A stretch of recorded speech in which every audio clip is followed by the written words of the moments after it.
Recording in progress.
All right, good morning, everybody. My name is Marit Carlson Van Dort. The time is 9:04 a.m. Today is Sunday, February 2nd. We have 6 of 7 members present at this time. I expect the 7th to join us shortly. Welcome to part 2 of the Southeast Alaska Yakutat Finfish and Groundfish meeting. Technically, this is all part of the same meeting that began on Tuesday, but since we're changing subjects and there's new staff and new public, we're going to do another round of introductions, so this will be like another little mini session within this one. So, starting at this end of the table, would you introduce yourself, please? Hello, my name is Stan Zure, and I live in the village of Tanana on the Yukon River. And I'm nice to see everybody here this morning, and thank you. Good morning, everyone. My name is Mike Wood. I live north of Talkeetna and Chase, and really excited to be here in Southeast, learning a lot already. Learned about the very bottom dwellers last week. Now we're going to talk about mid-column. So thanks for the education. Good morning, everyone. Tom Carpenter. I live in Cordova. Good morning, everyone. My name is Curtis Chamberlain. I grew up in the Kuskokwim River in Aniak and Bethel. I currently live in Wasilla. Good morning, everyone. Greg Swenson, born and raised in Anchorage, Alaska. Happy to be here, and I've learned a lot about a lot of things, especially the bottom dwellers. Thank you. Good morning. My name is Jared Godfrey. I live in Eagle River, lifelong Alaskan. And like I said, my name is Marit Carlson Van Dort. Grew up in Juneau and Chignik Bay, currently live in Anchorage. And we now have 7 of 7 members present, just for the record. And Mr. Commissioner, would you like to introduce your staff, please? Yeah, so I'm Doug Vincent Lang, I'm the Commissioner of Alaska Department of Fish and Game. With me to the left are the directors of the various divisions. I'll let them introduce themselves and their staff. And thank you all, public, for coming to the meeting. This is your resource, and we're looking forward to seeing your insights into how we should be managing that sustainably. Good morning, Madam Chair, members of the public. My name is Israel Payton. I'm Division Director, and I'll introduce staff and ask them to raise their hand or stand up. We have about 4 or 5 staff that I'll read off here, but they're not quite here yet today, though they're arriving. I have Tom Talby, the Deputy Director, behind me. Judy Lum is the Southeast Regional Supervisor. We have Patrick Fowler, the Southeast Regional Management Coordinator. Jeff Nichols, the Southeast Regional Research Coordinator. Jason Pollock is the Yakutat Area Management Biologist. Troy Tydinko is the Sitka Area Management Biologist. Dan Teskey is the Juneau Area Management Biologist. Jessica Etheridge is the Juneau Assistant Area Management Biologist. Craig Schwanke is the Prince of Wales Area Management Biologist. Jeff Rice, Petersburg Area Management Biologist. Kelly Reppert, the Ketchikan Area Management Biologist. Matt Catterson is the Regional Enhancement and Access Coordinator. Phil Richards is the lead for our Marine Creel program. He's the coordinator. And visiting from South Central is Holly Dixon. She's the Lower Cook Inlet Assistant Management Biologist, and she's here on to fulfill her internship for her Marine Policy Master's degree that she's in. Thank you, Madam Chair. Good morning. I'm Forrest Bowers, Acting Director of the Division of Commercial Fisheries. Here to assist you today is Shalene Hutter, Regulations Program Coordinator. Danny Evanson, Extended Jurisdiction Program Manager. Ann Reynolds Manny, Regional Supervisor for Southeast. Troy Tinas, Salmon and Herring Management Coordinator for Southeast. Ed Jones is a Regional King Salmon Research Coordinator. Andy Piston, Regional Salmon Research Supervisor. Justin Priest, Regional Research Biologist. Teresa Fish, Pink and Chum Research Biologist. Grant Hagerman is a Regional Troll Management Biologist. Bo Meredith, Ketchikan Area Management Biologist. Justin Breeze, Ketchikan Assistant Area Management Biologist. Whitney Crittenden is also a Ketchikan Area Management Biologist. Katie Taylor is Petersburg Area Management Biologist. Scott Forbes, Juneau Area Management Biologist.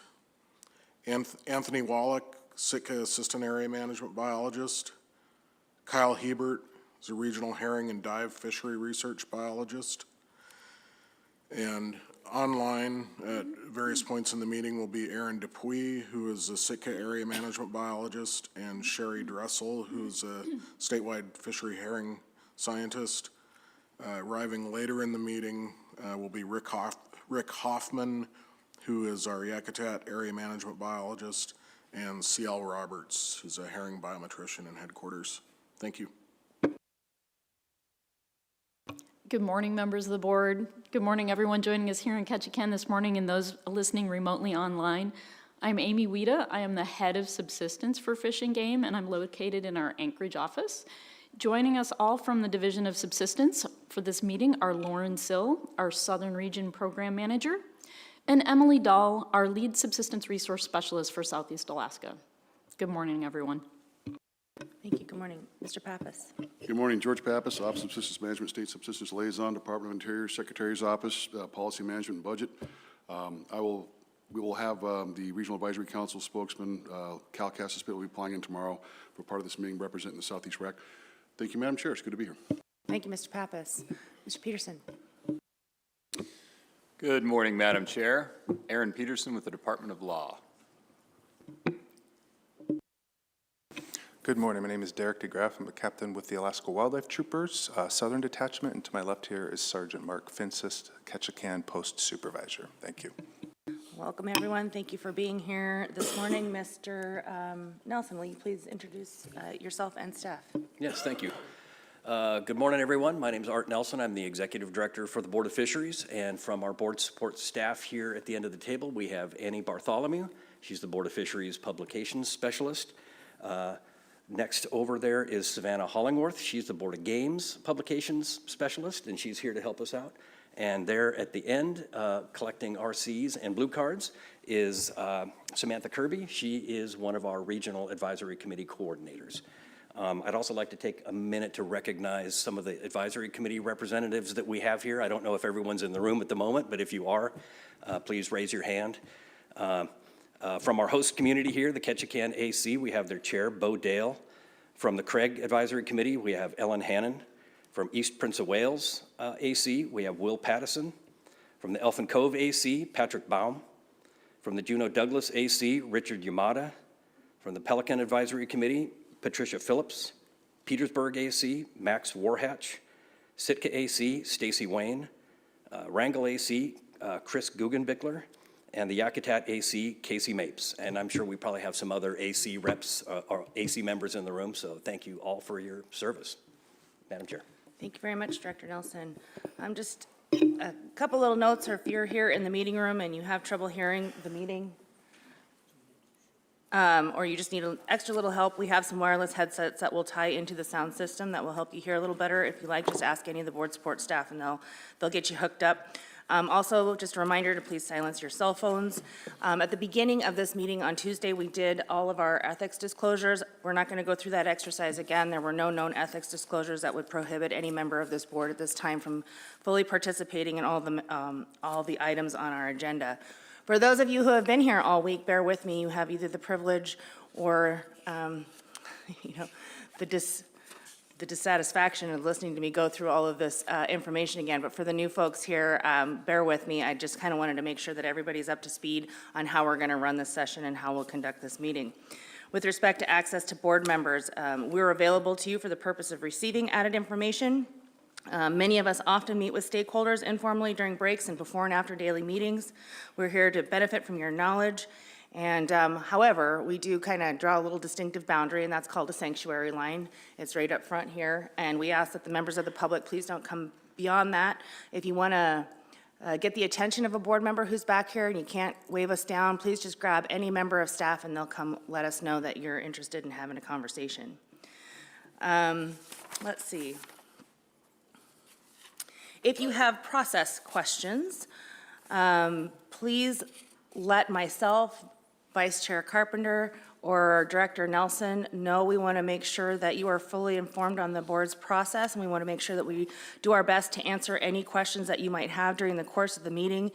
It is hoped that some of the practices that I go through here now and that we discuss on the record over the course of the meeting will help keep you informed and engaged, since that is really the best possible outcome for better conversations and hopefully development of our policies.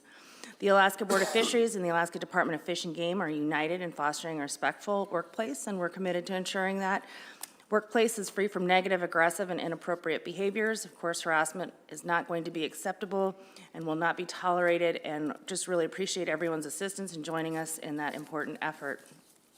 This meeting was noticed in accordance with the Open Meetings Act. The board's staff published a notice in the Alaska Online Public Notice System and in the statewide newspaper, posted the notice on board's website in our designated posting place, and also distributed it to our list of email recipients. I'm not going to read it here, I'll spare you that, but copies of the notice are in the meeting notebooks at the back of the room or are available from Mr. Nelson for those who are interested in seeing the complete text. The public notice and proposals were distributed to the local fish and game advisory committees. They're posted online. They were sent out via email to all interested organizations and individuals. Public comments were solicited, and the board members have received copies of all on-time written public comments. The timely public comments and timely advisory committee comments are available for the board's use, are also available to the public, again, in the workbooks at the back table of the room. Copies of all the meeting materials frequently updated throughout the meeting can also be found on our Board of Fisheries website and on the webpage specific to this meeting, and I would encourage everybody to familiarize yourself with that webpage, since that's going to give you really the most up-to-date information if you're not right here in this room. Copies of the agenda for this meeting can also be found on the Board of Fisheries webpage and on the info tables at the back of the room. The agenda is subject to change throughout this meeting, but an attempt will be made by the board to generally stay on the agenda. Board support staff will post regular updates about the meeting progress on the board's homepage. So, you know, as we get into it, sometimes substitute language is being developed, sometimes there's delays, sometimes the board has more or less questions, and so we might move at various paces, but I will do my best to kind of keep everybody updated and make sure that that webpage is frequently updated so people know what's happening here. Let's talk about record copies for a second. So the board encourages the public to submit written comments on specific proposals or issues, and now that we're into the second session, written public comments submitted before deliberations begin again and are limited to 10 single-sided or 5 double-sided pages in length. Once the board begins deliberations on proposals, so once we start deliberations on Group 4, the page limit will drop down to 5 pages for the remainder of the meeting. Please make sure that your written comments clearly include your name, the organization you represent, if any, and what proposals your RC is addressing at the top of the document. The board is accepting RCs submitted electronically as a Word document or a PDF through the board's website. A link to the submission portal is prominently featured on the meeting page for our website, where all the materials for this meeting are posted. You can also turn in written materials to the board support staff here at the end of the table. Please note that you will only need to turn in 1 copy. However, board support staff will not be printing submitted materials in color. So if you have something that you would like the board members to see in color, you're going to be responsible for turning in 20 copies to the board support staff at the end of the table. With no exception, all materials which are to be submitted to the board for its consideration must be presented to the record keeper for distribution or uploaded through the website. Please do not give documents directly to board members. If you do so, they'll hand them back to you and ask you to submit them for the record. All documents received at this board meeting are assigned a log number called an RC. All written materials submitted will be retained for the permanent record of the board, and the record keeper will distribute RCs in the morning before the meeting begins, after the noon break, and if there's an evening session after the dinner break. And this will ensure that regular distribution of all written materials to all board members, as well as proper retention of board records, occurs. Just a note, while you have the right to submit up to the maximum number of pages, just please keep in mind that we got a lot of paper in front of us. We're reading a lot of things and can get very busy during these meetings and sometimes aren't able to read everything immediately. So please keep that in mind and have a little sympathy that we've got literally hundreds of pages in front of us. So the fewer pages that it takes to say what you need, the better the opportunity that we'll have to read the material in a timely manner. A little information about testimony, committee, and deliberations. At this time, we're about ready to begin our staff reports. Following the staff reports will be the traditional knowledge reports and then advisory committee reports and public testimony. Advisory committee reps and those who wish to provide public testimony must fill out the blue cards located at the table at the back of the room and turn it into the board support staff here at the front of the table. Advisory committee representatives can provide both their own AC report and their personal testimony, but you must fill out a separate blue card for each. And you can also choose to give your AC report at the beginning or the end of the public testimony period. Just please indicate that to the board support staff. Currently, the tentative cutoff time to submit or to sign up, for public testimony for this session is Tuesday, February 4th at 10 a.m. I will note this is subject to change, and I will announce updates as often as possible if it's necessary. At this meeting, the public will each be given 3 minutes for public testimony. Traditional knowledge reports, advisory committees, and regional advisory council representatives will each be given 10 minutes. Following public testimony, there will be 3 sessions of the board's committee of the whole on non-ground fish, finfish topics, and the committee roadmap will show which proposals will be considered in each of the committee sessions. Everyone present is allowed to participate. There's no need to sign up. There might be some adjustments to the roadmap, but I will certainly make those announcements and make sure that everybody is apprised of any adjustments or changes made to the roadmap. And the agenda, which is available online in the materials at the back of the room, also shows where we tentatively plan to deliberate in between committee group sessions. Again, I'll just reiterate that this agenda is subject to change, and the public should pay close attention to the board's progress. And like I said a couple of times, I will do my very best to keep you updated of any agenda or roadmap changes. And one more time, if you have any questions about the process, I'm happy to try and answer them. And I know that you can also direct those questions to Vice Chair Carpenter or Director Nelson as well. Mr. Nelson, is there anything I missed? No, nothing you missed, but there is something I missed, and my apologies to Kurt Whitehead. I overlooked him as I was going through the list of AC reps. Kurt serves on multiple ACs in different capacities, and he is here representing the Klawock AC at this meeting. Thank you. Thank you, Director Nelson, and thanks, Kurt. Okay, at this time, I think we'll go ahead and transition to staff reports. We'll give you a couple minutes to get set up, and then we'll get going. Thank you.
Okay. Time is 9:25. We're back on the record. And we will go ahead and begin with staff reports, beginning with our subsistence overview. Welcome, ladies. Please introduce yourself. Good morning, Madam Chair, members of the board, and members of the public. For the record, my name is Emily Dahl. I'm the lead Southeast Subsistence Resource Specialist for the Division of Subsistence. With me today is Lauren Sill, who is a Southern Region Program Manager for the division. Thank you for the opportunity to present.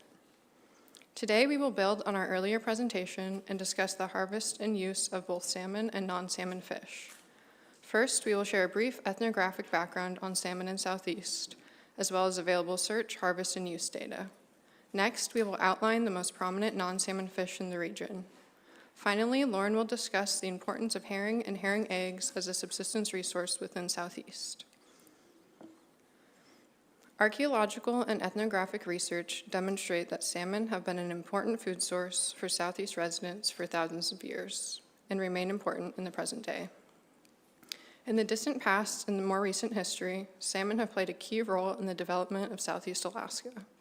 For the indigenous Tlingit, Haida, and Tsimshian people of Southeast, who have harvested fish in these waters for over 12,000 years, salmon not only serve as an important food source, but hold symbolic and spiritual significance. For many Southeast residents, salmon fishing is characteristic of life in this region. Harvesting salmon is a group activity, as division data indicates that most households throughout the region fish with at least one other household. Additionally, sharing fish is an important part of food security in Southeast communities. The majority of community households engage in sharing or receiving salmon. Historically, residents of the region harvested salmon in the late summer and early fall with rectangular wooden traps set in salmon streams, or with spears, harpoons, hook and line, and gaff hooks. Today, a variety of methods are used to harvest salmon for home use. A combination of subsistence and sport gear are utilized, and commercial fishermen retain salmon from the commercial catch for home use. Once harvested, salmon are processed to ensure preservation over time. The fish are frozen, smoked, dried, and jarred for year-round use. Preservation methods are often linked to resource availability and species. While some species, like Chinook or coho, are filleted and frozen, others, like chum or pink salmon, may be canned or dried. All salmon species are sought after and used throughout the region. However, sockeye salmon are the most prominent in the focus of subsistence use and management. The Southeast Yakutat region includes all waters between Cape Suckling in the north and Cape Muzon in the south. Within the region, there are two large non-subsistence areas around Juneau and Ketchikan. Non-subsistence areas are areas that have been defined by the Joint Board of Fisheries and Game as areas where dependence upon subsistence is not a principal characteristic of the economy, culture, and way of life. In these areas, subsistence fisheries cannot be authorized. On this map, non-subsistence areas are shaded in gray. Positive C&T findings for salmon are present throughout the region. C&T refers to the customary and traditional uses of resources, which means the non-commercial, long-term, and consistent taking of, use of, and reliance upon fish or game in a specific area. This map illustrates positive customary and traditional use findings for salmon present throughout the Southeast region. The areas shown in blue indicate positive C&T findings for all salmon, while the light green portions of the map indicate positive C&T findings for all salmon except sockeye. ANS is short for the amounts reasonably necessary for subsistence. It is not a quota, but it does provide the board with guidelines on typical numbers of animals harvested for customary and traditional uses under normal conditions. Based on permit data, the board has determined ANS ranges for salmon at the district or management area level. In the majority of Southeast districts, ANS ranges were established in 1993 with revisions in 2006 and 2015.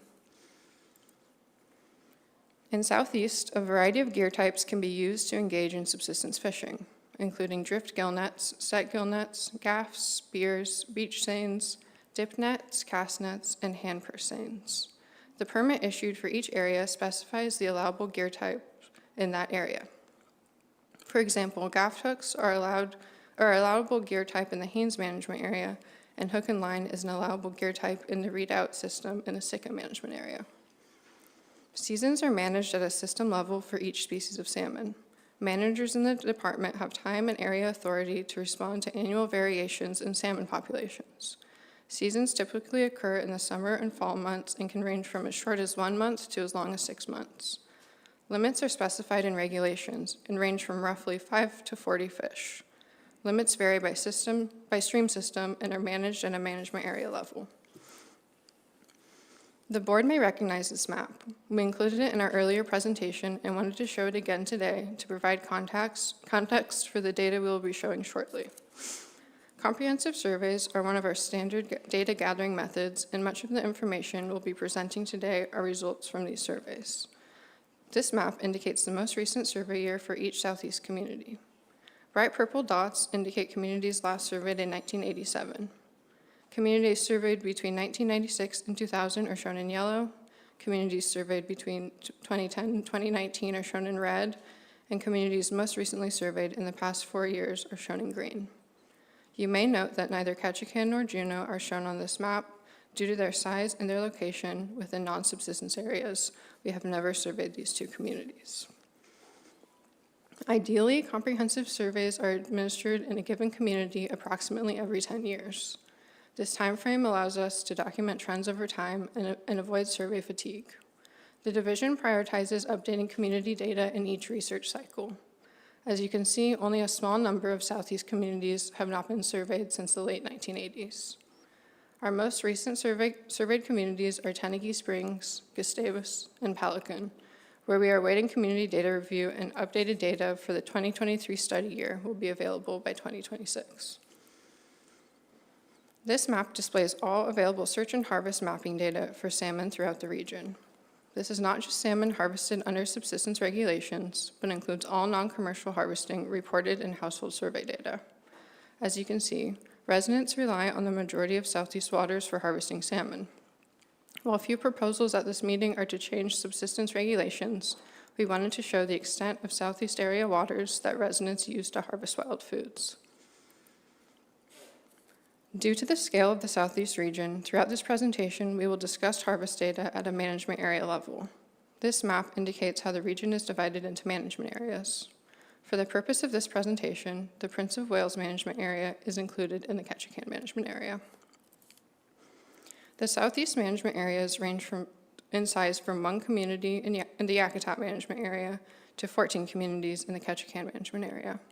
It is important to note that because the communities of Juneau and Ketchikan are within non-subsistence areas, they are not included in our household survey data and will not be represented in the data discussed today.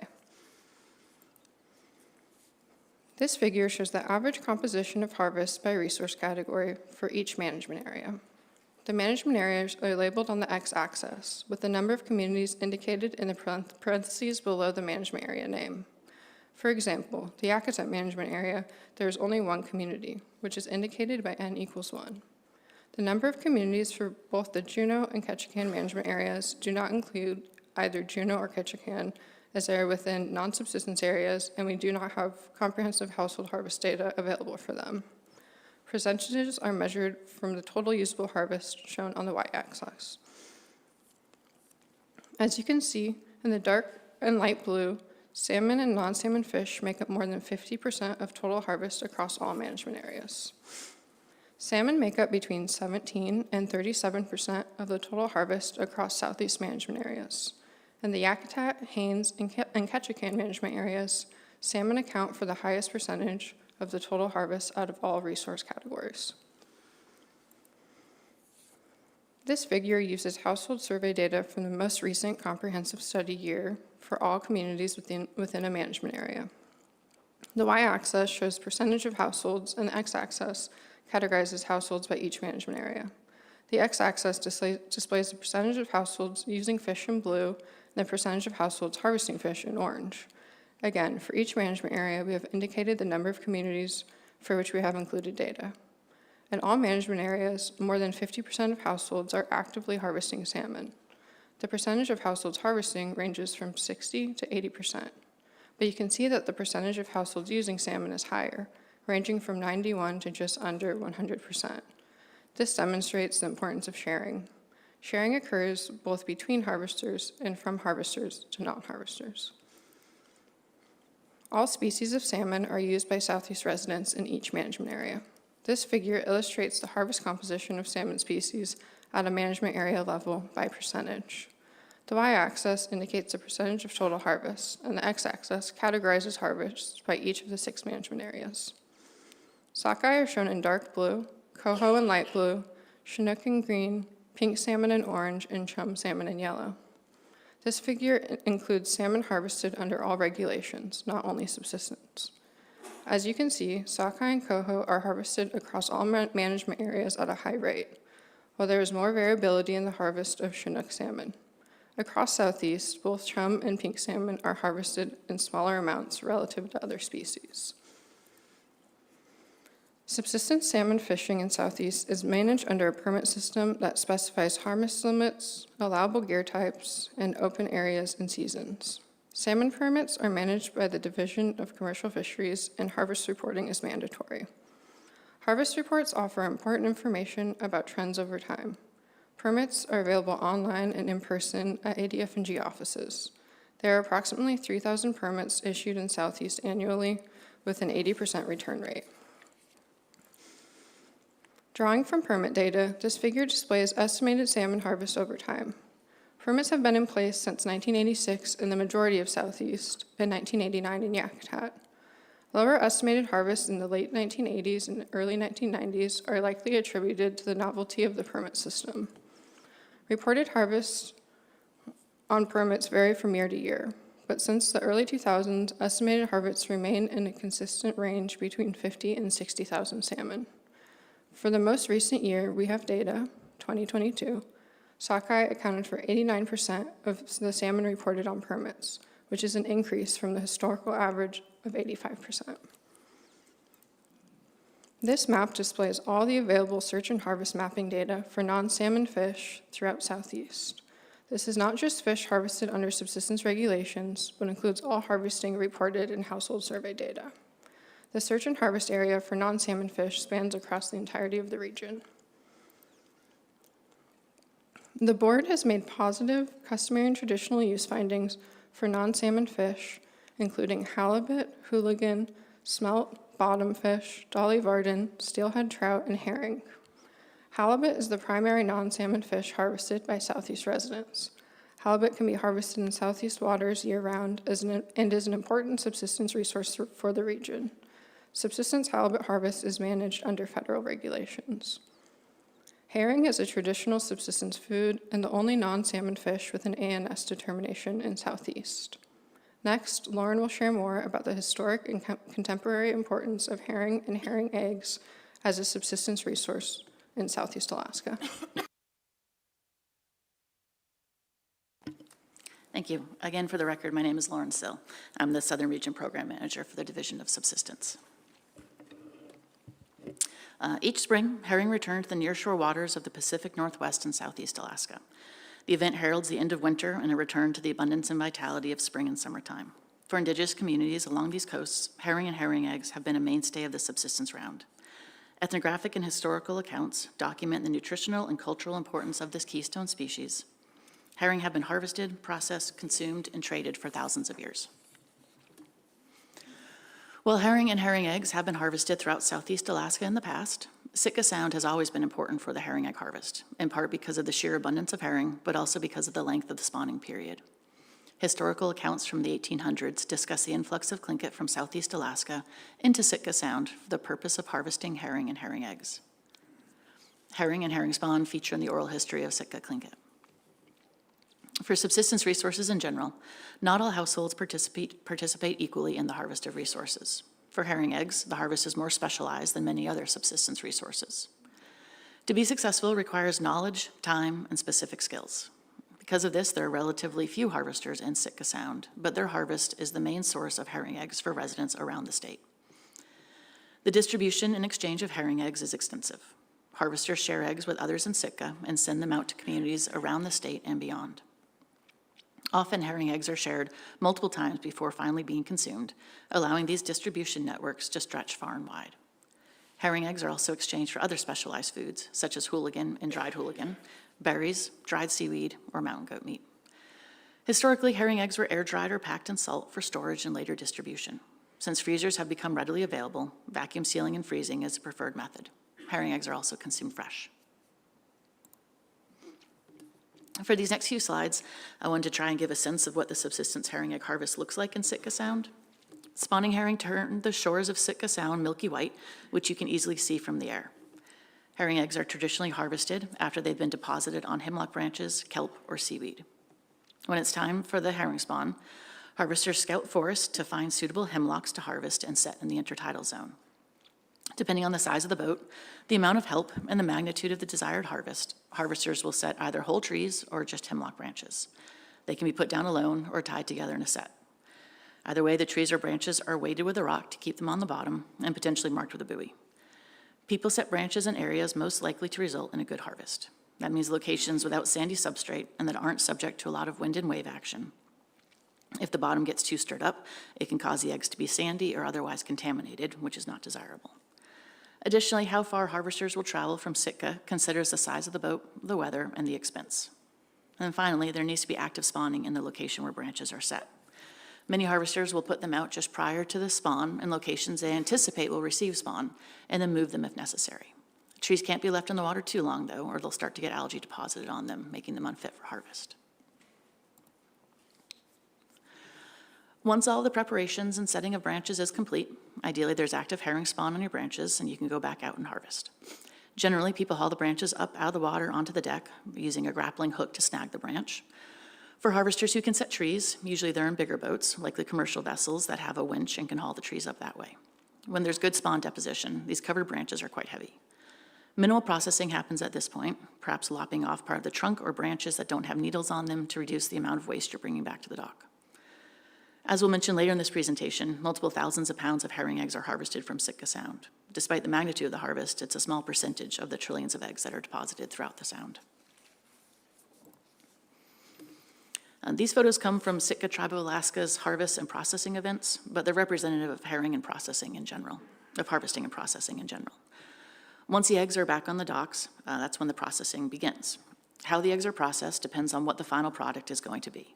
If you're putting them in wet lock boxes to ship out of town, most of the branches that don't have egg deposition will get discarded, but you might leave the larger branches intact. If the eggs are going into smaller bags, like grocery bags to distribute, or vacuum seal bags to freeze, most of the particularly rigid branches will be removed, leaving just the eggs on the pliable hemlock branches. People who bring eggs back to the docks for general distribution might let people get their own eggs, processing them the way they like. In these pictures, STA staff are processing eggs into wet lock boxes in order to weigh them in preparation for the harvest survey that follows the harvest, and I'll talk more about that in a moment. The eggs in the grocery bags are ready for distribution to STA members. As I mentioned earlier, herring eggs are harvested on hemlock branches that people set in the intertidal, as well as from naturally occurring kelp beds and hair seaweed. In each case, the eggs are not removed from the substrate during processing. The pictures on the left are of herring eggs on hemlock branches. Those on the right are of eggs on macrocystis kelp. The quality of the harvested product depends on several factors. Good eggs, as I mentioned earlier, are not contaminated with sand and have been deposited in thick enough layers. You can see in the bottom left picture 2 plates with herring eggs. The ones on the left are good quality eggs with a nice thick deposition, and the ones on the right are pretty poor quality. And it's also possible to have too thick of an egg deposition. How long it takes to get the desired thickness of eggs depends on the spawning activity, but what I've heard most often is about 3 days of spawning on average results in ideal eggs. So then now that we've gone through what the subsistence herring egg fishery looks like in Sitka Sound, I wanted to turn to what we know quantitatively about the harvest. These data all come from a cooperative harvest monitoring program we do in conjunction with the Sitka Tribe of Alaska, or STA. Funding for the project comes from a reimbursable services agreement with the Division of Commercial Fisheries, Division of Subsistence General Funds, and STA funds. In 2002, the Sitka Tribe of Alaska came to the Board of Fisheries with concerns for their subsistence harvest of herring eggs. As a result, the board requested that the department and the tribe work cooperatively to administer a harvest survey. Regulations concerning the subsistence harvest of herring eggs specify household harvest limits for spawn on kelp harvesters, but no limits for harvest on any other substrate. Similarly, a permit is required with harvest reporting for the harvest of spawn on kelp, but not for eggs harvested on other substrates. The Cooperative Harvest Monitoring Project with STA surveys all harvesters of herring eggs, regardless of the substrate, but the harvest of herring eggs on branches is of the largest magnitude. The first survey of this program was more than 20 years ago, in 2002, and the effort continues today. It has been a very successful collaboration with STA. We administer surveys with households in Sitka and other Southeast Alaska communities who are identified as likely harvesters of herring spawn for subsistence. The length of this list of harvesters varies from year to year, but recently has been around 90 households. From year to year, researchers keep track of who has attempted to harvest herring eggs, and then once a household on the list hasn't attempted to harvest for 3 years, or we can't contact them for 3 years, or they've told us that they no longer harvest, we remove them from the list of potential harvesters. New households are added to the list when they attempt to harvest herring eggs in Sitka Sound during a study year. From these harvest surveys, we produce estimates of the total pounds of herring spawn harvested on hemlock branches, Macrocystis kelp, hair seaweed, or other substrates annually. The survey also identifies general areas where herring spawn is harvested and includes questions about various characteristics of the harvest effort. The results of each year's surveys are written up in a report that is posted in the division's online technical paper database. The 2024 report was recently published and has been provided to the board. The next few slides are going to highlight some of the findings from this project. So here we have the estimated harvest from Sitka Sound over the past 22 years shown in the solid blue bars. The dashed gray line is the lower end of the A&S range, and the dotted red line is the higher end of the range. The board revised the A&S in 2009 based on the results of the first 8 years of the project. The 2024 harvest is this bar on the far right, and you can see that after several years of relatively low harvests in 2022, 2023, and 2024 have improved. Estimates for these years have relatively wide confidence intervals, and this likely stems from a combination of factors, including high variability in harvest amounts among surveyed households.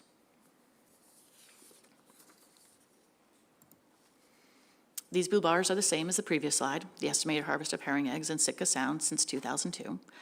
The dotted line here shows the number of harvesters, both successful and unsuccessful.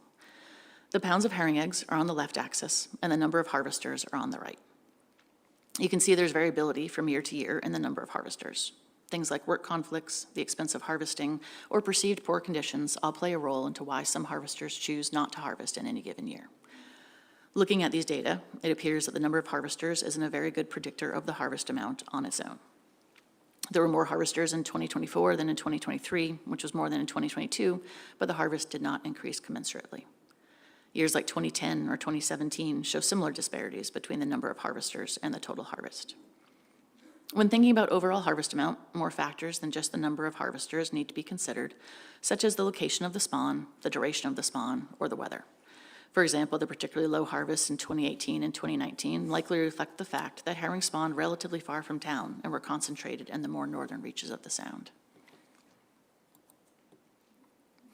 During surveys, we ask people about the location of their harvests. Unlike our comprehensive surveys, where we mark exact locations on a map, for these surveys we ask people to apportion their harvests based upon a list of common locations. This map is displaying the number of harvesters we have documented on household surveys using these areas over the last 13 years. It only shows the number of harvesters using an area, not the amount of the harvest that was taken from the area. While we did collect some spatial data prior to 2011, it wasn't done consistently. So this just shows 2011 through 2024. And you can see that most harvesters use the area around Middle and Cassiana Islands over this time period, which is generally where the commercial closure is in place. There were also many harvesters going to eastern or Promisla Bays, the Siganakas, or Magoon Islands area. We've also documented occasional effort in various locations in the southern portions of Sitka Sound. As I mentioned earlier, herring eggs have always been widely shared. This table highlights how geographically extensive herring egg sharing is currently. These numbers in the right-hand column indicate how often a community within the region has been listed as a recipient community for at least one household's sharing of eggs on surveys for the last 13 years. It doesn't quantify how many eggs are shared or how many households indicated sharing with a particular community.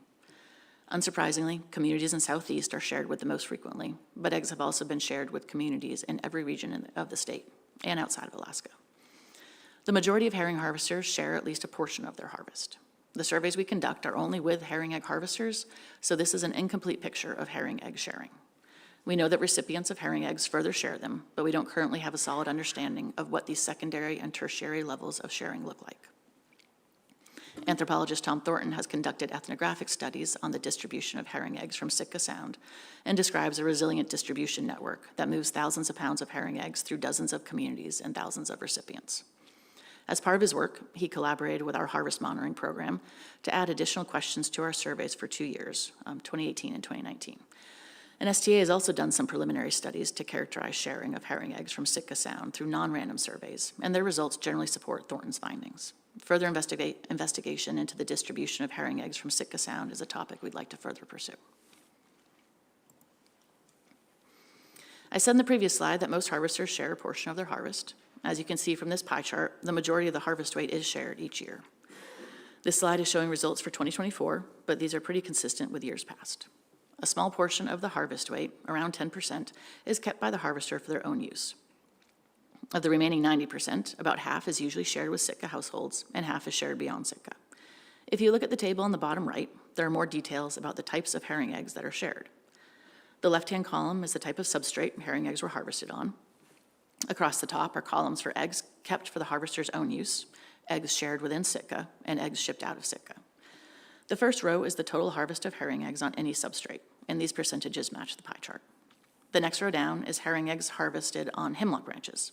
About 8% of this harvest by weight was kept for the harvester's own use. Slightly less than half was shared within Sitka, and slightly more than half was shipped out of Sitka. If you look down at the next row, you'll see that this is different than for herring spawn on kelp, where about 1/4 of the harvest was kept for the harvester's own use, and the majority of the remainder was shipped out of Sitka.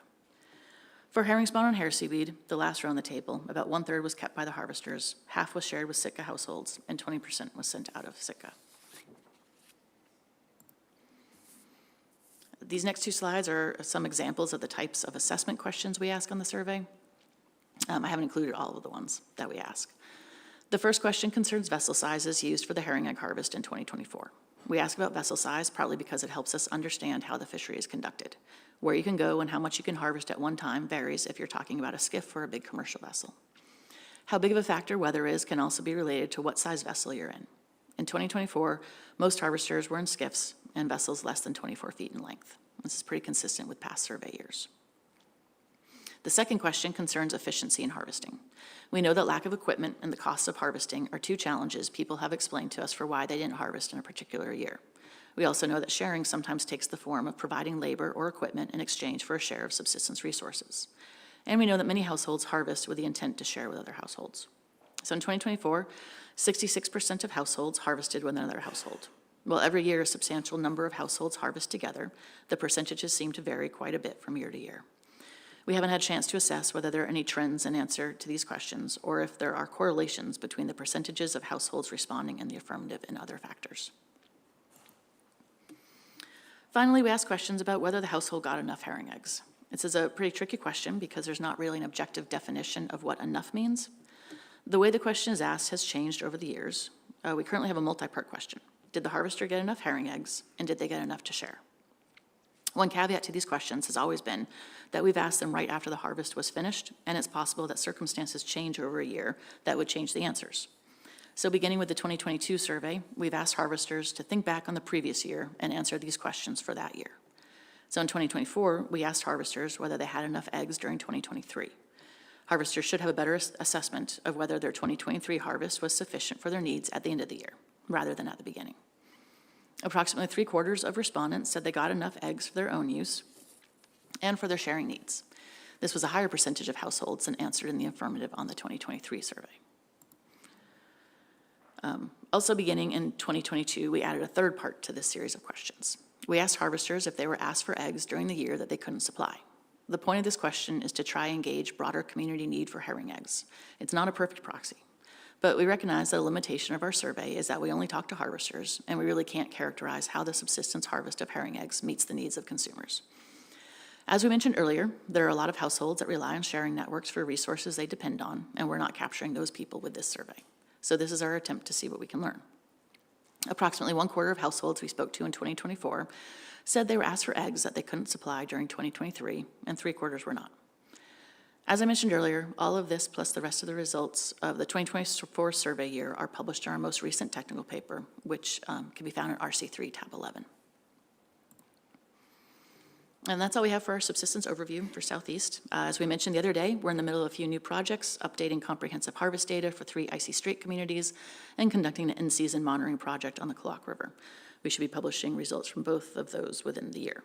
And you'll hear from us time and again that we could not do the work we do without partnerships and the knowledge, trust, and involvement of the residents of the communities we work in. We'd like to thank all the organizations who have partnered with us, the residents who have participated in research over the years, and thanks to the board for the opportunity to share this information.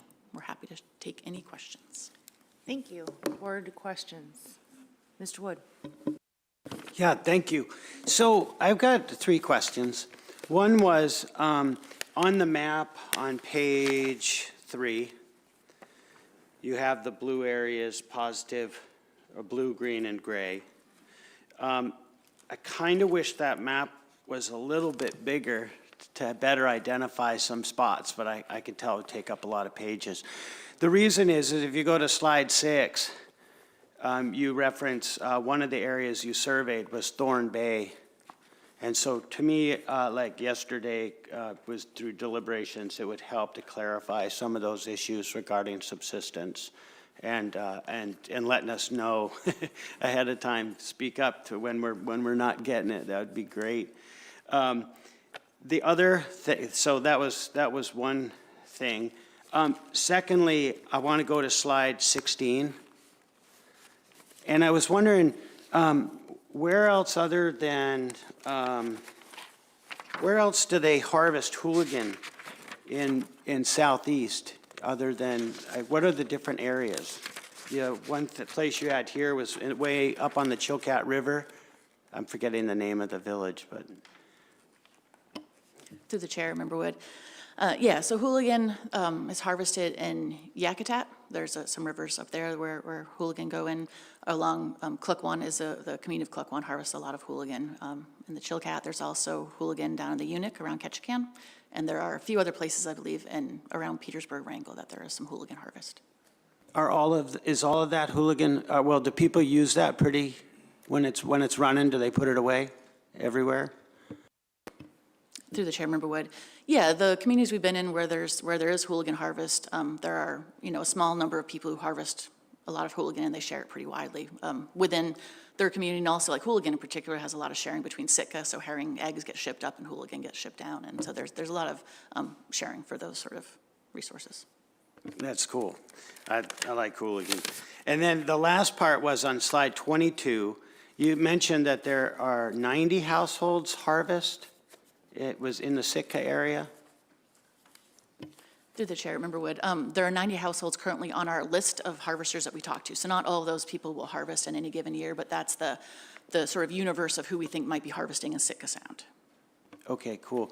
I'm just trying to get like kind of a clear picture because I was there last May to check all of this out, and it seemed like just about everybody in Sitka was going out to try to get kelp or branches or the hair seaweed, and it seemed like more than 90 to me, but so I was just clarifying.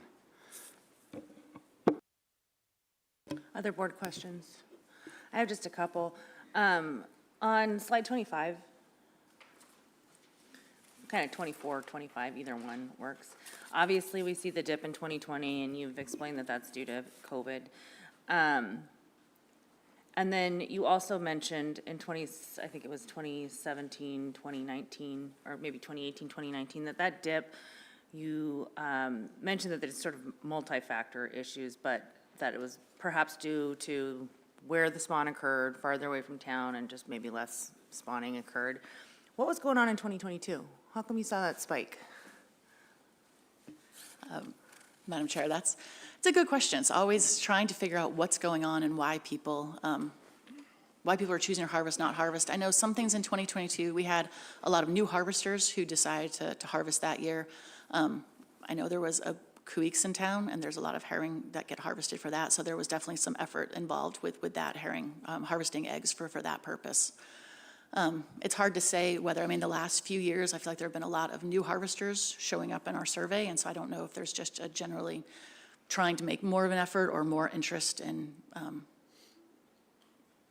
harvesting eggs again. I'm not sure. Yeah, I was kind of curious if there's any proximal factors associated with that.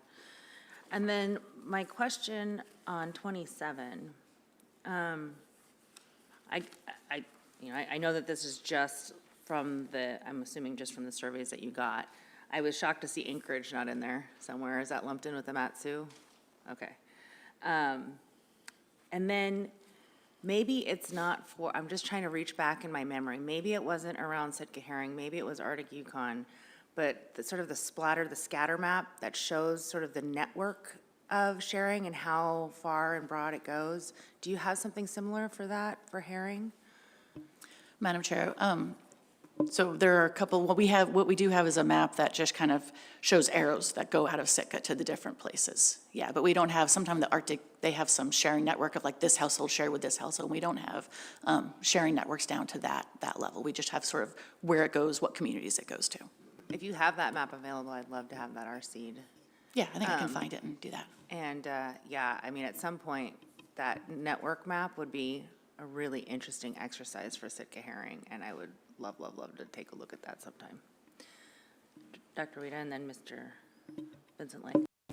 Thank you, Madam Chair. I was just going to add that our sharing network projects are specific research projects that we do, and we're very interested in doing more of those. It's a matter of securing funding to be able to do that, and we agree with you. That would be fantastic. Thank you. Commissioner. Could you walk me through what a frequency of sharing means?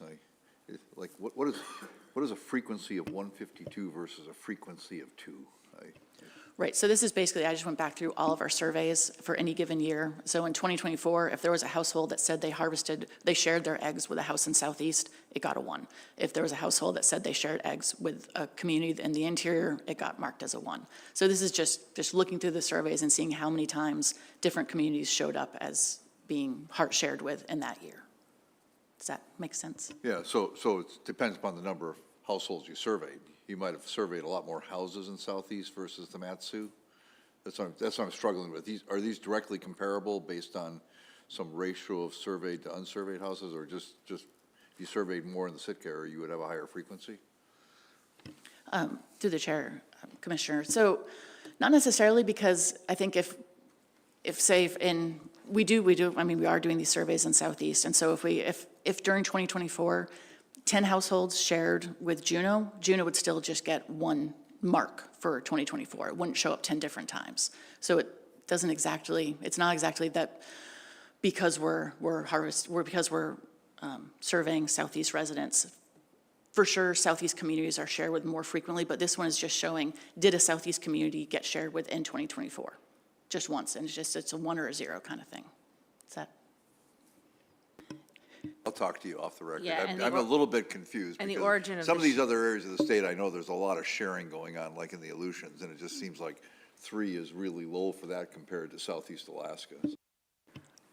Madam Chair, thank you for that. Actually, one of I think the limitations of our survey is that we're only talking to the people who harvested from Sitka Sound. So they might have shared with someone on Alaska, and then the person on Alaska would share to a whole bunch of other households, and so the sharing continues, but we don't pick up on that.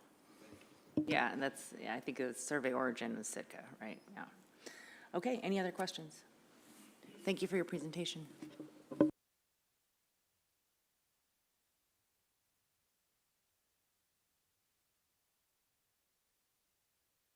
Thanks. Next up is salmon stock status and escapement goals in southeastern Yakutat, I believe.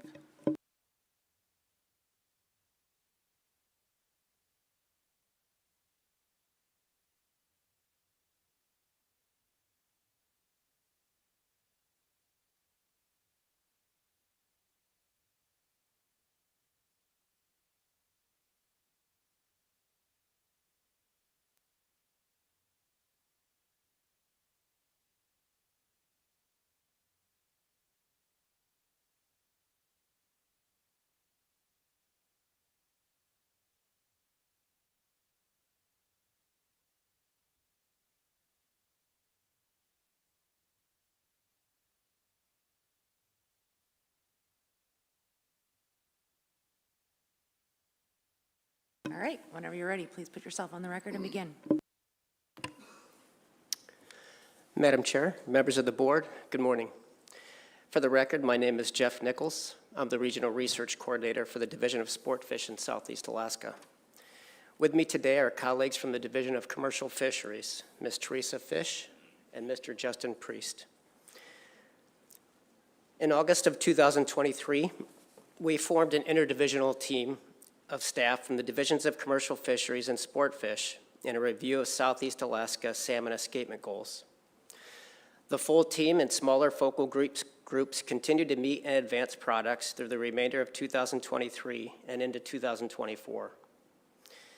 These efforts led to publication of the Escapement Goal Review Memo, which presented the committee's findings to the directors of sport fish and commercial fisheries, and subsequently an oral presentation was given at the October 2024 work session. Our presentation today summarizes this Salmon Escapement Goal Review and associated findings. Our oral presentation is found in RC3, tab 23, and in addition, a detailed written report summarizing Escapement Goal Review and stock status is provided in RC3, tab 4.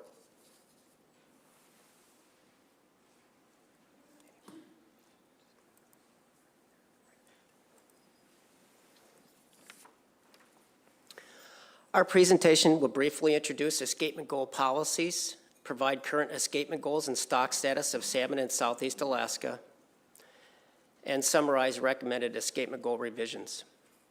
I will present the information related to king salmon. Ms. Fish will present the same information for pink and chum. And finally, Justin Priest will present sockeye and coho information, as well as providing a regional summary for all the species. Our escapement goal review was guided by the policy for the management of sustainable salmon fisheries and the policy for statewide salmon escapement goals. In addition, we also reviewed escapement goal performance for the potential stocks of concern as defined in the policy for the management of sustainable salmon fisheries. Collectively, these policies exist to ensure Alaska's salmon stocks are conserved, managed, and developed under the sustained yield principle. The last aspect of policy we call attention to relates to transboundary rivers. Transboundary river salmon runs are co-managed through the Pacific Salmon Treaty. This level of co-management dictates that escapement estimates, projections, and goals for transboundary river stocks undergo additional review by the Pacific Salmon Commission, Department of Fisheries and Oceans Canada, the Canadian Science Advisory Secretariat, as well as the Alaska Department of Fish and Game through technical committees and panels within the Pacific Salmon Commission.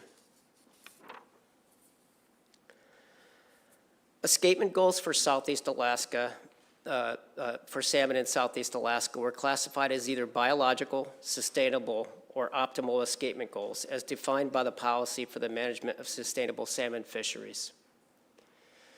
A biological escapement goal, or BEG, is defined as the escapement that provides the greatest potential for maximum sustained yield, or MSY.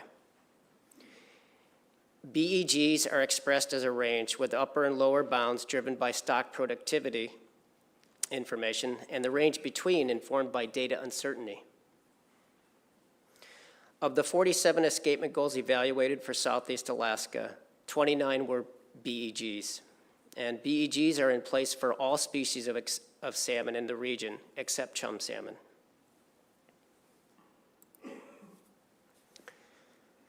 A sustainable escapement goal, or SEG, is defined as a level of escapement indicated by an index, estimate, or value that provides sustained yield over a 5 to 10 year period and used in situations where a BEG cannot be managed for or developed. Application and use of SEG range or lower bound SEG is largely informed by data uncertainty. And of the 47 escapement goals evaluated in the region, 18 represented SEGs.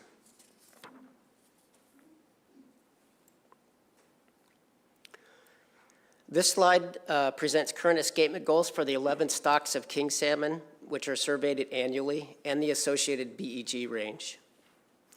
The listing of stocks in the table is arranged in a north to south orientation, and the map to the right shows the distribution of each of the systems in Southeast Alaska.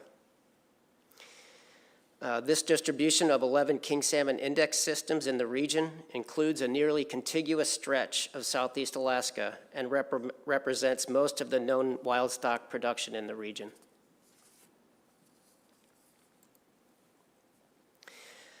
We have one more slide here providing a bit of context and description of the 11 king salmon index systems in Southeast Alaska before moving on to stock status. The 11 stocks of king salmon monitored for escapement represent a diversity of life history strategies, assessment programs, and management structure, which this slide is attempting to convey. Southeast Alaska king salmon stocks include those that rear and mature in the Gulf of Alaska, and the arrow pointing, the red arrow is suggesting this. And we also have inside rearing stocks that don't have a significant migration outside of Southeast Alaska. And this would be represented by the blue circle. And it's not intending to circle the stocks that are inside rearing. We're just pointing out that Southeast Alaska is where the inside rearing would occur. The stock assessment program in Southeast Alaska is robust and well-established, leading to sampling and estimation methods appropriate for individual systems and stocks. In addition to the annual estimates of escapement and age, sex, and length for all 11 systems, 4 stocks are coded wire tagged and provide full stock assessment parameter estimation.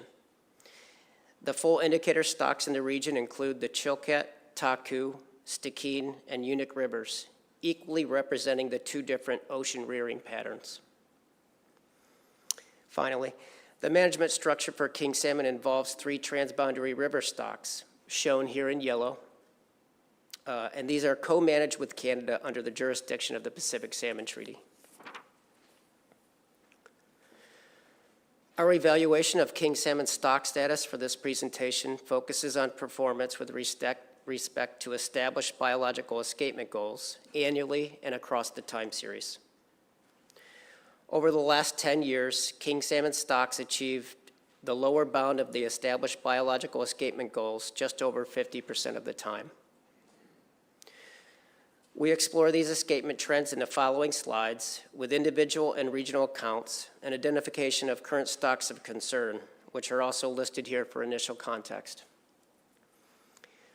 Our colleagues Ed Jones and Andy Piston will be presenting an overview of the stocks of concern and associated action plans following this discussion.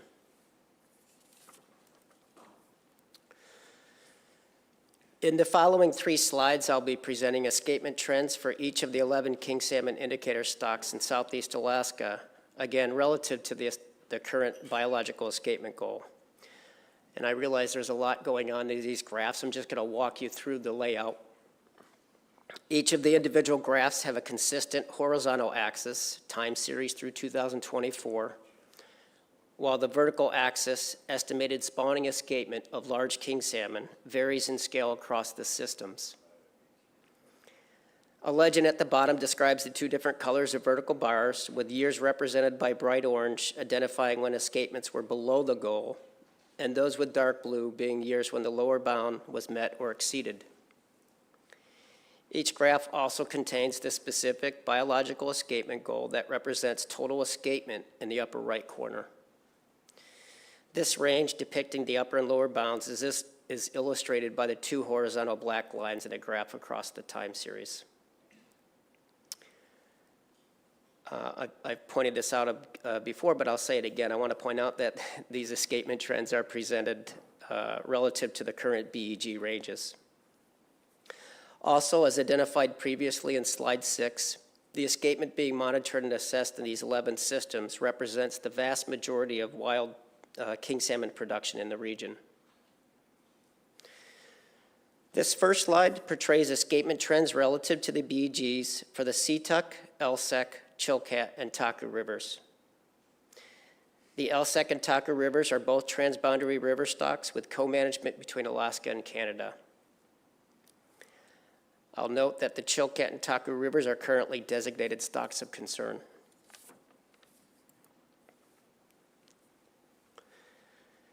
This slide portrays escapement trends for the King Salmon River, Stikine River, and Andrew Creek.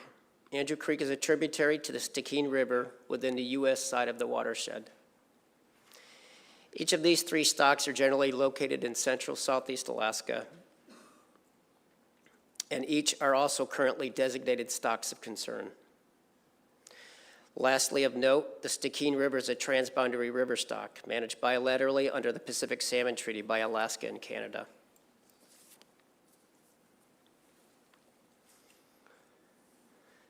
The last slide portraying individual system escapement trends include those for the further south systems exiting into the waters of Beam Canal, and these include the Unic, Chickaman, Blossom, and Keeta rivers. Although these southernmost systems perform collectively better than central and northern southeast systems, 2 of the 4, those being the Unic and the Chickaman rivers, are currently designated stocks of concern.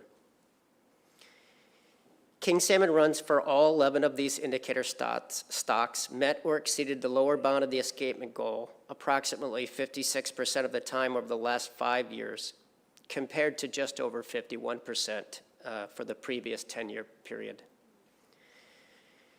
We reviewed the biological escapement goals for each of the 11 king salmon stocks and did not find basis for any revisions. This concludes the king salmon portion of the presentation. And before turning it over to my colleagues for the rest of the salmon species, we'll pause if there's any questions for king salmon. Thank you. Board questions on kings? Quick question. On slide 7, you articulated 4 systems, and I believe those were the Sea-Tuck, Taku, Unic, and there was another one. Chilkat, maybe? Madam Chair? Why did you call those out again? I just was trying to take notes on that. Yep. Madam Chair, the 4 systems I was calling attention to were the code-wire stock systems. These are systems that we get full parameters for stock assessment. Those 4 systems are the Chilkat, Taku, Stikine, and Unic, going from north to south. Thank you.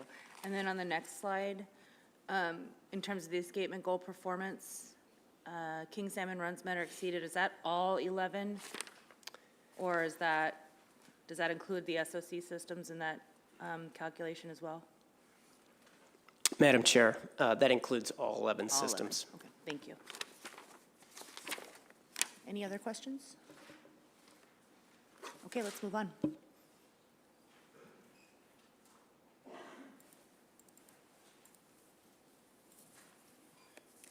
Right. For the record, Sorry, one last question, I just came to mind. In terms of all of the king salmon escapement goals, are those managed individually? Those are assessed and managed individually. There's no indexing of that necessarily. Madam Chair, there's no aggregates if that's what you are asking. That's what I was asking. Yep, Thank you. thank you. Just wanted to get that out there. Thanks. Mr. Wood.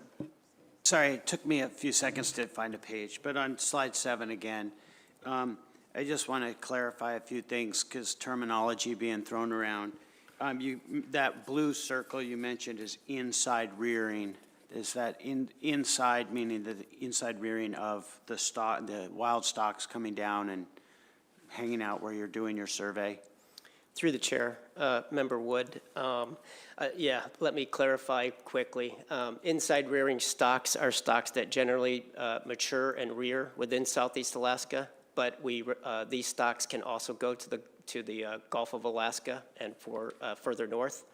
The outside rearing stocks, based off of 25 years of code wire tag data, we built a record that these stocks primarily rear to the north, but these stocks also include a smaller component that might rear within Southeast Alaska. It's not a perfect 100%, but it gives us an idea of life history strategies at play. Mr. Wood? Okay, so you're just looking at the wild stocks coming out, or when you do your genetic data, are the other stocks from other places throughout the Pacific, the Gulf from Pacific Northwest all the way up to here? Through the chair, Mr. Wood, I think you're asking if our stocks in the Gulf of Alaska include stocks south of Alaska, and that is true. Okay, and do you have good numbers on the percentages of those? Through the chair, Mr. Wood, I might refer to presentations given at the work session from the council, and this would be some estimates of bycatch, and there is a little bit of genetic information in those reports that were provided to you at the work session. Okay, thank you. Mr. Zure. Thank you, Madam Chair. Yes, I was wondering on 9 and 10, you got 7 different systems there, escapement projects. I was wondering, you mentioned that the BEG range is what is presently used.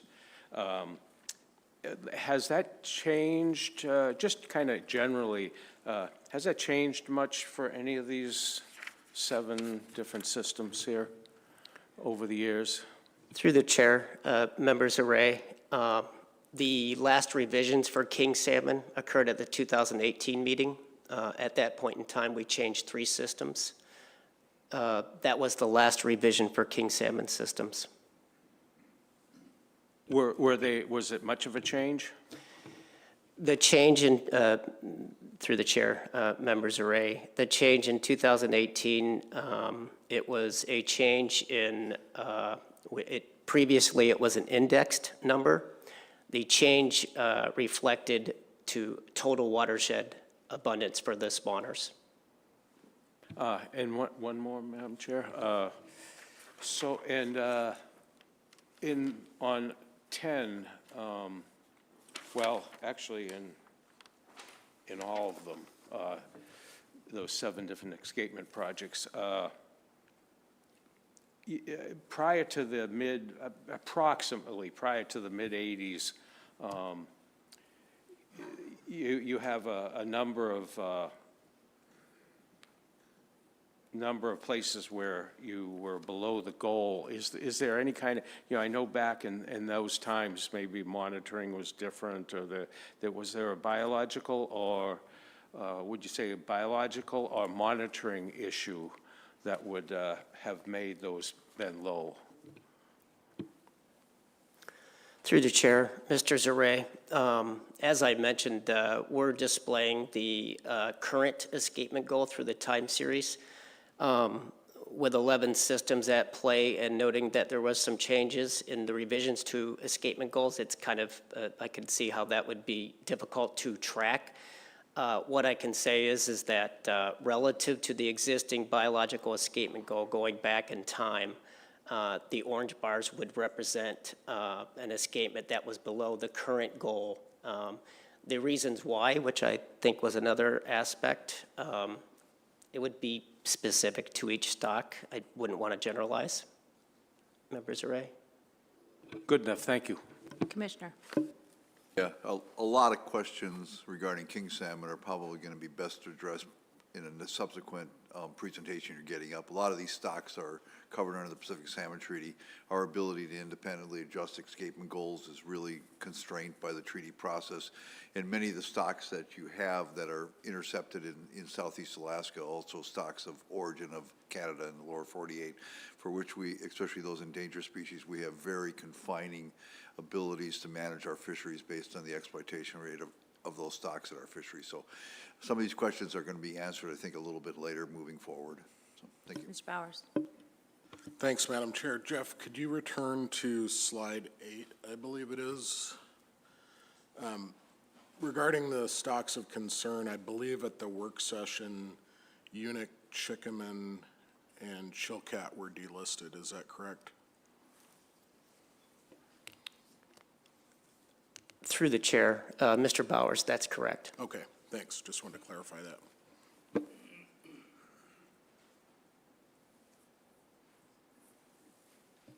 Okay, let's move on. Sorry about that. Excellent. All right, good morning. For the record, my name is Teresa Fish. I'm a research biologist for commercial fisheries in Southeast Alaska, and I'll continue our presentation starting with pink salmon. Pink salmon spawn in at least 2,500 streams throughout Southeast Alaska. Because of this broad distribution, aerial survey observations are the primary tool used to assess pink salmon abundance. The abundance assessments we use are escapement indices, which are based on peak aerial survey counts to aggregates of index streams in the 3 broad subregions seen on the screen. It's the southern southeast subregion, circled in blue on the map, which includes all waters from Sumner Strait south to Dixon Entrance and has 366 pink salmon index streams. The northern southeast inside subregion is circled in red and includes all inside waters north of Sumner Strait. It has 295 index streams. And the northern southeast outside subregion, circled in black, includes all outside waters of Chichagof, Baranof, and Kurasov Islands, and includes 41 index streams. In total, there are more than 700 index streams surveyed annually to assess pink salmon spawning abundance relative to the biological escapement goals shown in the table on the lower left. Following our escapement goal review, we did not find reason for any changes to the pink salmon escapement goals, but I'll cover escapement goal performance next.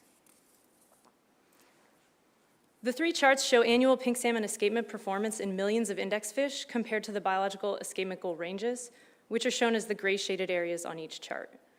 Escapement indices that met or exceeded the goal range are colored pink, and those that fell below goal are highlighted in orange. First, let's look at the northern southeast outside subregion at the top left. Escapement indices have been within or above goal range since the mid-1990s. Similarly, on the bottom left, escapement indices in the southern southeast subregion have been within or above the goal range since the mid-1970s. Escapement indices in the northern southeast inside subregion, on the top right, have been more variable. Odd-year escapements have consistently met goals since the late 1980s, apart from 2019, and there was a period of poor even-year escapements from 2008 to 2020. However, even-year escapements have rebounded recently, with both 2022 and 2024 escapements falling within the goal range, and odd-year escapements have also rebounded strongly, with 2021 and 2023 meeting and exceeding the goal range respectively. Overall, pink salmon escapement trends in the three Southeast Alaska subregions are generally strong. If there are any questions for pink salmon, I can pause, or we can go on to look at chum salmon. Quick question on pink. So how does the department distinguish between wild and hatchery raised stocks with these escapement indexes? Through the chair, I'll kick that to Mr. Piston. Through the chair, for pink salmon in Southeast Alaska, there really isn't much for hatchery pink production. So, if you look at the harvest, it's 98% wild fish, and there's a little bit of pink production on southern Baranof, and we did do some sampling at a index stream nearby a couple years back, and we didn't see much for strays there, and that's where, if you were going to have an issue, it would be there. So it hasn't been an issue in Southeast Alaska for pink salmon. Thank you. Let's talk about chum then, shall we? Excellent. Similar to pink salmon, chum salmon production is widely dispersed with known spawning in more than 1,200 streams in Southeast Alaska. Chum salmon populations are divided into two runs based on migration timing. Summer run chum salmon spawn from mid-July to late August, and fall run chum salmon spawning typically peaks in September and later. The table shows escapement goals for chum salmon, which are broken into summer run on top and fall run goals on the bottom. For summer run chum salmon, lower bound sustainable escapement goals are based on peak aerial or foot survey counts to aggregates of index streams in the same three subregions we just discussed for pink salmon. Again, the southern southeast subregion, circled in blue, the northern southeast inside subregion, circled in red, and the northern southeast outside subregion, circled in black. The black dots on the map show the summer run chum salmon index streams. For fall run chum salmon, we have sustainable escapement goal ranges for 5 stocks that have supported directed fisheries in the past. These stocks are named on the map, bound in white boxes, and the associated streams are shown as white dots. Escapement goals for fall run fish are also based on peak survey counts, with the exception of Chilkat River, which is based on expanded fish wheel counts. Following our escapement goal review, we found grounds for changes to 3 chum salmon escapement goals, which are highlighted in the table in blue bold text. That's the northern southeast inside and northern southeast outside subregion summer run, and the Chilkat River fall run chum salmon stocks. We'll discuss each change following the escapement goal overviews they pertain to.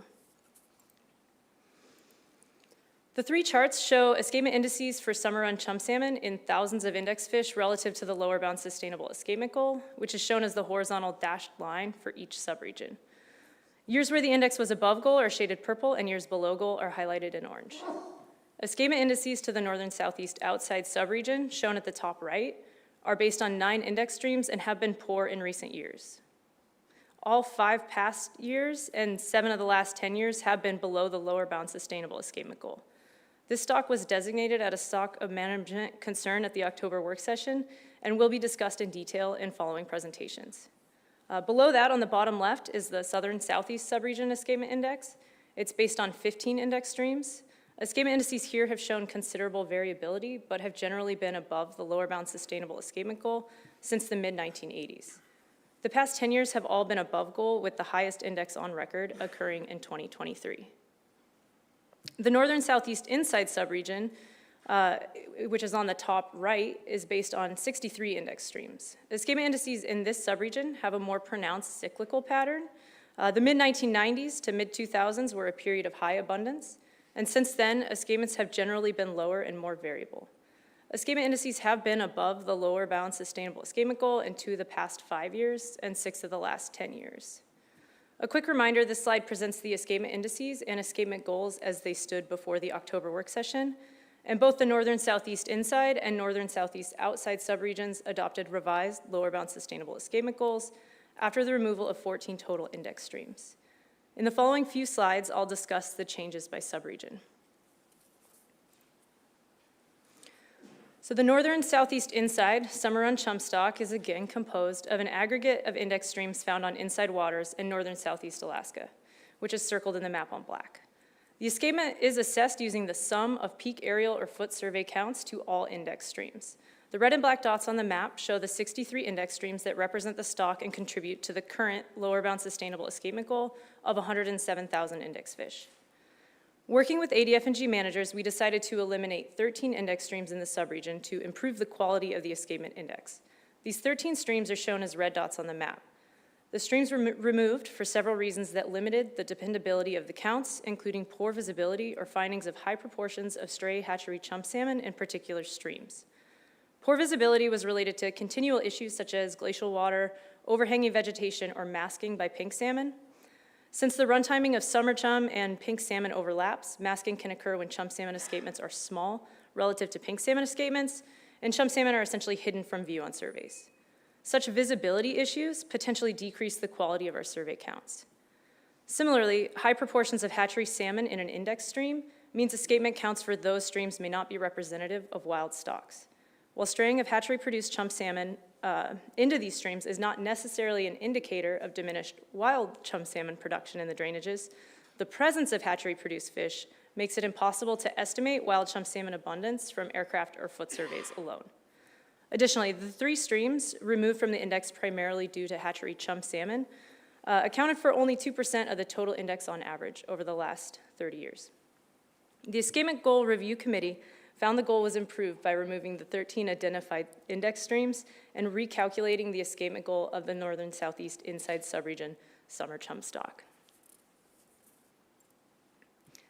This slide shows the escapement goals and index trends both before and after the removal of the 13 index streams. The existing escapement goal of 107,000 index fish based on 63 index streams is shown on the left. For both charts, the lower bound sustainable escapement goal is displayed as the horizontal dashed line. Year where the goal was met are purple, and years below are orange. After removing the 13 index streams, the remaining 50 were used to recalculate the lower bound sustainable escapement goal. The finding of the Escapement Goal Review Committee, based on this recalculation, shown on the right and bordered in blue, is to revise the lower bound sustainable escapement goal to be 95,000 index fish.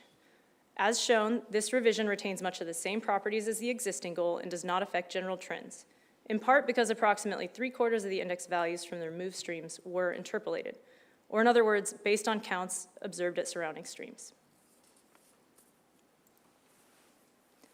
The second revision for summer run chum salmon stocks is for the northern southeast outside subregion.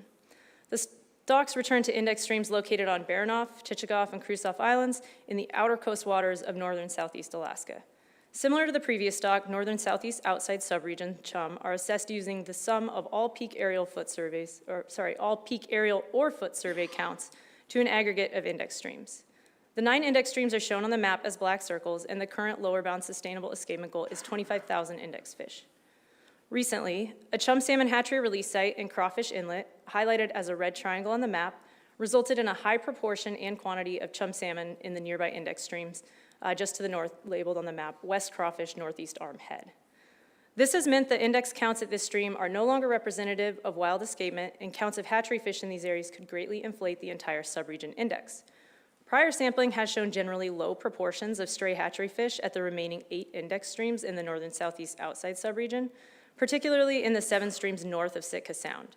Again, straying of hatchery-produced chum salmon into West Crawfish Index Stream is not necessarily an indicator of diminished wild chum salmon production in the drainage, but the presence of hatchery-produced fish makes it impossible to estimate the abundance of wild chum salmon from aircraft or foot surveys alone.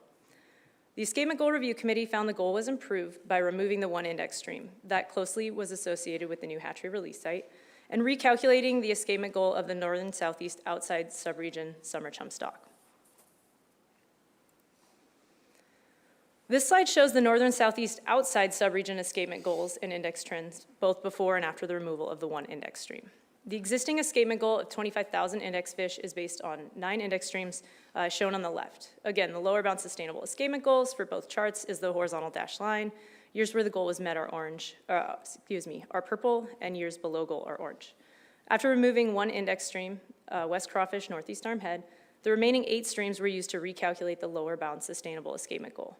The finding of this the finding of the Escapement Goal Review Committee, based on this recalculation, shown on the right and bordered in blue, is to revise the lower bound sustainable escapement goal to be 19,500 index fish. This revision retains similar properties as the existing goal and does not affect general trends. Moving on to fall run chum salmon, the 5 charts show the fall run chum salmon escapement performance in thousands of index fish for the stocks that have formal escapement goals, shown as the gray shaded area on each chart. Years where the escapement index met or exceeded the sustainable escapement goal range are shown in blue, and those below are highlighted in orange. The Chilkat River Escapement Index at the top left is based on expanded fish wheel counts and was within or above goal for nearly all years an estimate was produced.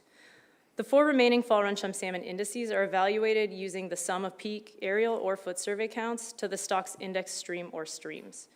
Overall, the sustainable escapement goal ranges have been met consistently for Security Bay and Chomley Sound, the bottom outside figures, but less consistently for Port Camden in the bottom middle, and particularly Excursion River.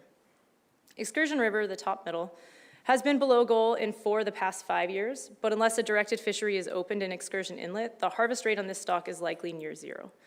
Excursion River fall chum were not listed as a stock of concern at the October work session due to potential survey timing bias in recent years. And moving forward, the department will ensure that survey effort continues until at least September, and we'll reevaluate this stock at the 2028 board meeting.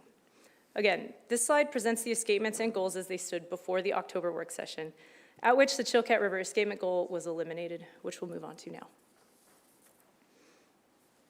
The Chilkat River has the largest fall run chum salmon stock in the region.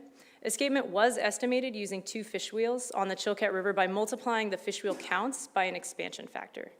The expansion factor was based on 5 years of comparative fish wheel counts and mark recapture escapement estimates, but the relationship between the fish wheel counts and the estimated escapement was very poor. Regional leadership and research staff conducted a review of the fish wheel project in winter 2024 and determined it was not essential to existing king, coho, or sockeye salmon projects and was a poor indicator of chum salmon escapement. So at that time, it was decided to eliminate the fish wheel project and it did not operate in the 2024 season. Although the escapement index has been used to maintain a goal for the stock, it's likely a poor reflection of actual escapement, and the finding of the Escapement Goal Review Committee was to eliminate the sustainable escapement goal for Chilkat River fall run chum salmon. Madam Chair, that completes my section of the report. Thank you. We can pause now for any questions on chum salmon. Mr. Swenson. Is there, or has there been any study really done, how much difference is there between the hatchery chum and the wild chum in their straying? Are they about the same, or is there more in one than the other? Or do we know? I think we don't, through the chair, we don't know exactly there's probably a diversity of different rates of strain between stocks throughout Southeast Alaska, but we have done some estimates. There's a paper that, through a lot of our straying research, was published a few years back, and we tried to estimate the proportion of the hatchery aggregate that was straying, and it was somewhere, it was low, it was 1 or 2%. That equates to a lot of fish, obviously, but I don't think we have for Southeast any estimates of the proportion of a wild stock that would stray to another stream. That'd be a pretty difficult number to get at. Can you identify yourself for the record, please? Yeah, Andy Piston, I'm the Regional Salmon Research Supervisor for Southeast. Thank you. Mr. Carpenter. Thank you, Madam Chair. I guess whoever can answer this question the best, by all means. So on on page 18, or slide 18, whatever you want to call it, I'm looking at the map of the northern southeast outside region. You have 9 index streams, which start in the southern part in Whale Bay and move all the way up to the northern area of the Black River. Can you give us a general idea about how many miles that is?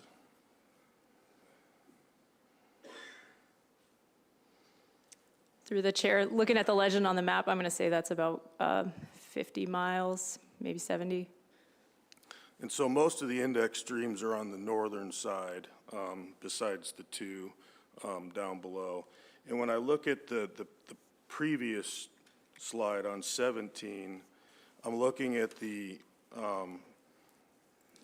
overall productivity in that 50 miles, I guess, if we're going to use that for a number. And it seems that the escapement levels across the index range has obviously been pretty consistent in declining over time. Can you attribute that to anything specifically?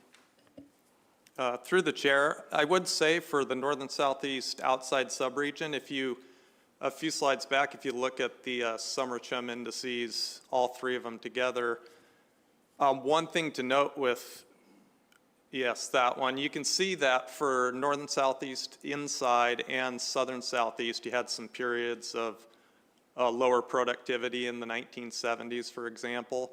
The northern southeast outside escapement index, because of the availability of consistent survey data, starts in 1982. So you lose that time period, but probably I would say what we're seeing here with the trends in abundance probably reflect what we're seeing overall of northern southeast waters. And you see that for pink salmon too. You see, in fact, if you look at just harvest trends of all salmon in southeast Alaska over time, you see, if you go back to the 1920s, you see very high abundance in the 1930s and 40s, and then it declines to very low levels in the 1960s and 70s, and then you see everything bounce back tremendously in the 80s and 90s, and then you see a general declining trend. And I think it just reflects just environmental conditions over a broad scale that's impacting everything. And the other thing I would point out for northern southeast outside is because the index, it's based on a simple percentile method, so it's pretty conservative. We're setting the goal to the 25th percentile of those historical escapements. But that data set also doesn't include some of those periods of lower productivity. So I guess when I look at northern southeast outside escapements, I just think of it more in terms of, we're just in a period of lower production. It's not a conservation concern. And it just tells us that in these conditions, we should probably try to reduce harvest rates a bit. But it's not I don't see it as a conservation issue. I think it's more of just the overall trends we've seen in salmon production in all these areas over time. And I know we're talking about chum salmon specifically here, but do you see varying production levels in regards to pink salmon that would also occur in these areas as well, over time?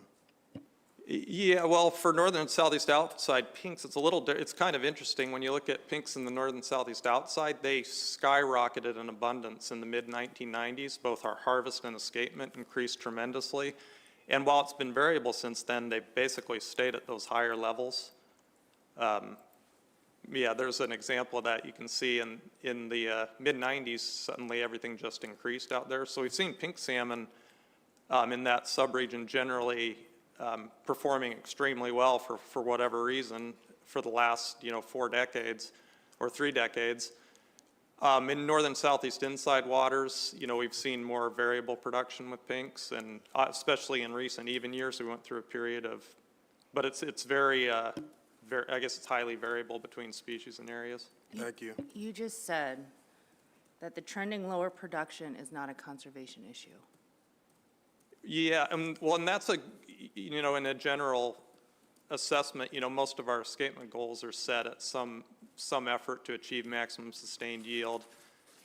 And I think sometimes people interpret the term stock of concern as being a conservation concern, which people tend to mean the stock's at risk of, going extinct or suffering severe trouble. Whereas for most of our escapement goals, you're setting them at a level that's trying to provide maximum yields in future years, which is a different thing, I guess. It doesn't mean there's not a concern and we want to reduce harvest rates to meet the goals. But as far as interpreting what that means, there's different views. I understand what you're saying. But at this table and for the public, if you've got a trend below your escapement goals, what other indicators do we have to use a potential conservation problem? Well, the escapement performance is the main one. Precisely. Which is why we have it as a stock of concern, and we'll certainly take management actions. Well, yeah, I'm looking at northern southeast inside escapement index specifically right here. So let's go back a minute. If I could, so you identify stocks of management concern. It doesn't necessarily mean we have I understand a the distinction, conservation yeah. concern. We just want to get back, by controlling harvest, get back to that yield that has historically been provided. Right, I understand that. My question was lacking that, what other actions or indicators does the board have? And when you see a trend of consistently being below the escapement goal, what other indicators do we have to assess that there may be an issue that the board needs to address or ask the department about? Well, there's all kinds of, you could look at, for instance, hatchery straying, you can look at size at age, you can look at the proportion of females. There are different indices you can use, but I'm just asking coming it back relative to this, Okay. this presentation. And so that's why I'm asking the questions. So on slide 14, I have a question about slide 14. So the blue text in the box has no correlation to the blue outline on the map. Can you please remind me what the blue text is supposed to be highlighting, indicating? Yeah, through the chair. This is indicating the stocks that had revisions or eliminations in the case of Chilkat River to their escapement goals. So I'm not trying to pick on you guys, but when I'm looking at these and I'm reviewing them prior to these presentations, that's telling me nothing. And so when I'm looking at blue, I'm looking at blue. And so it's a little confusing. So having some kind of a color key is really helpful to help inform us as we're taking a look at these. I'm going to ask the same question with respect to slide 15, and for that matter, I guess, any of the subsequent slides for each of the regions. And again, just for the record, how does the department distinguish between those wild and hatchery stocks within the escapement goal index? How are you, or are you, trying to apportion or enumerate any of between those, if at all? Yeah, through the chair. We are not apportioning hatchery into this escapement index. Our goal here is to monitor wild chum salmon runs. How are you doing that? And with the amount of chum salmon, hatchery-produced chum salmon in southern southeast, that you have a degree of confidence in your wild stock numbers? Yeah, through the chair. We have historically done chum salmon straying studies, and at the sub-region level or across southeast have found overall low proportions of stray hatchery chum salmon in these index streams. However, that has changed recently, which we went over in this. Does that answer your question? Yeah, kind of. What do you define as relatively low? Great question. 2% is what I would define as low. That was the sub-region levels from the 2012 publications the department put out. And when we say high proportions of chum salmon in the context of this presentation and potentially removing escapement or index streams, we're referring to more than 50%. Is that defined somewhere, or is that subjective to department opinion? That is written out in a presentation in an RC that you'll see the action plan first. Okay. Thank you. On slide 16, kind of same request. Without hearing your oral presentation, I have no idea what red indicates, right? So now I know that they're the removed streams from the index, but that would have been just useful information as I was taking a look at this. And then on the subsequent slides 17 and 19, when were those index streams removed? Can you repeat that? On slide, let's start with 17, you mentioned that you removed 13 index streams that had various limitations and recalculated the SEG on the remaining 50. Does it tell me somewhere on this graph, and maybe it does and I'm missing it, when those 13 index streams were removed and it was recalculated? Well, we did that before the October work session. So the 13 streams were removed from both time series that you see presented in front of you. We remove the streams and then recalculate the entire thing. Entire time series. Does that make sense? It does. Okay. Thank you for that. And same with, is that the same on slide 19 as well? That's correct. Okay. And then on slide 18, when we're looking at some of what was going on in certainly the crawfish area, are you sampling in those streams? How are you getting an idea of the number of straying? Again, the straying information that we have for this subregion comes from studies the department put on where we were sampling from 2008 to 2012, and then another study continued and sampled through 2015. We sampled again in 2018 and 2018 through 20 after the crawfish inlet returns came, and we noticed something different happening in West Crawfish, Northeast Armhead. Is there somewhere that's presented either or will be presented where those percentages are illustrated? Like the increased percentages?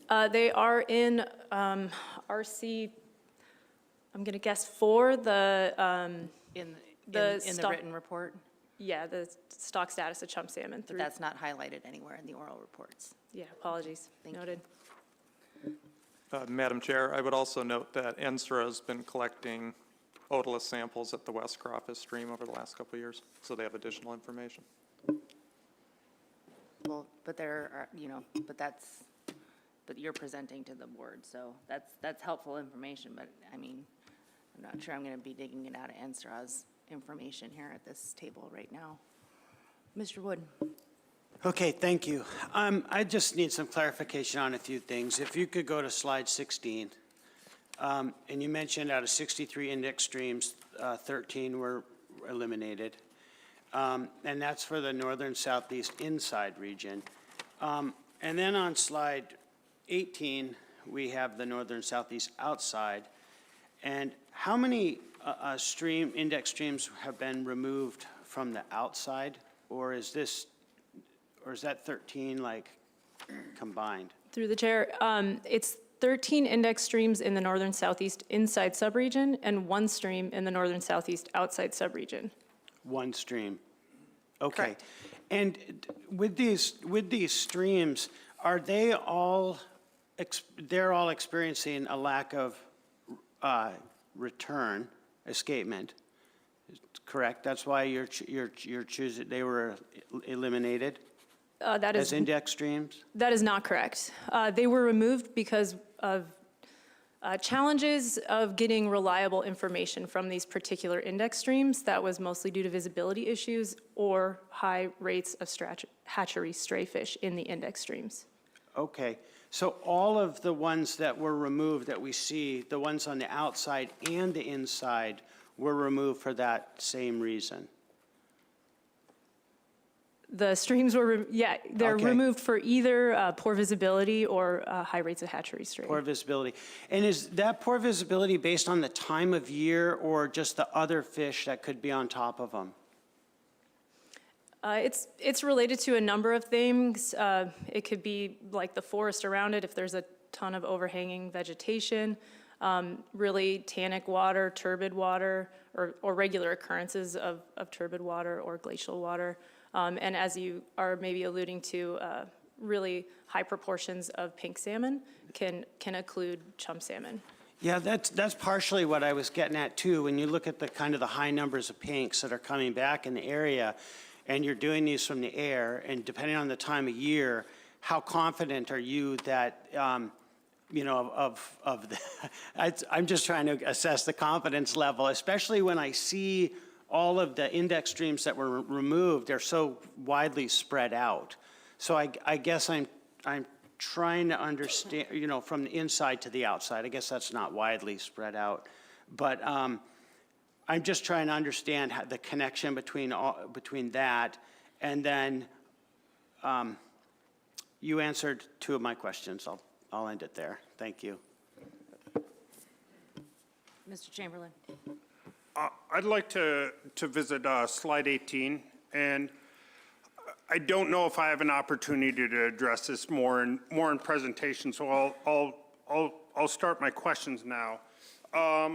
You referenced the issues with the crawfish and hatchery release site straying into the West Crawfish Northeast Armhead. In your in your observations, what percentage of those fish in the West Crawfish Armhead were hatchery releases? Through the chair, it varies from year to year, and it varies through time. In the initial years, in 2018 and 19, it was very high proportions. By late August, and especially once you get into September, it was 90% plus. In other more recent years, we've had some estimates around 60% in late August. So it's been variable, and the run size there, you know, in the first couple of years of returns at crawfish, they had huge returns. Since then, survival rates have gone to more typical of what you'd see for a chum release, and we've seen, I guess, fewer strays in numbers, and we've also been having terminal fisheries to try to reduce the number of fish available to stray, but in general, though, it's been consistently high. So since those high numbers were discovered in 2018, what efforts either through the RPT process or through management strategy were taken to mitigate the straying or reduce the number of strays in that stream? Sure. So, well, once return started and we realized there was an issue, we first started sampling the stream again just to document what was going on. Once we determined there was large numbers of strays present, then we took management actions in the seine fishery to try to harvest some of those excess hatchery fish that were moving into West Crawfish. And then more recently, the department is conducting an internal review of the crawfish release, and that review is described in regulation under 5 AAC 4086. And then the RPT was directed by the commissioner to review chum salmon release sites in Southeast Alaska over the next year. Another thing that's being done in the RPT process is they're starting to take up the issue of wild stock sanctuaries, and I think at the spring meeting they're going to bring up some potential sites for discussion. And while that doesn't correct this situation, it's a step that may result in avoiding this type of situation in the future. And then obviously we have, it's part of the action plan too, so that, and I would also mention, you know, NSRA they've been conducting some juvenile migration studies in Crawfish Inlet to try to see how those fish are migrating out of Crawfish Inlet, and they also have some plans to conduct some studies to try to improve homing to the site. It's hard to predict the result of that, but. Yes.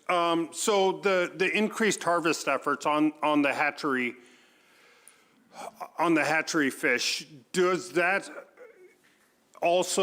that also correlate to an increased harvest effort on the wild stocks, or is there a way to differentiate them where you're targeting hatchery stocks and not wild stocks in that? Well, they're trying to target those fisheries in areas where they're seeing buildup of mostly hatchery fish, and they're trying to time it to avoid the wild run, which is on average a little bit earlier in timing, but there's likely some level of increased harvest due to the So would it be fair to say that there's also an increased harvest on wild stocks in an effort to reduce hatchery straying in these streams? Or am I misinterpreting that? That's probably fair. It might be minor, but it certainly could be happening, and it's hard to document, so, yes. When were the sites for release permitted in the Crawfish Inlet area? The first, I'm not sure of the exact year on the permit. Roughly?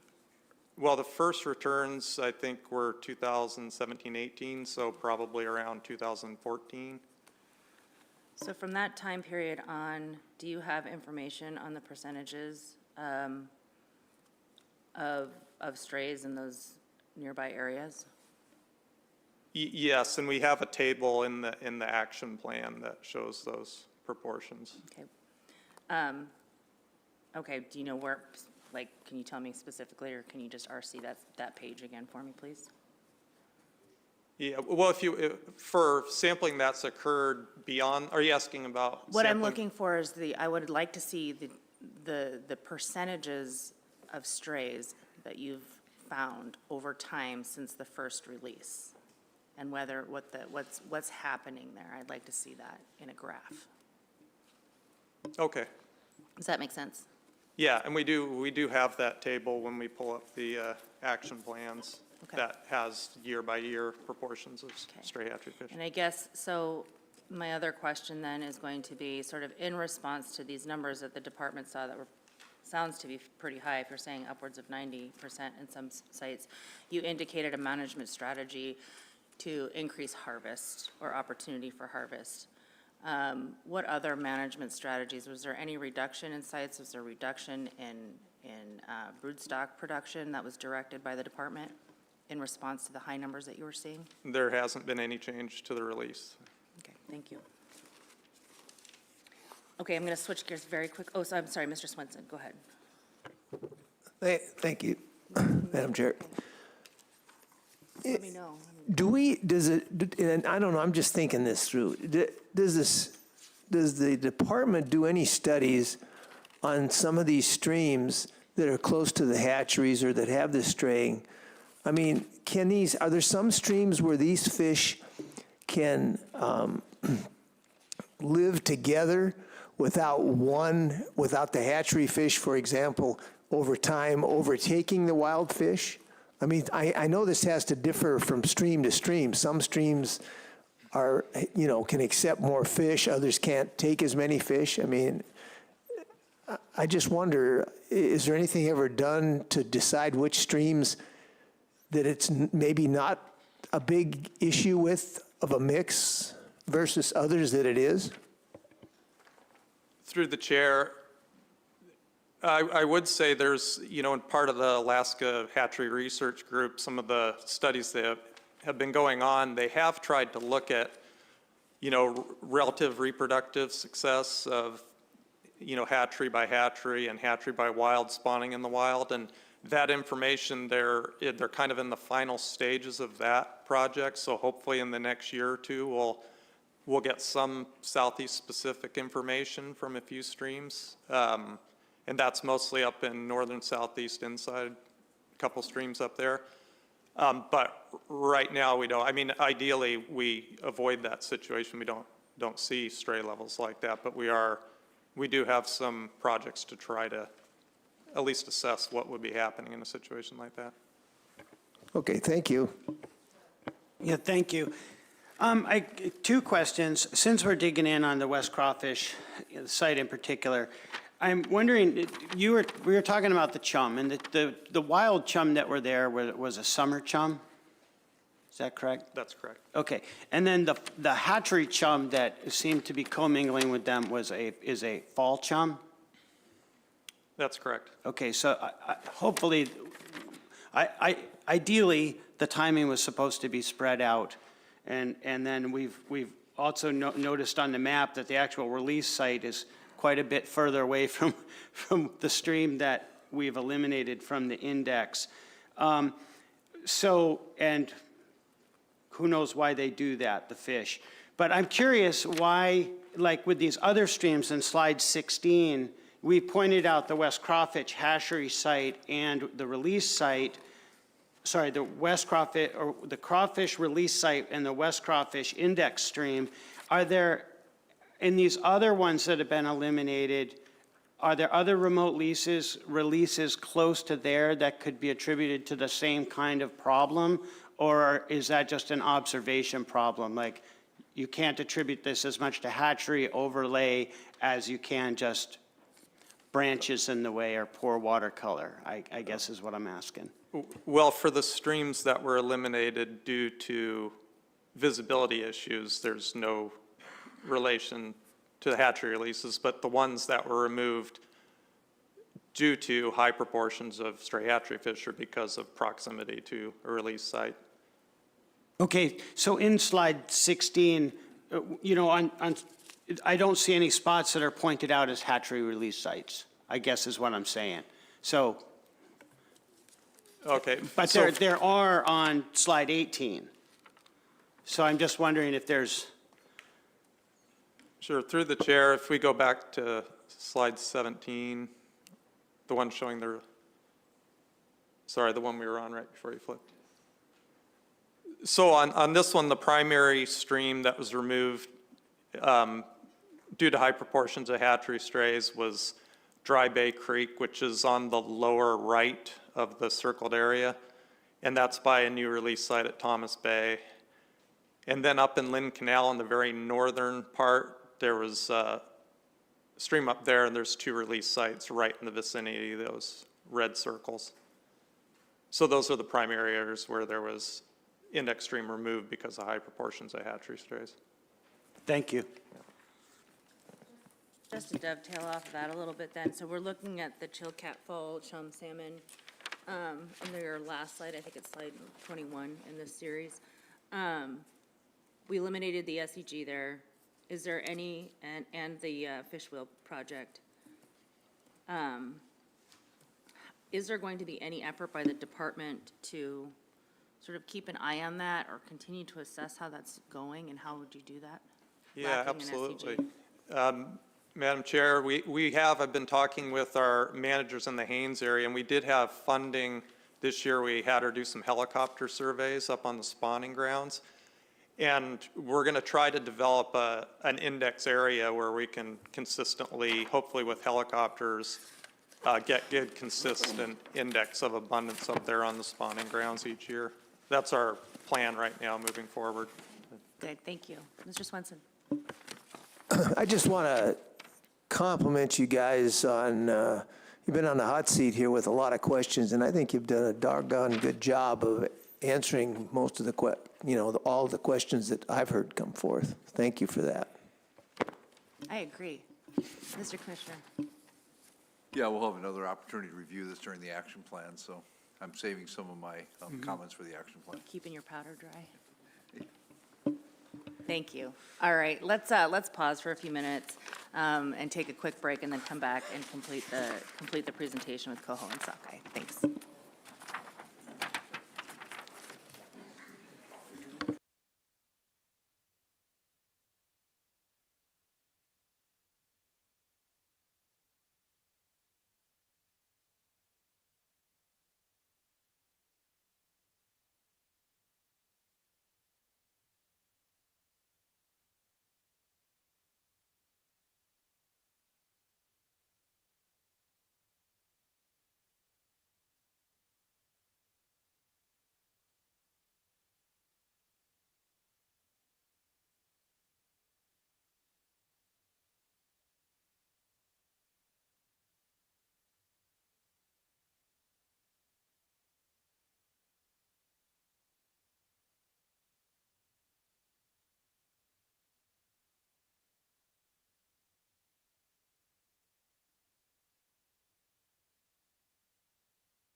1, 2.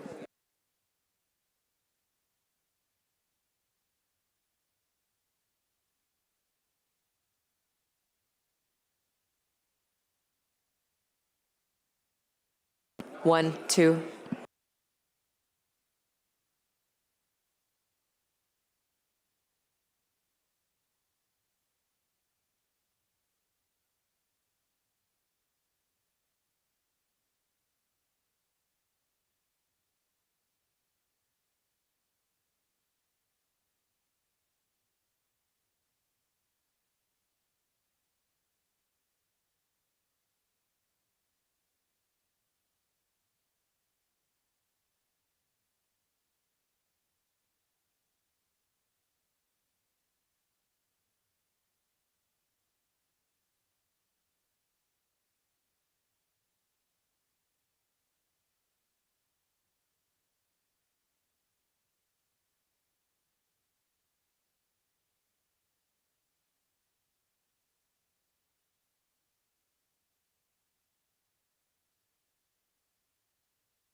Okay, welcome back. The time is 11:23. We're back on the record, and I think we'd like to try and wrap up this presentation, so let's go ahead and pick up where we left off. Thank you. Madam Chair, members of the board, members of the public, for the record, I'm Justin Priest. I'm the Regional Research Biologist for Commercial Fisheries in Southeast Alaska. I'll wrap up our presentation with a summary of our coho and sockeye salmon escapement goal reviews. We currently maintain escapement goals for 13 coho salmon stocks in Southeast Alaska, one of which is the transboundary Taku River, which is managed through the Pacific Salmon Treaty. The Taku River is shown with a yellow label on this map.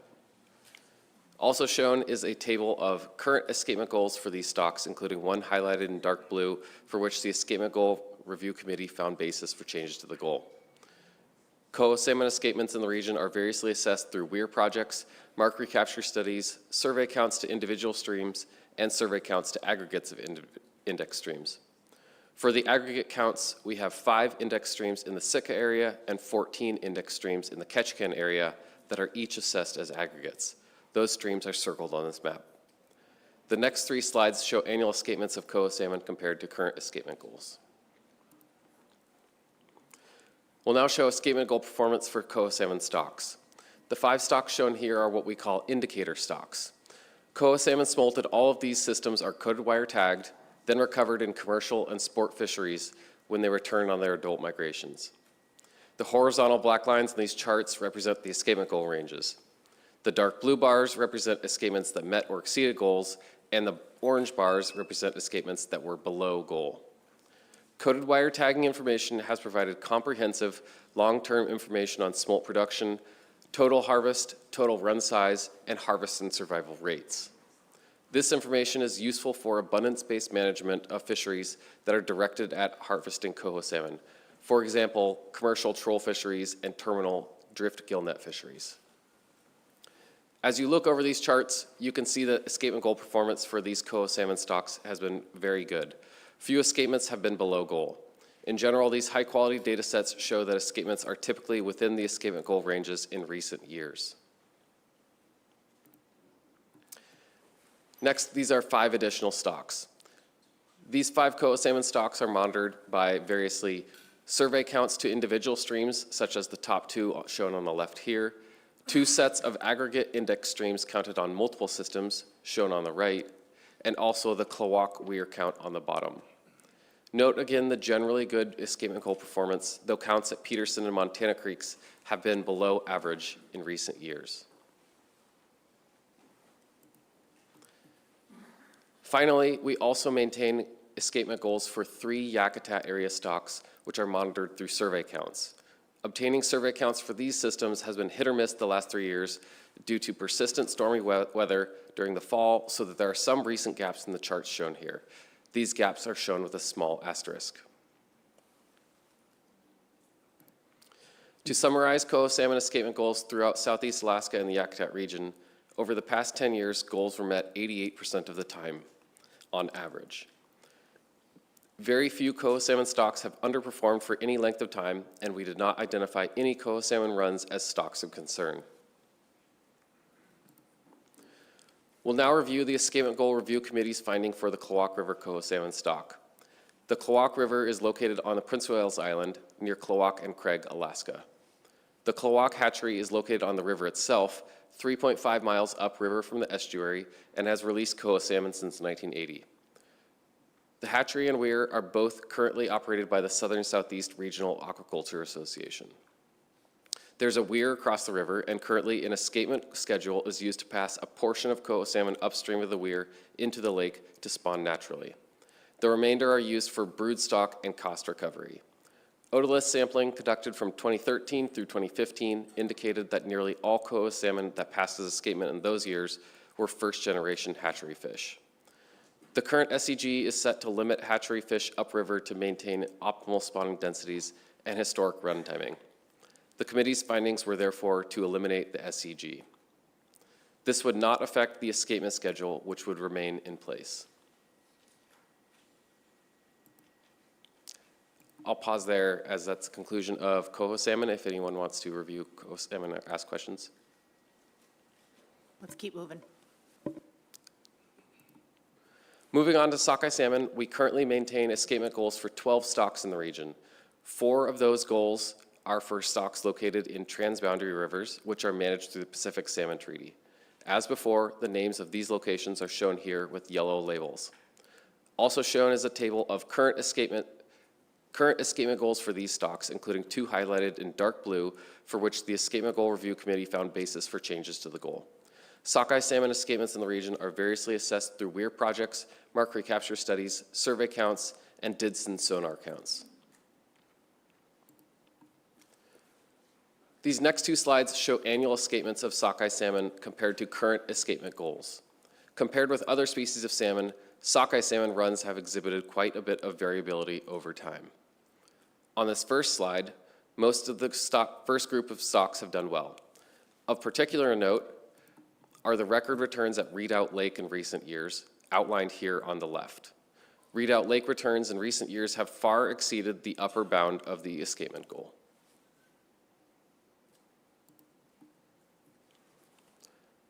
On this next slide, we again see variability in the returns.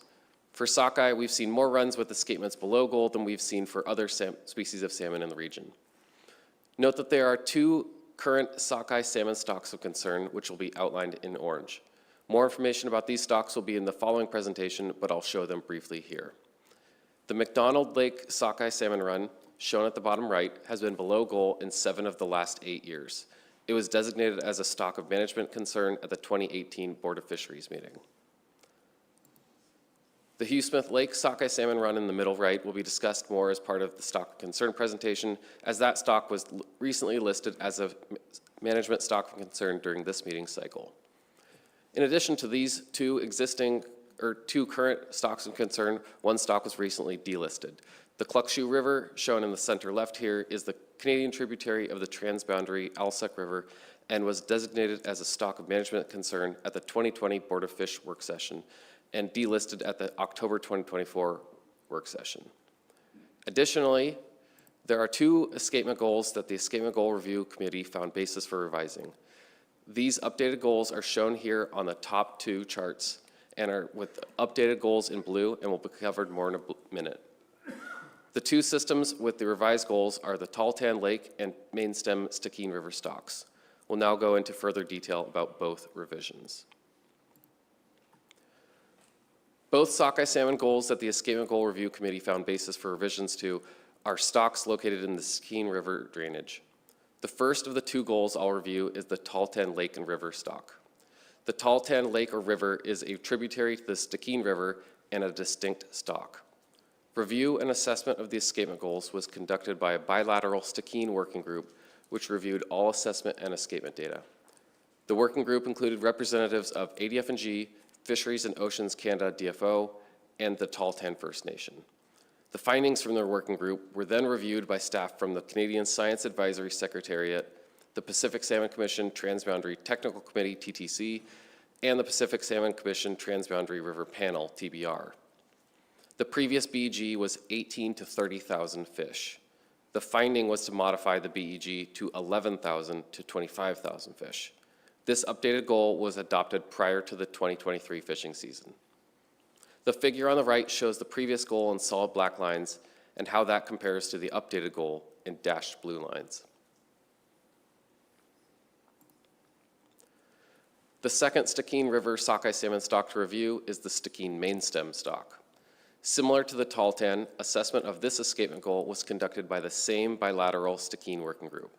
Again, the findings from this working group were reviewed by the same group of staff as the previous stock, including ADF&G and Pacific Salmon Treaty Panel and committee members.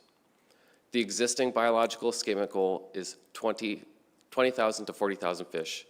The committee's finding was to modify the BEG to 13,000 to 33,000 fish. This updated goal was adopted prior to the 2023 fishing season.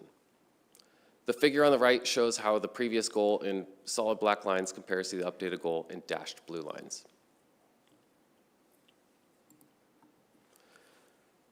To summarize sockeye salmon escapement goals over the past 10 years, goals throughout the region were met 75% of the time on average. There are 2 existing sockeye salmon stocks of concern, with 1 recently delisted and 1 stock listed. The Escapement Goal Committee found basis for revisions to the escapement goals of 2 sockeye salmon stocks. That concludes the species-specific escapement goal summaries. To summarize escapement goal changes for all the species we've discussed today, the Escapement Goal Review Committee found basis for changes to 6 escapement goals, 3 chum goals, 2 sockeye goals, and 1 coho goal. The remaining 41 escapement goals remain status quo. Madam Chair and members of the board, I'd be happy to answer any questions you might have at this point. Thank you. Thank you, Mr. Swenson. I know Ms. Van Dort has asked this questions in other proceedings, but why do you drop the BEG in the sockeye? I don't understand that. Explain it to me, please. Through the chair, Member Svensson. Thanks for that question. So the original, for the Stikine River, the original goals were set in 1987 and 1993 for the Stikine River and Tahltan River, respectively. And those were originally set on just a few years of escapement data. And so as we've collected, we had about 30 more years of data to add to the brood years. And so we got a better understanding of what the true productivity to maximize yield was for those stocks. Okay, thank you. Are you using the same methodology in terms of how you're establishing the goals? Or? Madam Chair, can you clarify are you speaking? So there's a couple different ways that you guys establish goals, right? In terms of modeling, am I incorrect? I'm trying to think of the two that were, can you help me, Forrest, think of the 2 different ways that's? Madam Chair, so I think you're referring to the percentile approach, and then, you know, there's various spawner recruit relationship-based approaches. That's the one, that's what I was looking for. So the method that you're applying, I don't know if are you using the percentile approach, or how are you establishing them? Madam Chair, we are using the same methodology, which is not the percentile approach. It is a full spawner recruit return. Yeah, which would be a BEG, I guess, yeah. Okay, thank you. Mr. Wood. Yeah, thanks. And this is kind of a collaboration between the ADF&G and scientists from Canada as well. Through the chair, Member Wood, yes, for the Stikine River and all transboundary rivers, the goals are set bilaterally, so they are worked on together with members from both delegations. On those 2 systems, I'm just looking at your finding that these were adopted prior to the 2023 fishing season. Was that sort of out of or unusual for how you guys do your normal escapement goal review cycle? And if so, why? I don't know, but it seems usually you kind of do your escapement goal review and you present those at the work session prior to the in-cycle meeting, and this seems to be done a little bit earlier. Madam Chair, I confess I don't know the answer to that, but I would love to look that up. I believe that it is, I'm not going to speculate, I guess. Yeah, if you don't know, that's cool. Last question for me is with respect to sockeye, and this is a terrible problem to have. Redoubt Lake looks to really be performing well in the last couple of years. Are there any department concerns about overescapement? Madam Chair, at this point, the management staff have been opening the fishery as wide open as possible to address those potential concerns, but we are not concerned necessarily with overescapement for that stock. Okay, well, thank you. Any other questions? All right, well, thank you for your presentation. Thank you for your patience with our questions. The next slide looks to be getting into SOC action plan review, and looks to be fairly lengthy. So what I think I'll do is take an early lunch break and then come back and get into the SOC and action plan reviews for the Southeast region.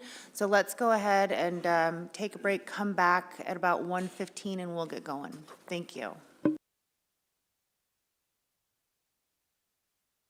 The other thing I just kind of wanted to remind folks of too is that there is a reception this evening at 5 p.m. At the hotel that's hosted by the Southeast Alaska Hatcheries and Seafood Industry leaders. I'll make another reminder announcement here at the end of the session, but encourage you to check it out.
Okay, welcome back, everyone. Hope you enjoyed your lunch and got to take advantage of some of the nice weather we have here.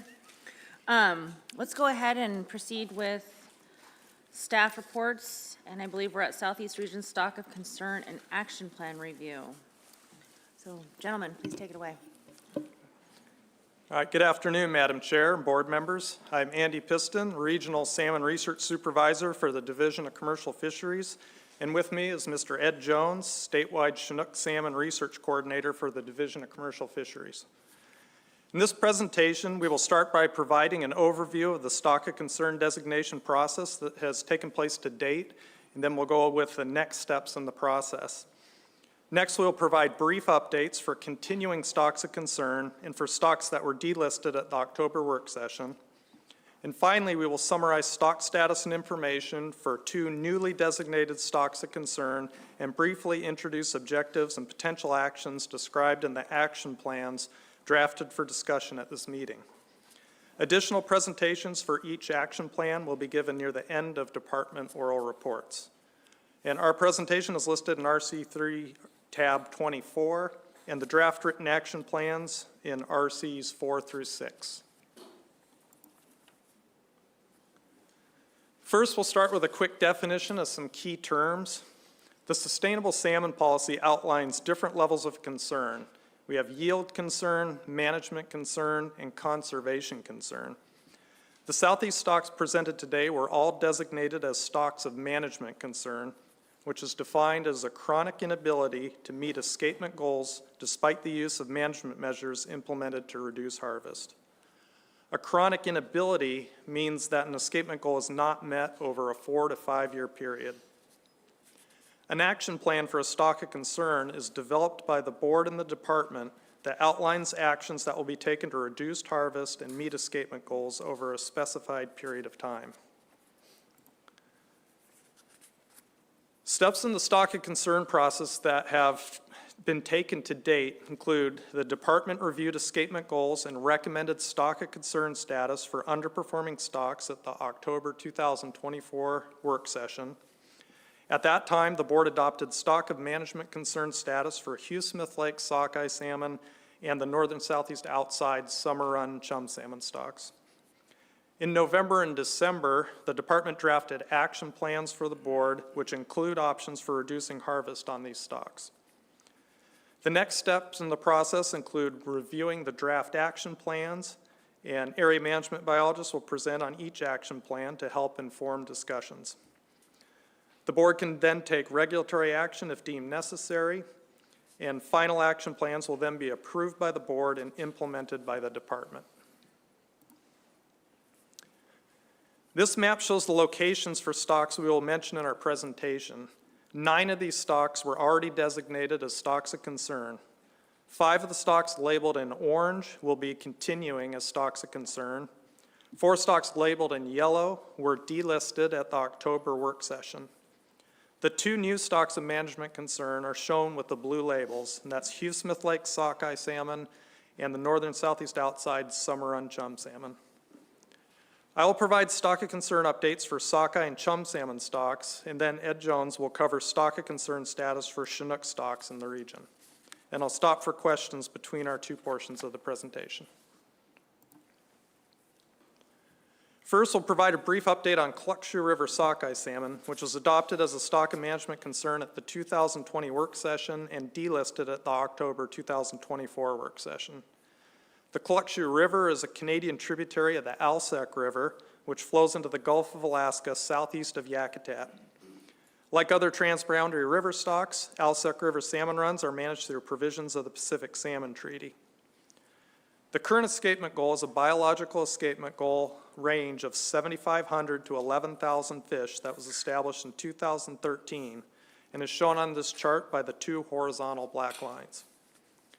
Since being adopted as a stock of concern, the Cluckshoe River has had very large returns of sockeye salmon, and escapements were above the upper bound of the escapement goal range in 3 of the past 4 years, including the 2nd and 4th largest escapements on record in 2022 and 2021.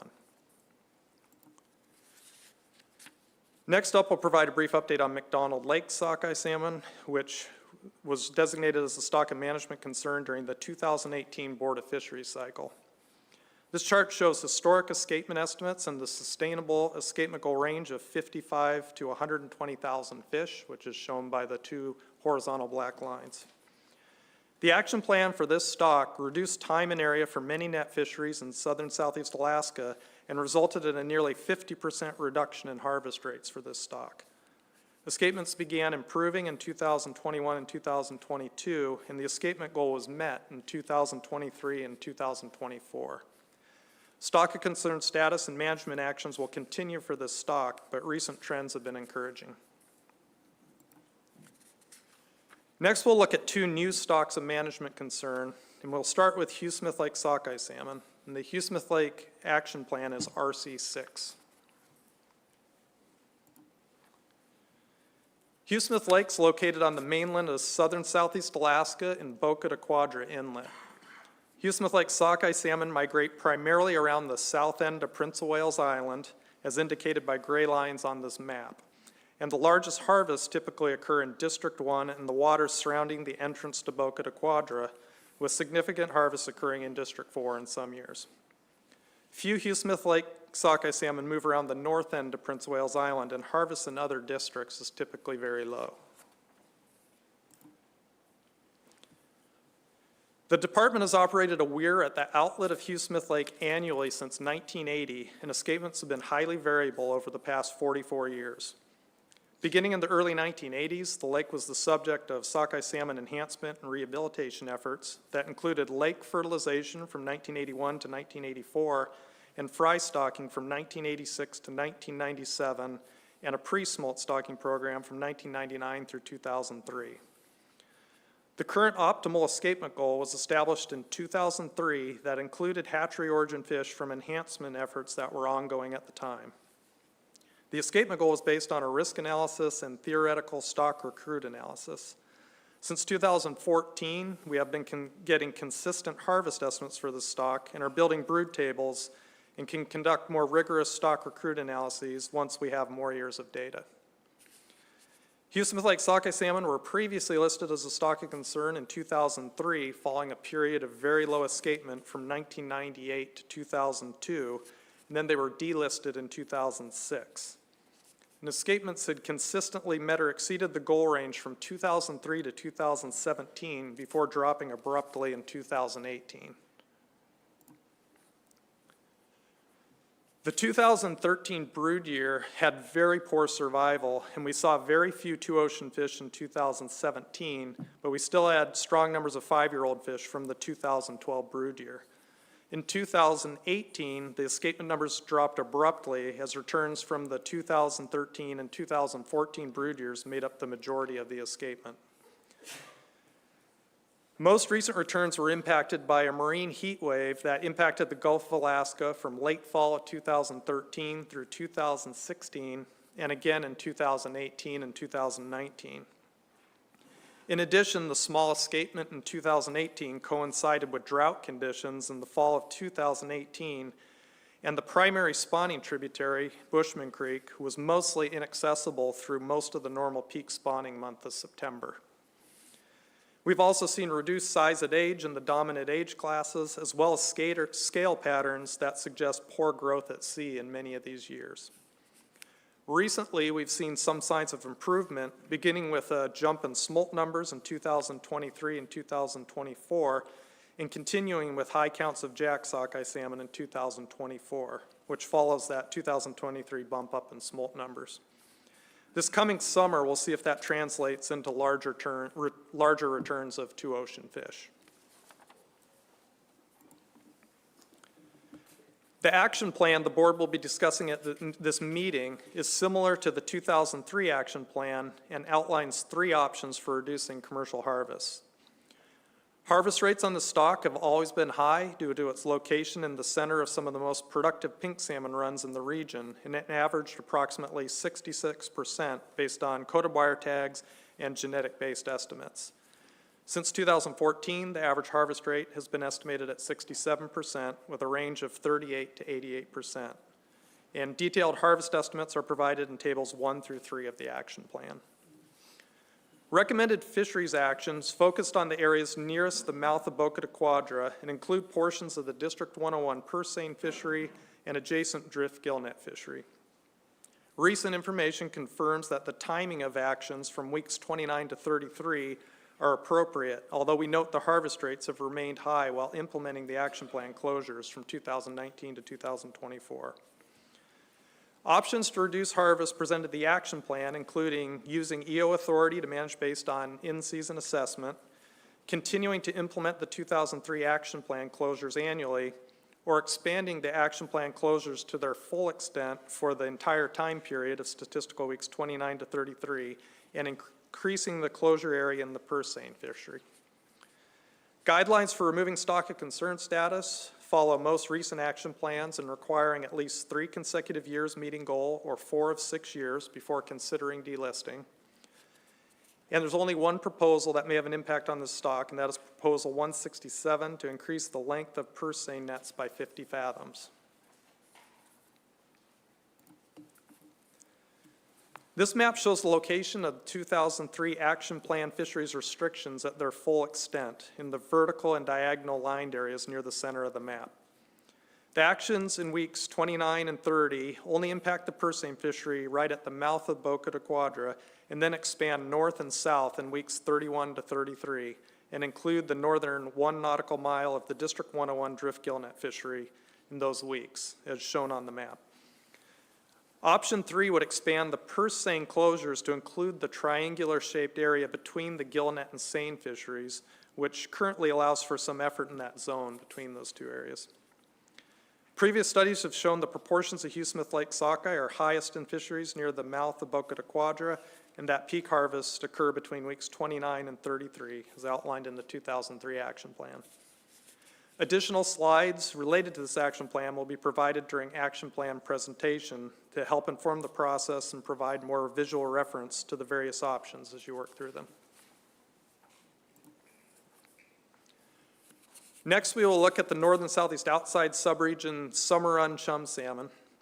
The northern southeast outside summer run chum salmon action plan is listed in RC5. The northern southeast outside subregion includes summer run chum salmon index streams on the outside waters of Chichagof and Baranof Islands in northern southeast Alaska. There are currently 8 index streams in this subregion following the removal of the West Crawfish index stream, and these streams represent escapement performance for all summer run chum systems in the region. There were 42 streams in the northern southeast outside subregion with at least one count of greater than 1,000 fish in the ADF&G database prior to 1985, and additional streams with smaller runs. Wild chum salmon in this area are primarily harvested incidentally in targeted pink salmon fisheries, and harvest rates are unknown and likely highly variable between streams and between years. This slide shows the escapement goal performance for the former and recently revised indices and escapement goals. The existing escapement goal based on 9 index streams is 25,000 fish, as shown on the figure on the left. And after removing the 1 index stream, the remaining 8 index streams were used to recalculate the lower bound SEG of 19,500 fish on the right. Escapements over the past 15 years have generally been close to the lower bound sustainable escapement goal, with lower escapements from 2020 to 2023. And although escapement performance is slightly better for the revised index, it's still below goal in 4 of the past 5 years. Due to the wide geographic area and numbers of streams covered in the northern southeast outside subregion, the primary option recommended for commercial fisheries is to use EO authority to reduce harvest of summer run chum salmon in weeks 27 through 34, and could involve time and area restrictions tailored for each specific area based on current conditions.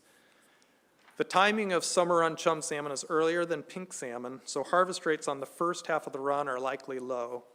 Harvest rates are also likely highly variable between streams and years.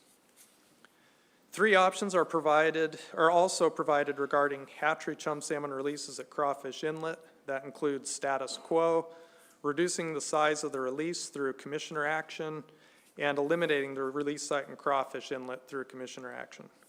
It is important to note that these options would primarily impact the West Crawfish area And northern southeast outside chum salmon would still qualify as a stock of concern using the updated index with the West Crawfish stream removed. Like Hugh Smith Lake, guidelines for removing stock of concern status follows most recent action plans and requiring at least 3 consecutive years meeting goal or 4 of 6 before we consider delisting. And similarly, only one proposal may have an impact on this stock, and that is Proposal 167 to increase the length of purse seine nets by 50 fathoms. This map shows the primary purse seine fishing areas in relation to index streams and hatchery release sites. Each specific area is unique, and management actions would reflect the local chum salmon escapements and developing pink salmon runs. Restrictions would not be implemented in Sitka Sound due to the high number of hatchery-produced chum salmon in the area and the absence of northern southeast outside summer run chum index streams. Additional slides related to this action plan will be provided during the action plan presentation to help inform the process and provide more visual references to the various options as you work through them. That includes the sockeye and chum portion of this presentation, and now I'd be happy to answer questions before we move on to Chinook. Thank you. Board questions? Mr. Carpenter. Thank you, Andy. Specific to sockeye, let me find where I'm at here.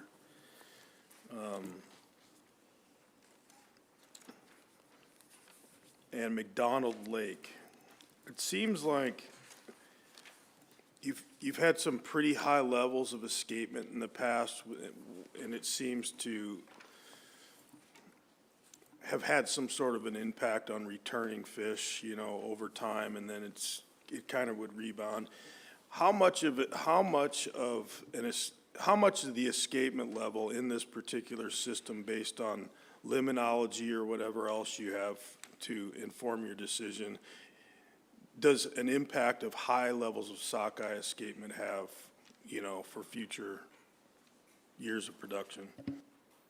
Yeah, through the chair. I think with McDonald Lake, it's kind of interesting. I think it reflects a lot of those same long-term production dynamics we're seeing for a lot of species because, you know, when our stock assessment program began at McDonald Lake, the runs were very large and we consistently, you know, we were getting very large returns off those large escapements initially. And then, you know, since that time, things have gradually declined. And that, you see that exact same pattern in just harvest of sockeye going back, you know, to 1960. You see this cyclical pattern.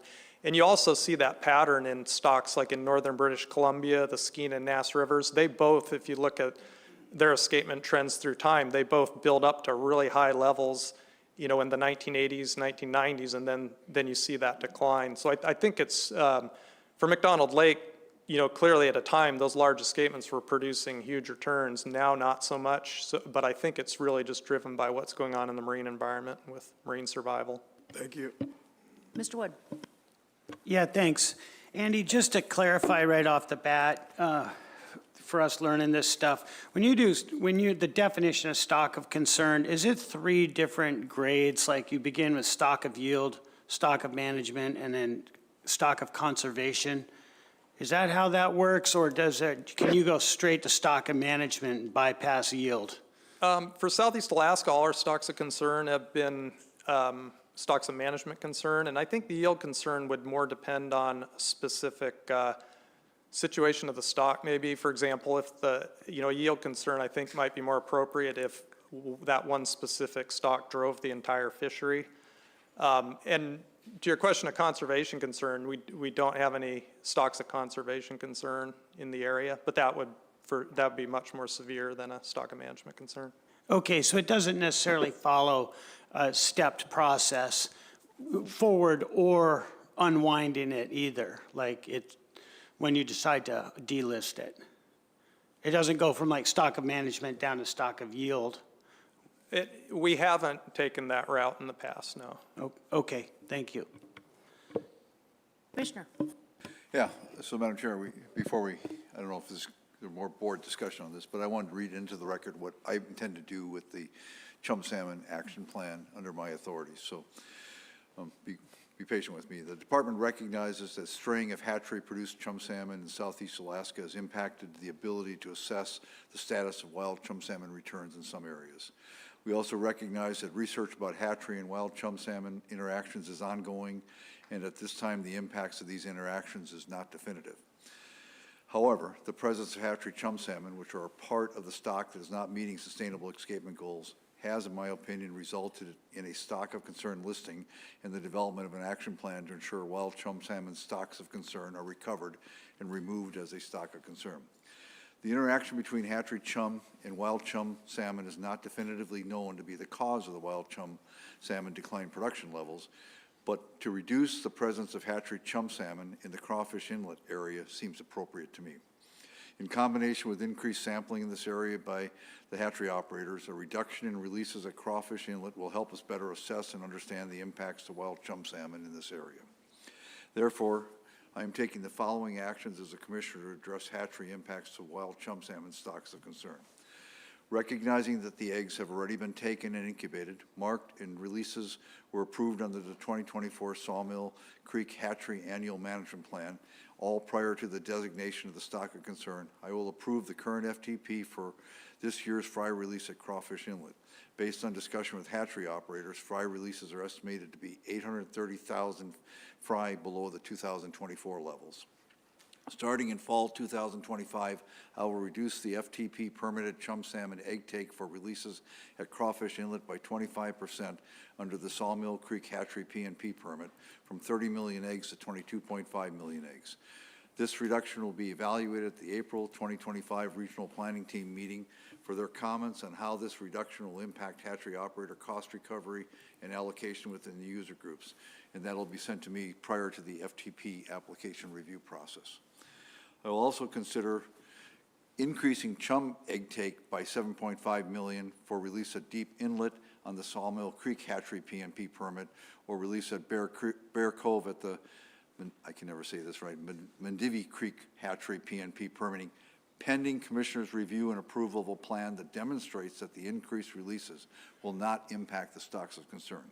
That is, if it cannot be demonstrated to my satisfaction that the increased releases at these sites will not impact the identified stocks of concern, I will not permit those increased releases. Finally, I am directing the Joint Southeast RPT to conduct a review of chum salmon release strategies, release numbers, and release locations, and report back to me by December 31st, 2025, their findings and recommendations regarding what is working well, what is not working well, impacts on wild salmon stocks, and the potential improvements to the salmon fishery enhancement program in Southeast Alaska. Thank you, Madam Chair. Thank you, Commissioner. And there's a lot in there. Yeah, I appreciate that. I will put this in an RC. Thank you. But just a question, and I think you said that it was going to be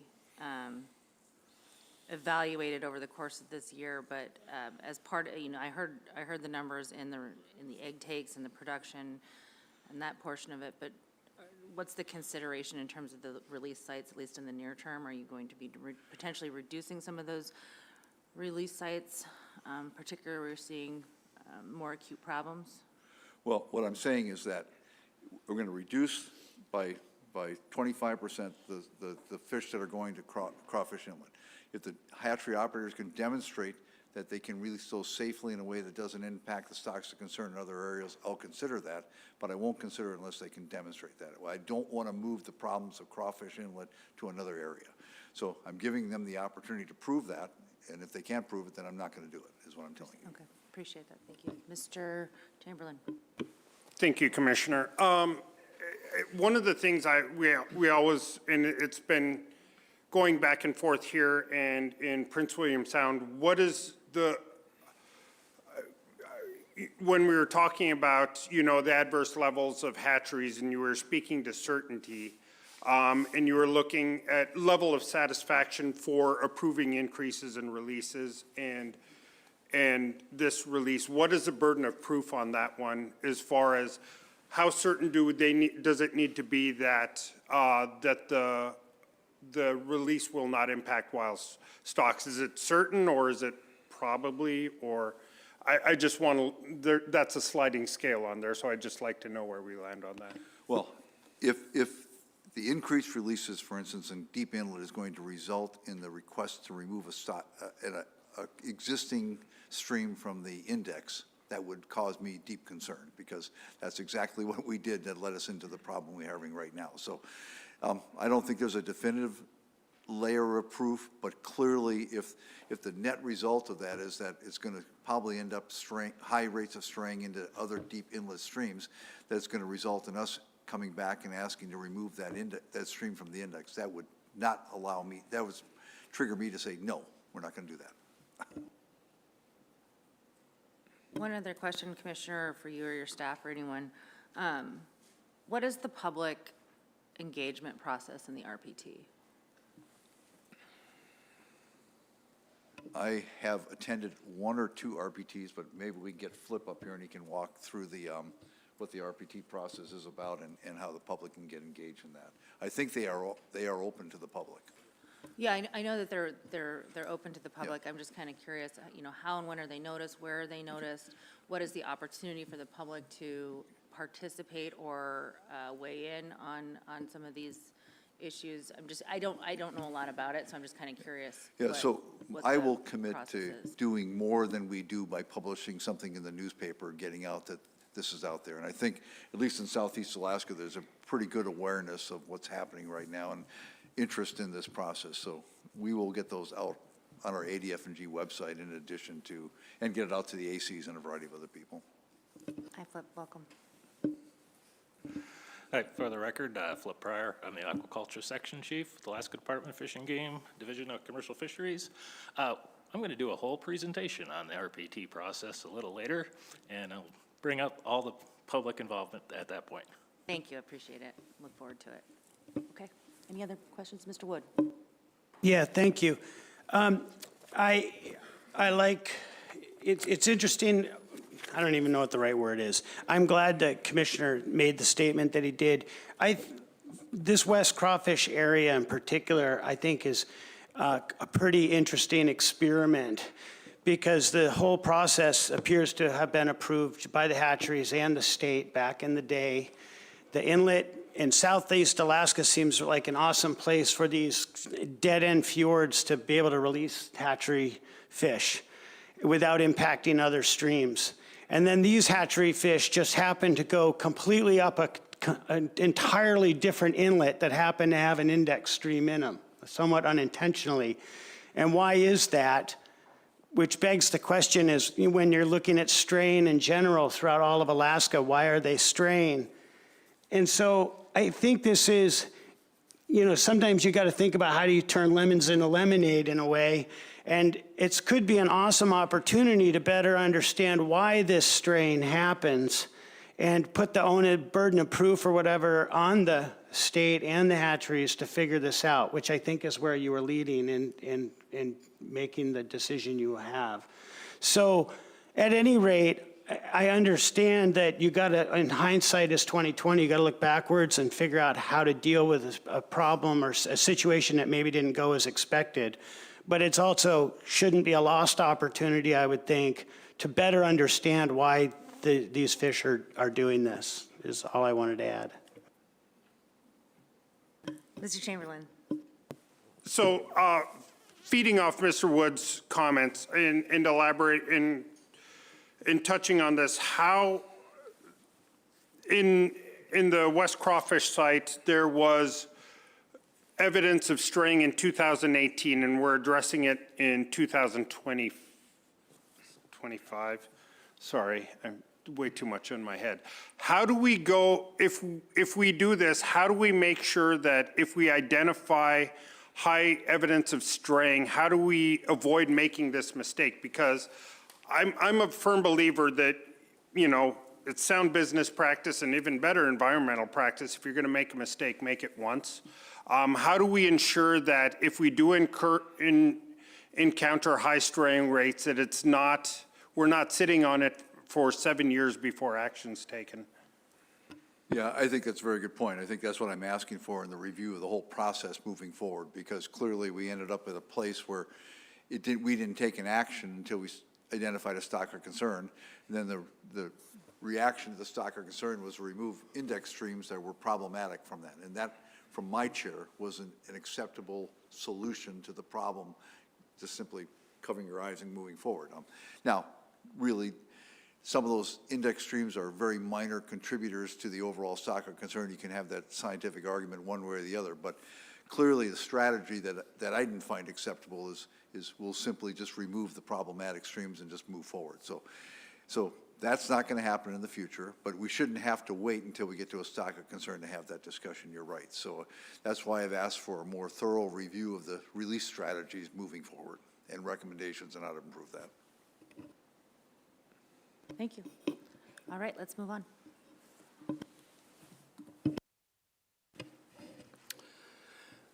Members of the board, Madam Chair, my name is Ed Jones. I'm a fish and game coordinator with the Division of Commercial Fisheries based out of Juneau. And today I'll be providing an overview of the status of king salmon stocks of concern in the Southeast region.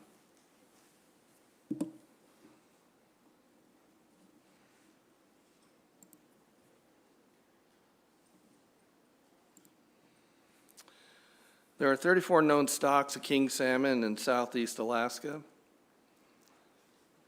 And the department monitors escapement in 11 of those stocks using a variety of methods, including weirs and marker capture studies and observer survey counts. As everyone is aware, we have been experiencing poor king salmon production since about the mid-2000s. And this poor production stemmed from the Yukon, essentially down to the Nass and Skeena rivers in northern BC. And due to this poor production and resulting poor escapement goal performance, the board took action beginning in 2017 when 3 stocks of king salmon in Southeast Alaska were designated as stocks of management concern. The production woes continued, and in 2020, the board designated an additional 4 stocks of king salmon as stocks of management concern. So in total, we had 7 of the 11 escapement indicator stocks identified as stocks of management concern after the 2020 board meeting. But since that time, escapement goal performance has improved for a handful of these stocks, and the board has now delisted 3 of those, and today we have 4 king salmon stocks remaining as listed as stocks of management concern, and now I'm going to go into some details for each of those 4 stocks.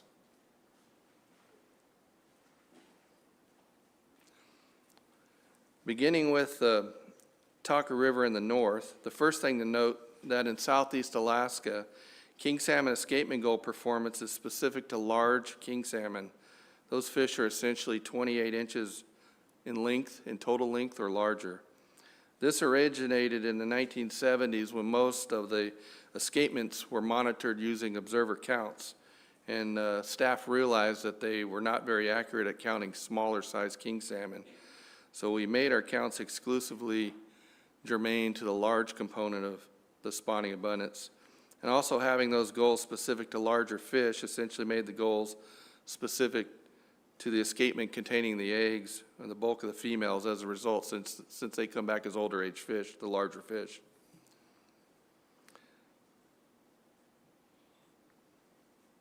Whoops, there we go. The Taku River king salmon were first designated as a stock of concern at the October 2020 work session.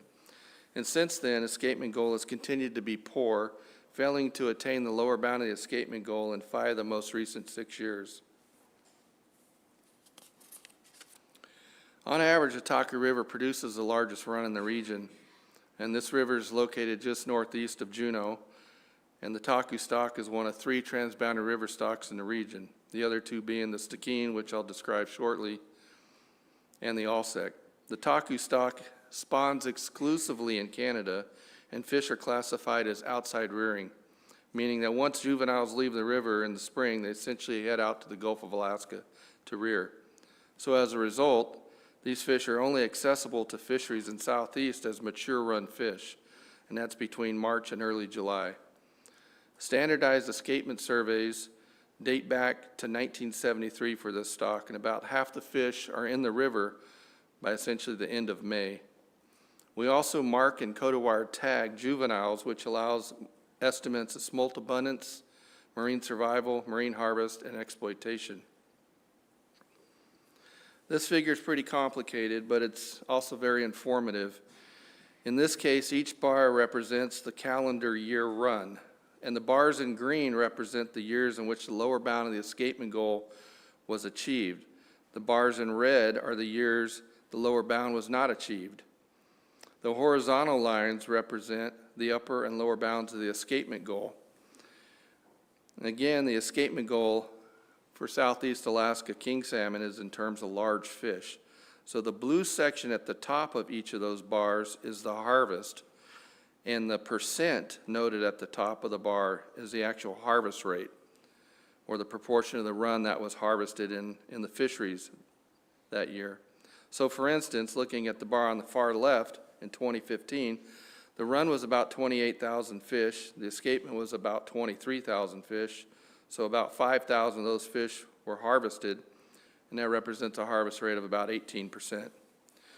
Also in this figure to the far right is a bar in yellow, which represents the forecast for the upcoming season. And this year we have an optimistic forecast that the river will see the run will be 40,000 large fish. Another thing to note in these figures, in the harvest rates, you can see that beginning in about 2019, the harvest rates decreased dramatically. This is a direct result of the conservative management actions that started as a result of the downturn in production and conservative management action that was implemented. So harvest rates since 2019 for the taku stock have averaged about 7%. And prior to that, in this figure from 2015 to 2018, they averaged 23%. And I thought it was worth sharing this map. I'll do it for the Stikine as well because we have the information. But these are all the coated wire tag recoveries, when and where they were recovered for this stock. And you can see that these fish are harvested in the troll fishery, which is depicted in red on the outer coast, and the sport fishery harvests depicted in green are more centrally located around Juneau, which makes sense. And as are the drift gillnet fisheries depicted in blue in Taku Inlet and Lynn Canal to the north. Moving on to the king salmon river stock, this stock was originally designated as a stock of management concern at the October 2017 work session. And since then, the escapement goal performance unfortunately has continued to be poor, failing to attain the lower bound of the escapement goal in 4 of the most recent 6 years. The King Salmon River stock is the King Salmon River is a small river that flows into Seymour Canal just south of Juneau, and it produces a small stock of king salmon, and they're very unique, and it's the only island population of king salmon in the region. Unlike the taku stock or the Stikine stock assessment information is very limited, and escapement is monitored today using observer counts. And also, unlike the taku stock, this stock is inside rearing. That means the bulk of the population is available or accessible to fisheries harvest throughout their lifespan. Now, standardized escapement estimates date back to 1975, and about half the fish are in river by the first week of July. Juveniles are not tagged, so we do not have direct estimates of harvest for the stock, but we use nearby Crystal Lake hatchery releases of Andrew Creek brood as a surrogate for harvest rates. Moving on to Stikine River king salmon. These were first designated as a stock of concern at the October 20 work session. Since that time, escapement goal performance has not been good. It's failed to achieve the escapement goal in 6 of the most recent, actually 9 straight years. And on average, the Stikine River produces the second largest run of king salmon in the region. This river is located near the towns of Wrangell and Petersburg, and the Stikine stock, again, is a transboundary river stock, with most of the spawning occurring in Canada.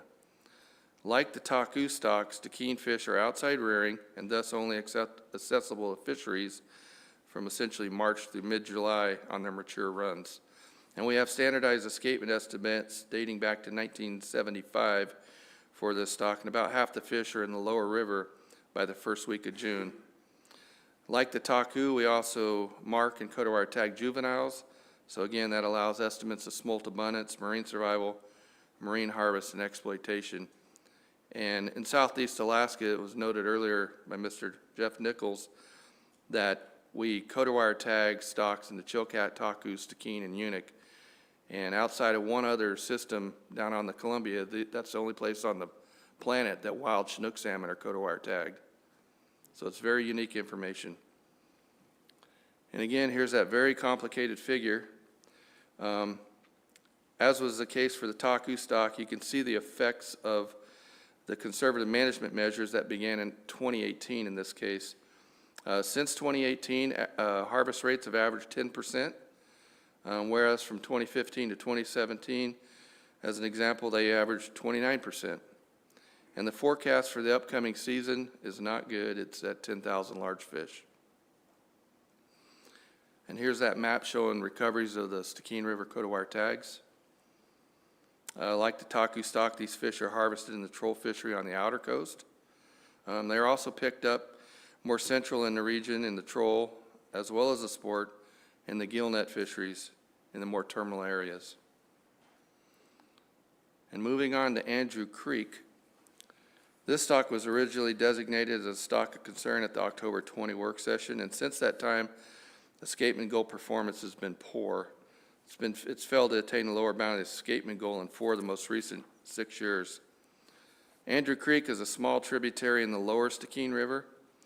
Stock assessment information, like the case for the King Salmon River, is very limited for this stock. And today escapement is monitored using observer counts. Fish are inside rearing, like the case for the King Salmon River, and they're accessible to fisheries throughout their lifespan. Standardized escapement estimates date back to 1975, and about half the fish are in river by the first week of July.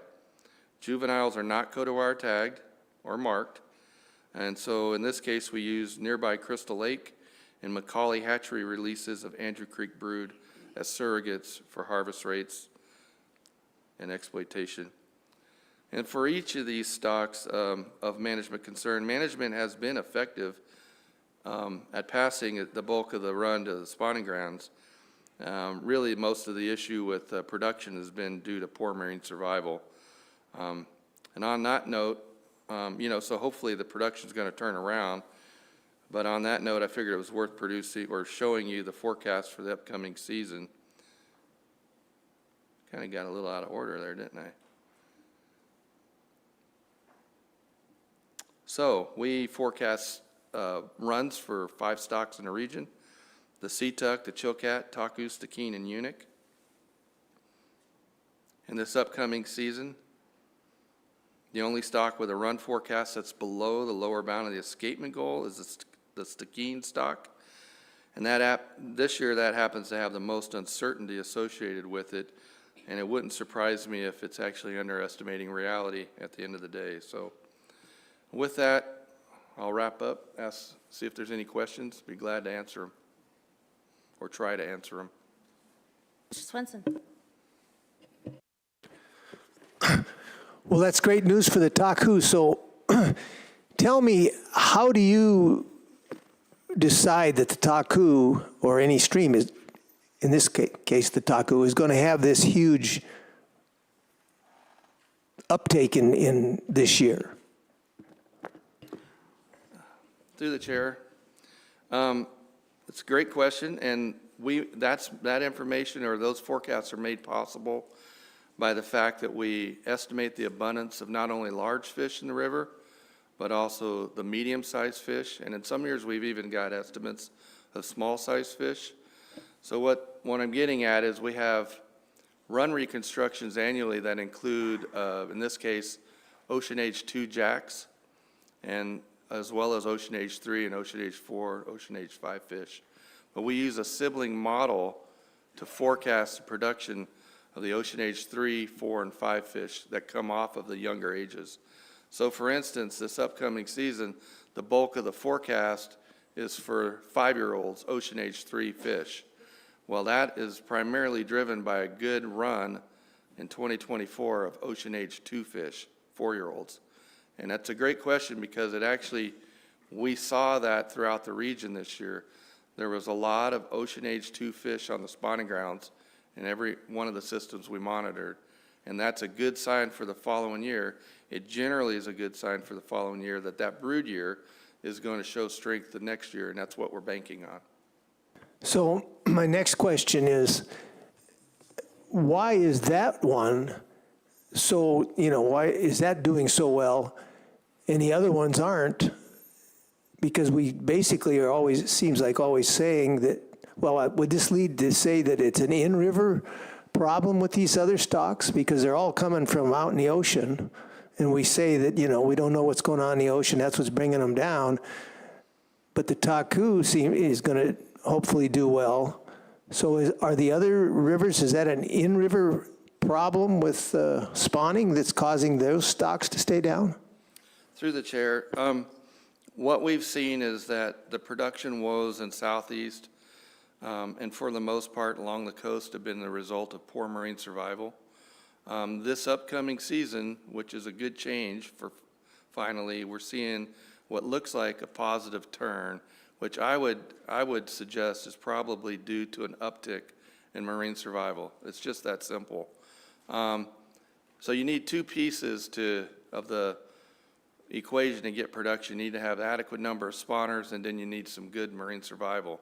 And in some cases, we've failed to attain the escapement goal, but that has less of a bearing on overall productivity than marine survival. The marine survival changes have been dramatic, where we would see an average years ago, say in the 90s as an example, average marine survival was 3 to 4% for taku. Well, during this downturn in production, the marine survival has dipped down to 0.5% or 1%.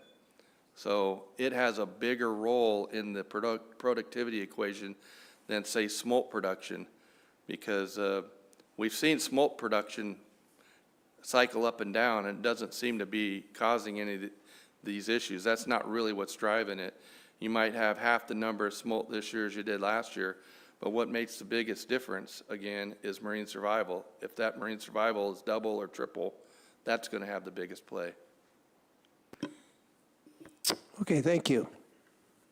Well, this is interesting. I'm not quite sure I share your optimism. I love it. But I would hope to see a banger year for king salmon throughout the state of Alaska, and not just specific to the taku. And it's, I think, to Member Swenson's point, I think that laying that against your forecast, for example, the Stikine, begs a lot of questions, right? I don't know that I want to get into it too deeply right now, but at least in terms of the marine survival portion of things. But if you're expecting this great forecast this year, what is the intention for management for escapement goal? Would it be to the lower bound, the midpoint, the upper bound of the escapement goal? If you're going to get this great return year, are you going to bank any of those? What's your plan for that? Madam Chair, the plan is status quo this upcoming season.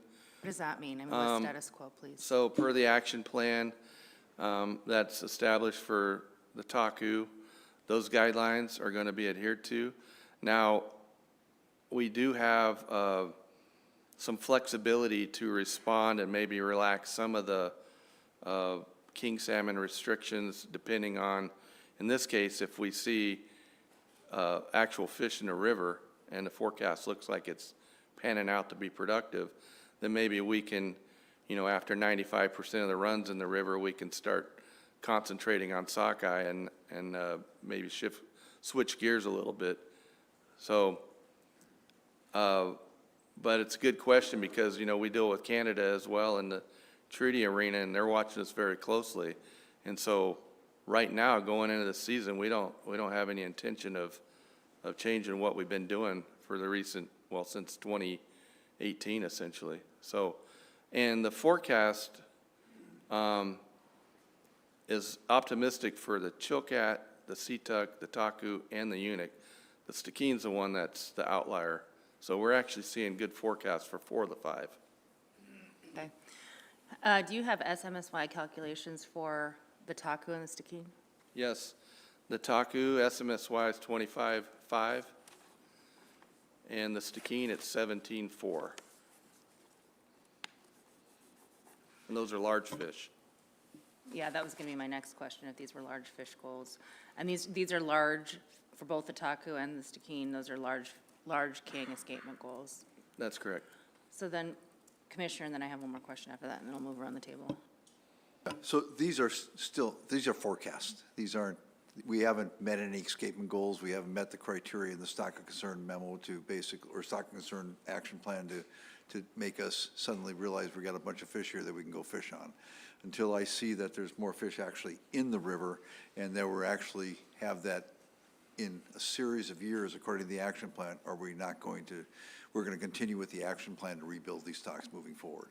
That, with the fact that Mr. Jones did say, is that, you know, we're not going to suddenly start opening up fisheries on our side of the border that just causes Canada to release fish, open up fisheries on their side of the border, because there's a lot of linkages there that, for instance, if we were to open up a subsistence fishery in our waters, they would open up a 1,500 fish.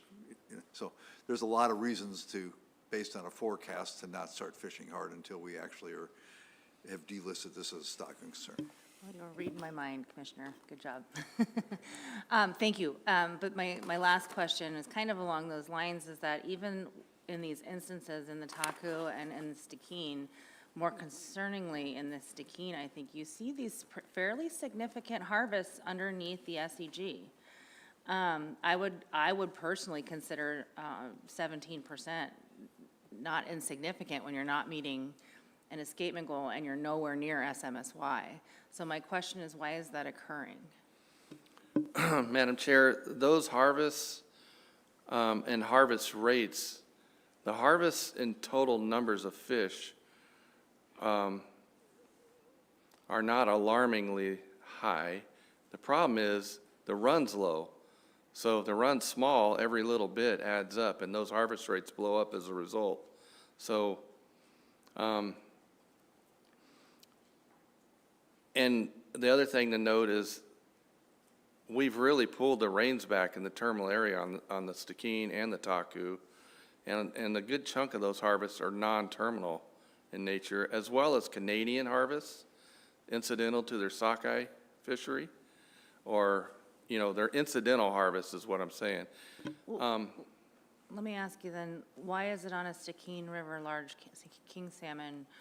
I mean, perhaps this is the complication in the graph, but I would assume that the harvest that's represented in this graph, specific to Stikine River large king salmon, are Stikine River large king salmon and not ones of other terminal areas or non-terminal areas or non-origin, U.S. origin fish. So I don't get it. Help me. What I meant, Madam Chair, what I meant was the harvests on, in this case, on this figure that I'm showing, those are harvests that are terminal Stikine River large and non-terminal Stikine River large. And some of that terminal Stikine River large is also by Canada, Canadian harvest. This is total harvest wherever caught. And the other thing that I think is important to note is those forecasts, Taku as an example for 40,000 large, that's still below the historical average. A historical average run in the Taku, just the average was 50,000 large. How historical? 90s, 80s and 90s. 30 years? Yeah. About the mid-2000s is when it started to take off and dip. Yeah. But that's still several life cycles in a dip. Okay. Mr. Carpenter. Thank you. I want to touch on the marine survival rate a little bit. And when I look at the Stikine and the Taku, and then I look at the graphs that you presented us specific to, you know, what you're looking at for this upcoming year, obviously those two are very significantly different numbers. I'm not suggesting that the two river systems have, you know, similarities. They probably all have their unique qualities. But what I'm trying to figure out, and what I don't really understand, is if all these out-migrating smolt from both of these river systems are entering a very similar marine environment, why one is outproducing the other. And if you could maybe expand upon that a little bit, I'm just not quite following what you're saying.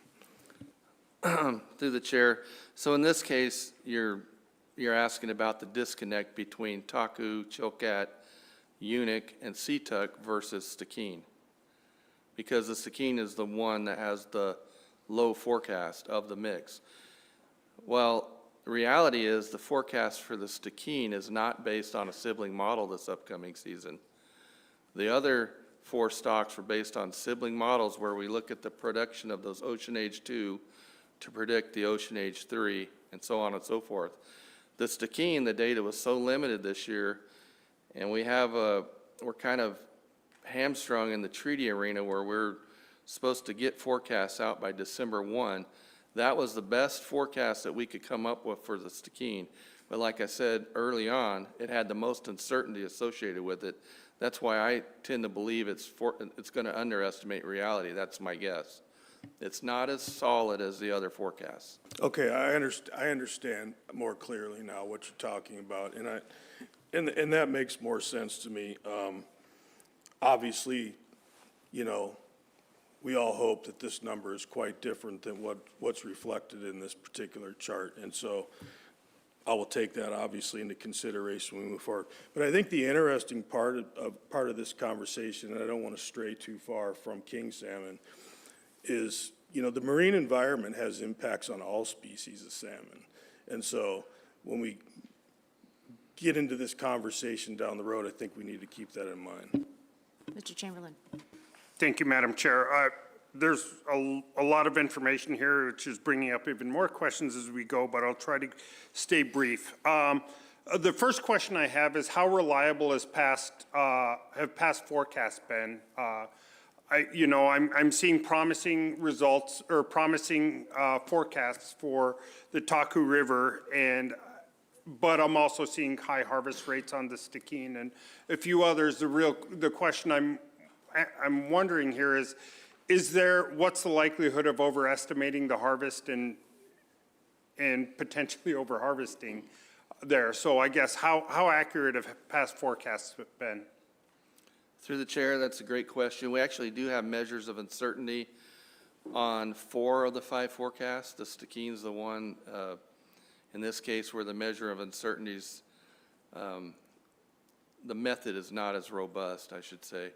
For the other 4, the measures of uncertainty suggest that these forecasts, we actually have a lower bound associated with the forecast. So I'll use the Taku as an example. Right now, we're forecasting 40,000 large fish. The lower bound of that forecast, the 95% confidence interval on that forecast, is for a run that's at least 23,000 fish. So that's above the lower bound of the escapement goal. Now, how have the forecasts performed? It's something we monitor annually, and historically, say 10, 15 years ago, when we saw this production dip start, we were over forecasting. We were wrong. Well, since that time, we've adjusted. We have some correction factors that we apply to these forecasts to rein them in and be more accurate. And so we're generally within 15% or so of reality. It's not a perfect game we're playing here. I guess game's a bad word to use, but it's not perfect science. All forecasts are wrong. But, we're generally these days within 10, 15%, I would say. That said, I expect what will happen, and we've seen this historically, is we will tend to over-forecast, and then it'll shift and go the other direction, and we'll under-forecast. And a lot of it has to do with we're chasing the tail on marine survival, and we haven't quite accounted for the changes in marine survival, which affect these forecasts. Thank you. And moving on to marine survival, there's a two-parted question. I'll start with the easy one. Is there inside rearing and outside rearing stream or groups of salmon? Is there a difference in the marine survival rates between the inside rearing and the outside rearing?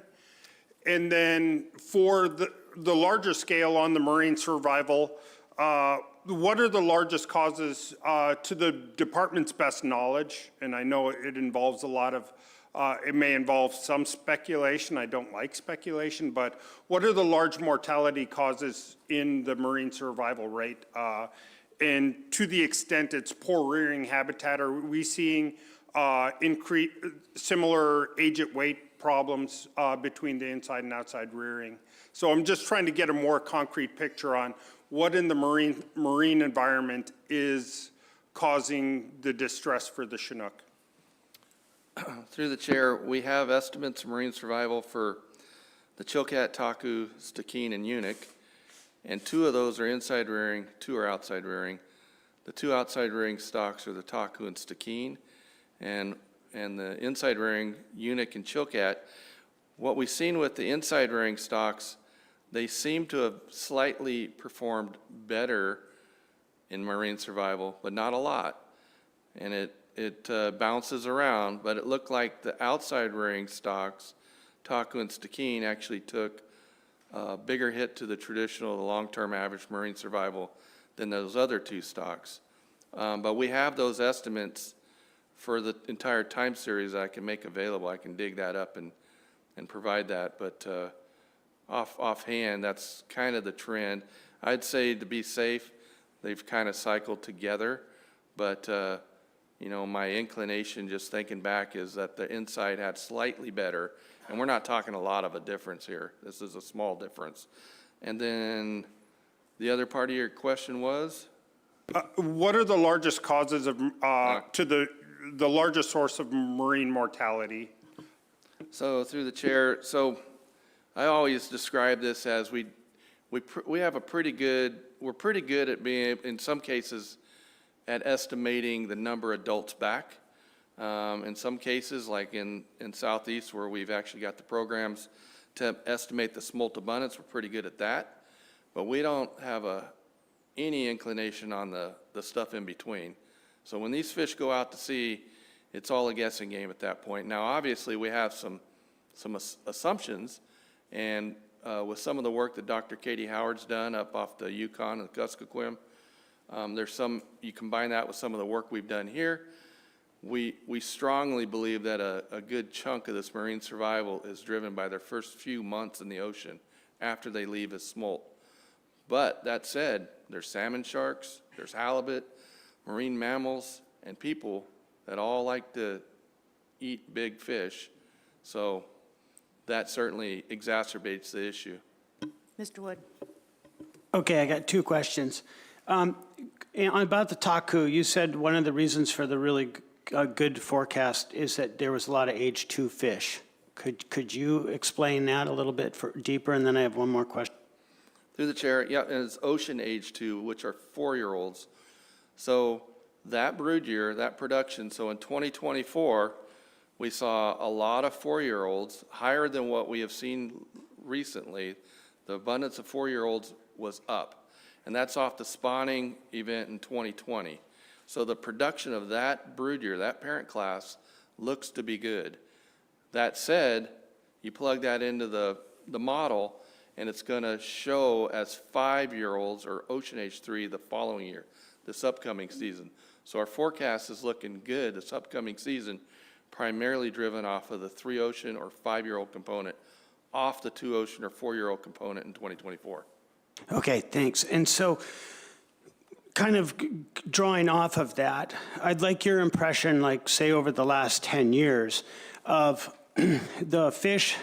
We're back to marine survival, but the fish that are returning after 4 years or 5 years at sea, their size, and in relation to their size and fecundity, the actual amount of eggs being put back in the gravel, if you're seeing any impact from that, because I'll leave it there.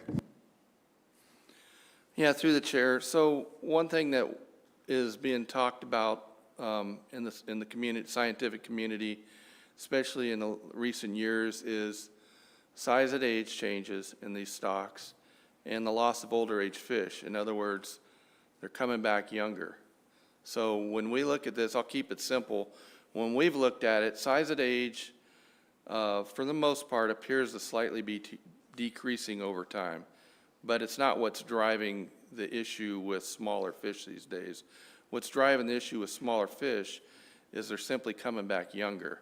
So as an example, back in the 90s, about 40% of the of the return of a batch of eggs would come back as 6-year-olds.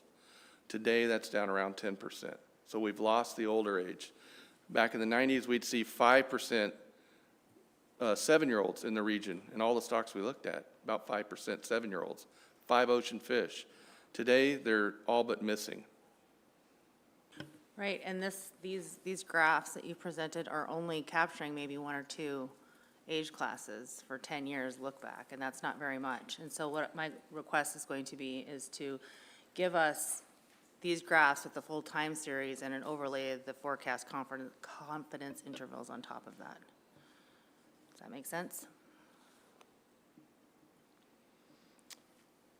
Madam Chair, we can bring in we can certainly do that, but it sounds like you want the brood year tables, which would be the production of these stocks by age over time. Yeah, maybe there's 2 RCs that I'm looking for. One that represents what you have here, but with a longer age.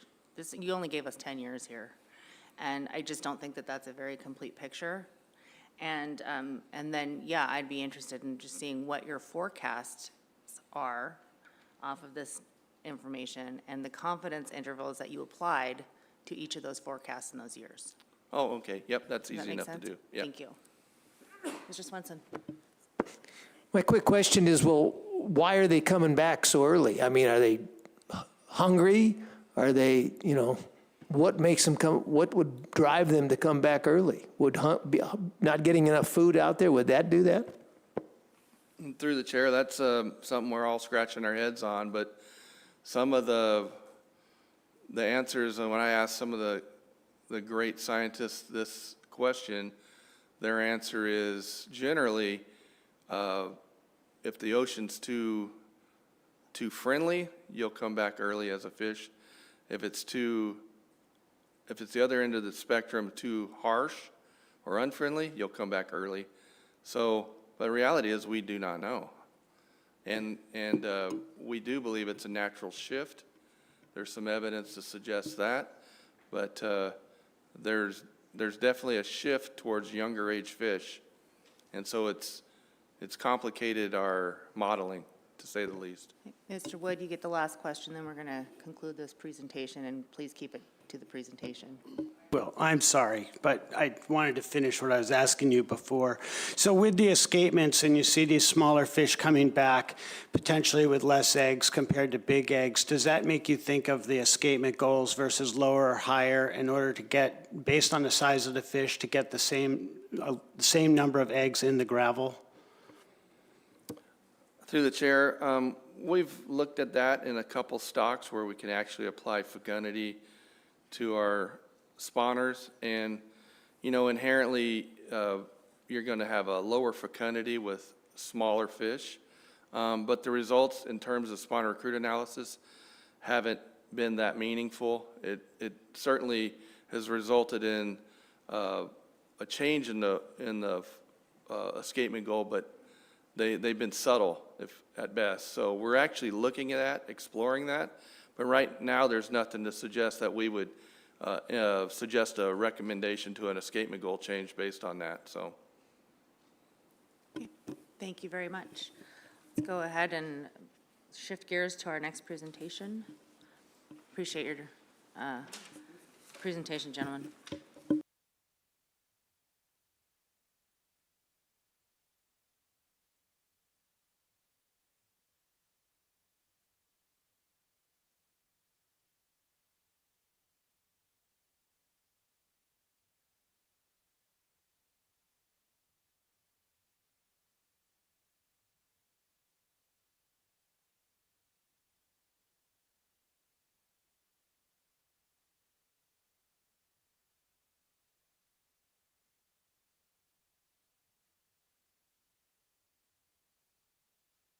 Okay, Ms. Evanson, whenever you're ready, you got the floor. Thank you, Madam Chair. For the record, my name is Danny Evanson. I'm an Extended Jurisdiction Program Manager with the department. And this is your Pacific Salmon Treaty Overview 2025 edition. And you can find that in RC3, tab 25.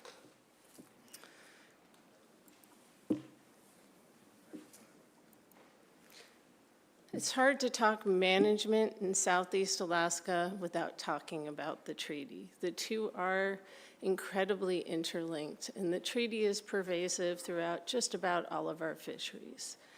So in this presentation, I'm going to give you an overview of what the treaty is, what the treaty does, what Alaska's obligations are under the treaty, and then I'm going to shift gears and talk about our obligations under the Endangered Species Act and what considerations there are there. We're going to briefly touch on Magnuson-Stevens Act considerations.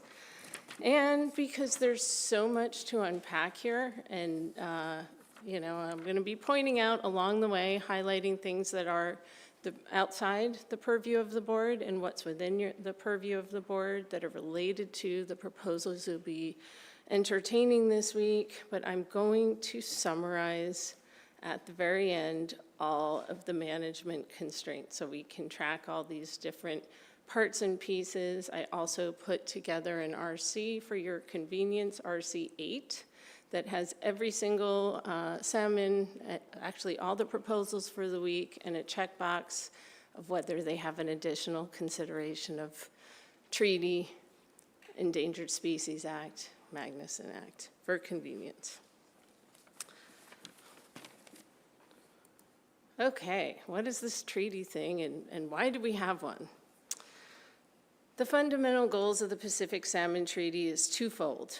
First, to conserve Pacific salmon in order to achieve optimum production, and second, to divide the harvest so that each country reaps the benefits of its investment in salmon management. Or more simply put, we share the burden of conservation and the available catch. It is essentially one big mechanism to manage interceptions. If we didn't have interceptions, we would not need a treaty. It is a treaty between the United States and Canada, and as such, it supersedes other authorities, including domestic authorities.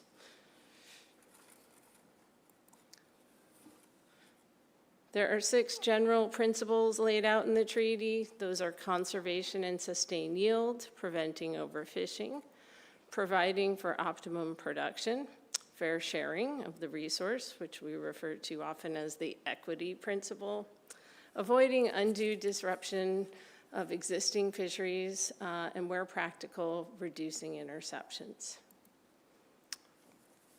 So, what's the scope of the treaty? The treaty runs from east of Cape Suckling in Alaska, which is near the top of the screen, down through north of Cape Falcon in Middle Oregon. It runs 1,276 linear miles. And the arrows you see on this slide are actually indicative of Chinook migratory patterns. So it's another reason we have the treaty. Chinook stocks from the Oregon, Washington coast, Columbia River, West Coast, Vancouver Island, all swim out into the Gulf of Alaska, where they take advantage of our rich waters to feed and grow before returning home down the coastline. So we could very quickly and unapologetically catch too many of them. So we have a treaty in place for this. Each treaty agreement is good for a 10-year period. This one began in 2019 and is running through 2028. And negotiations are already getting underway for this new agreement. The detailed fishing regimes are set forth in 8 chapters of the treaty. Alaska is heavily involved of 4 of those. So Chapter 1, the Transboundary Rivers chapter. Chapter 2 is the Northern British Columbia and Southeast Alaska boundary area. 3 is Chinook salmon. And 8 is the Yukon River panel. The Yukon River actually operates independently under its own set of bylaws. So that's not going to be part of the subject of this presentation. We also have some minor obligations under number 7, the general obligations for coho. But by and large, Alaska has been really fortunate and has kept ourselves out of restrictive coho obligations. So The treaty is set up the Pacific Salmon Commission is set up sort of spoke wheel with the commission at the top. We have, it's a 16-member body with 4 commissioners from each delegation and 4 alternates. Everybody reports in. Alaska is involved in everything on the left side and in the top panel. So we're involved in the Salmon Commission, the Chinook Technical Committee, the Restoration and Enhancement Fund, Transboundary River Panel, and Northern Panel. Each of these panels have technical committees that report to it. And again, the Yukon does not report into the commission. They have their own bylaws and function independently. I put this slide in because of its importance to the culture and economy of Southeast Alaska. Alaska is heavily invested in this treaty. We have a 59-person delegation. Staff are in green, shaded in green. We have 35 staff members, 7 representatives of NOAA Fisheries, and 17 industry representatives involved. The commissioner sits at the helm and is assisted by an industry alternate commissioner named Bill Auger. Commissioners are appointed, they are nominated by the governor and actually confirmed by the President of the United States. Industry panel appointments are nominated by the governor with deference to the gear groups and are confirmed by the Secretary of Commerce. The entire treaty team works hard to protect Alaska's interests. Unlike here around this room where there's allocative battles, when we come together at treaty, we are one team fighting for Alaska's best interests. And I do want to recognize that there's at least 20 people in this room today that are part of the treaty team and are heading to Portland on Sunday to go fight again for our fair share. Fisheries subject to the treaty. Troll and sport fisheries, particularly, are subject to a Chinook catch limit. And then there's a Dixon entrance coho trigger, which is rarely triggered, but it's there. We have our District 104 purse seine fishery, drift gillnet fisheries in the terminal area of the Taku, the Stikine, Prince of Wales in District 106, and Tree Point near the border with Canada in District 101. Also have set gillnet fisheries. And then we have a set of fisheries that are not under the purview of the state of Alaska, but are still part of the treaty. And that is Manette Island Reserve. That's the Metlakatla Indian Community Manette Island Reserve catches. Those subtract directly off of our Chinook harvest limits. We also have a Stikine federal subsistence and a new, beginning last year, Taku federal subsistence fishery that is still being worked out with the details. Again, not under our purview. Like we spoke about back in October, I was able to distill everything the treaty says, into 4 basic requirements. And these play out differently in each chapter. 1, we need to manage to achieve bilaterally agreed to escapement goals for Chinook, coho, and sockeye stocks. And escapement goals are set bilaterally, and generally they underpin all harvest sharing arrangements.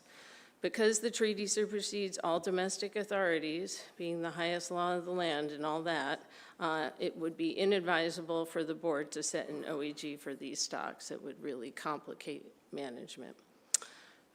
Number 2, we need to manage consistent with catch sharing arrangements. 3, we need to collect the data. We have to conduct the stock and fishery assessments to get the data to implement the treaty. That is very data intensive, and budgets, we get grants in excess of $12 million a year to run all these programs. And 4th, we have to coordinate bilaterally and cooperate bilaterally, and you can't underestimate the amount of time that takes. So walking through chapter by chapter, I did take feedback from the last time I gave this presentation from the board that, less detail on the front end, more detail on the back end when it comes to Chinook. So Chapter 1 is the Transboundary Rivers chapter. Its scope is defined as salmon that originate in the Canadian portion of a transboundary river.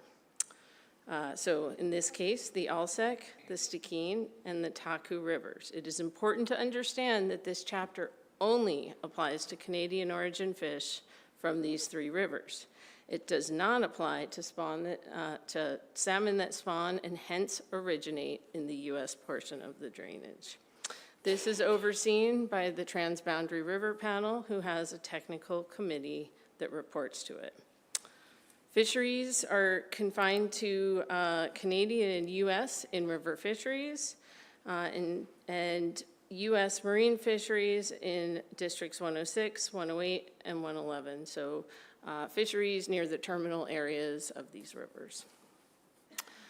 So the one other notable thing, again, we have a lot of cooperation on this chapter because we share the river. So we have cooperative development and implementation of abundance-based management programs. We actually do, in some cases, share field camps and staff.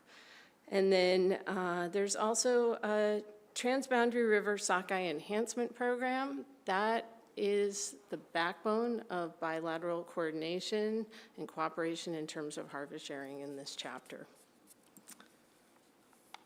Moving on to the northern boundary area. The northern boundary area, the scope as written into the treaty runs from Cape Caution on the central BC coast up to Cape Suckling off the coast of southeast Alaska, but in practice, it's focused closer to right where the boundary is. The species of concern here are primarily sockeye focused, also pink, and then this panel oversees the coho, the minor coho requirements that are set forth in Chapter 7, the general obligations. The fisheries subject to this are District 104 seine and gillnet, and to a lesser extent, troll and sport for those coho requirements. And I like to show this photo. It's from July 20th, 1997 in Prince Rupert, where there we had the blockade by Canadian fishermen preventing the Alaska State Ferry Malaspina from leaving the dock. And the fishermen were protesting American fishing, intercept fishing of sockeye salmon. And it was contentious then, and it remains contentious today. We hear about this a lot. So Chapter 2 is predominantly focused on sockeye management of northern BC stocks. I put this map up to show why this could be an issue. We have in blue on the left-hand side of your screen, the District 104 purse seine fishery. On the right in black, here is the Tree Point gillnet, District 111, and here is our disputed border with Canada. A lot of this management centers around sockeye coming out of the Nass River and the Skeena River, and being so close to the border, and salmon don't respect those things, is why there's an issue. And the District 104 purse seine fishery is a pink salmon targeted fishery, but they do catch a lot of sockeye. District 104 just happens to be where the catch and the effort is the highest. And because we're right across the border, we pick up some Canadian stocks. So why is sockeye such an issue? This graph shows the production of sockeye from major systems on the coast, Fraser River, and it's scaled by the amount of fish produced. So what you can see is Fraser, Skeena, Nass, they swamp the production that we have in southern southeast Alaska. So no matter how many sockeye we catch, this is always going to be an issue because a high proportion of our catch is going to be Canadian origin sockeye fish. All right, moving on to Chinook, everybody's favorite. Chinook runs the entire scope of the treaty. from Cape Falcon in the mid-Oregon coast to Cape Suckling. And the treaty defines our fisheries as sport, troll, and net. And again, this also includes Metlakatla Indian Community and Net Island Reserve catches. Some unique attributes about this chapter. One, it's a shared resource coastwide. So as such, there's no panel that oversees it. It is negotiated directly by the commission itself. The treaty rules when it comes to Chinook are more stringent from Southeast Alaska than anywhere else. Part of that is because of our highly mixed stock nature. Our stocks don't go south, so we're not contributing stocks into the mix, but we are harvesting. It's also the most highly complex chapter of the agreement and the most contentious.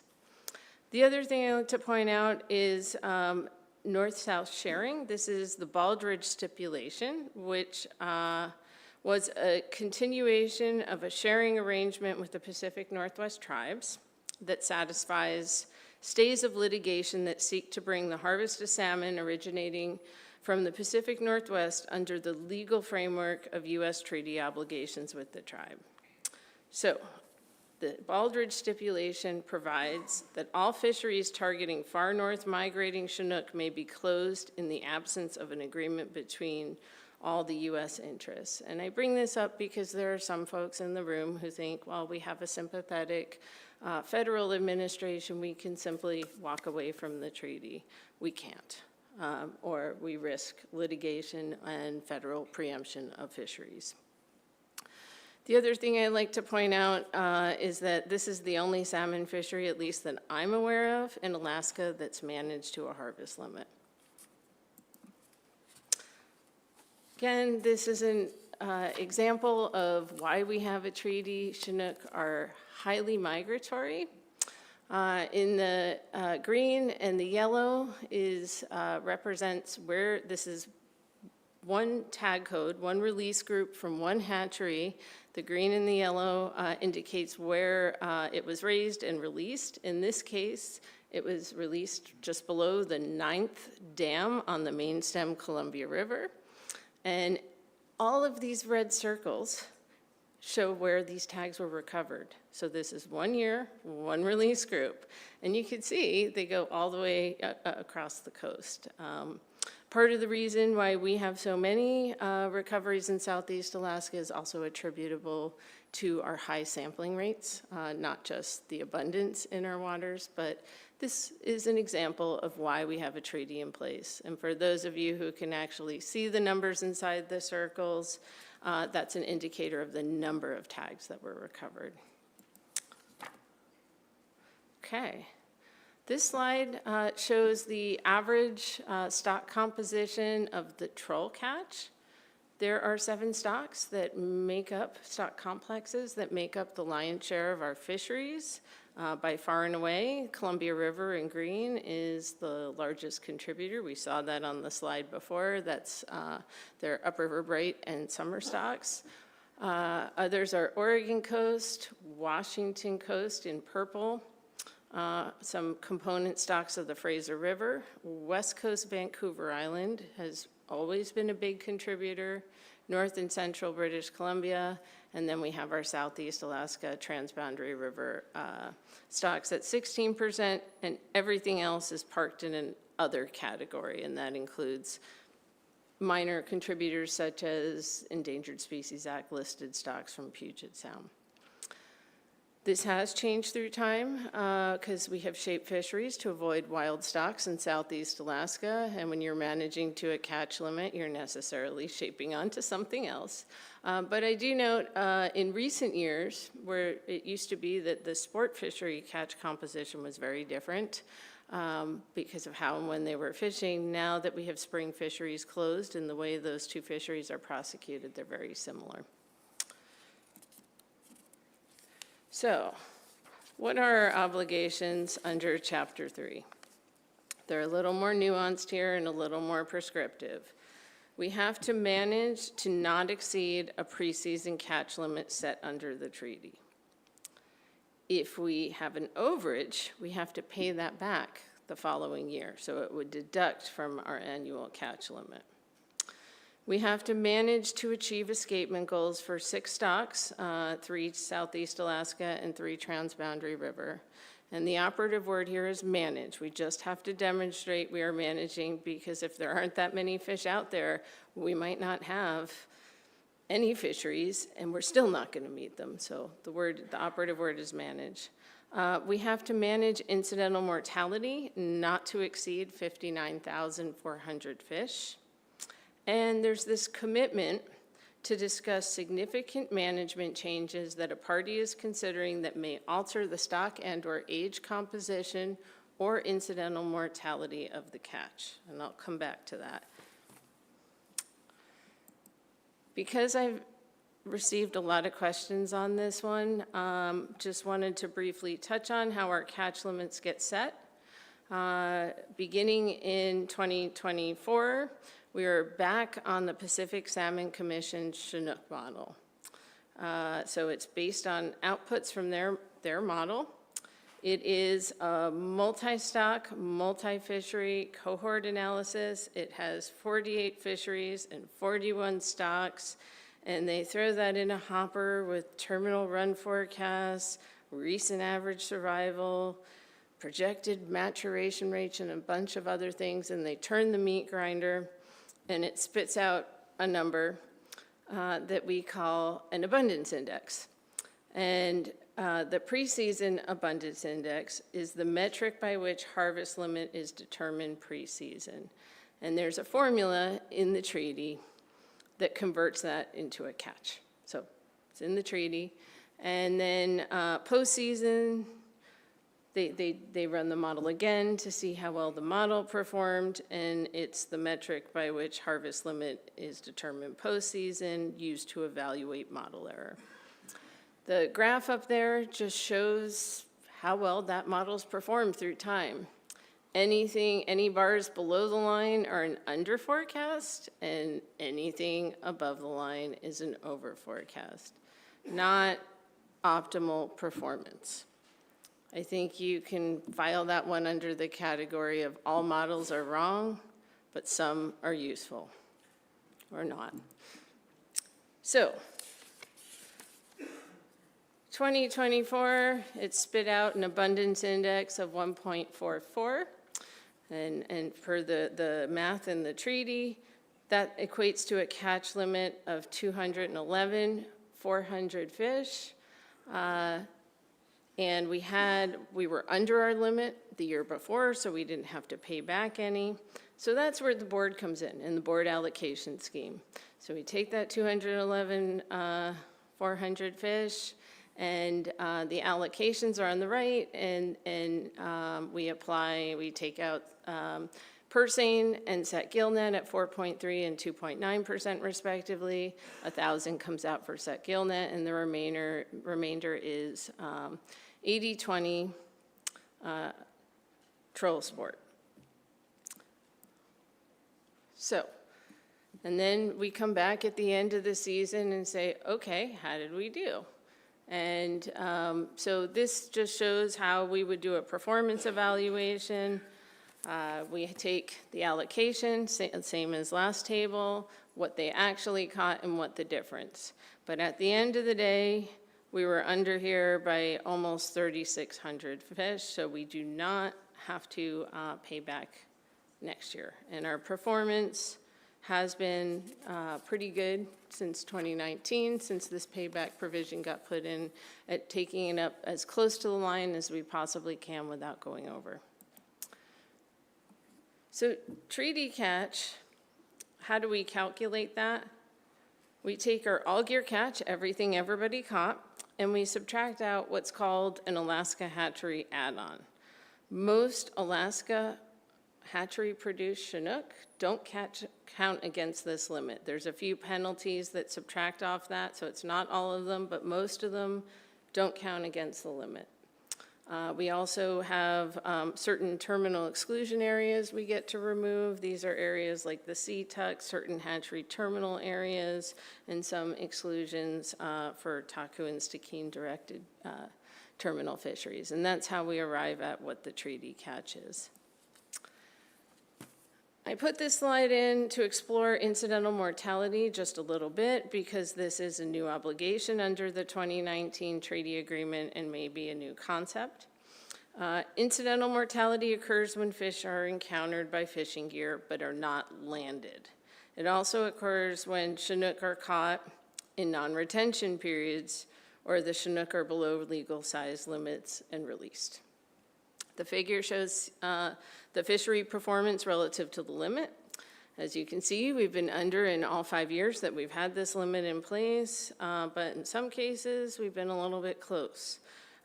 This has required some active management, particularly for seine fisheries.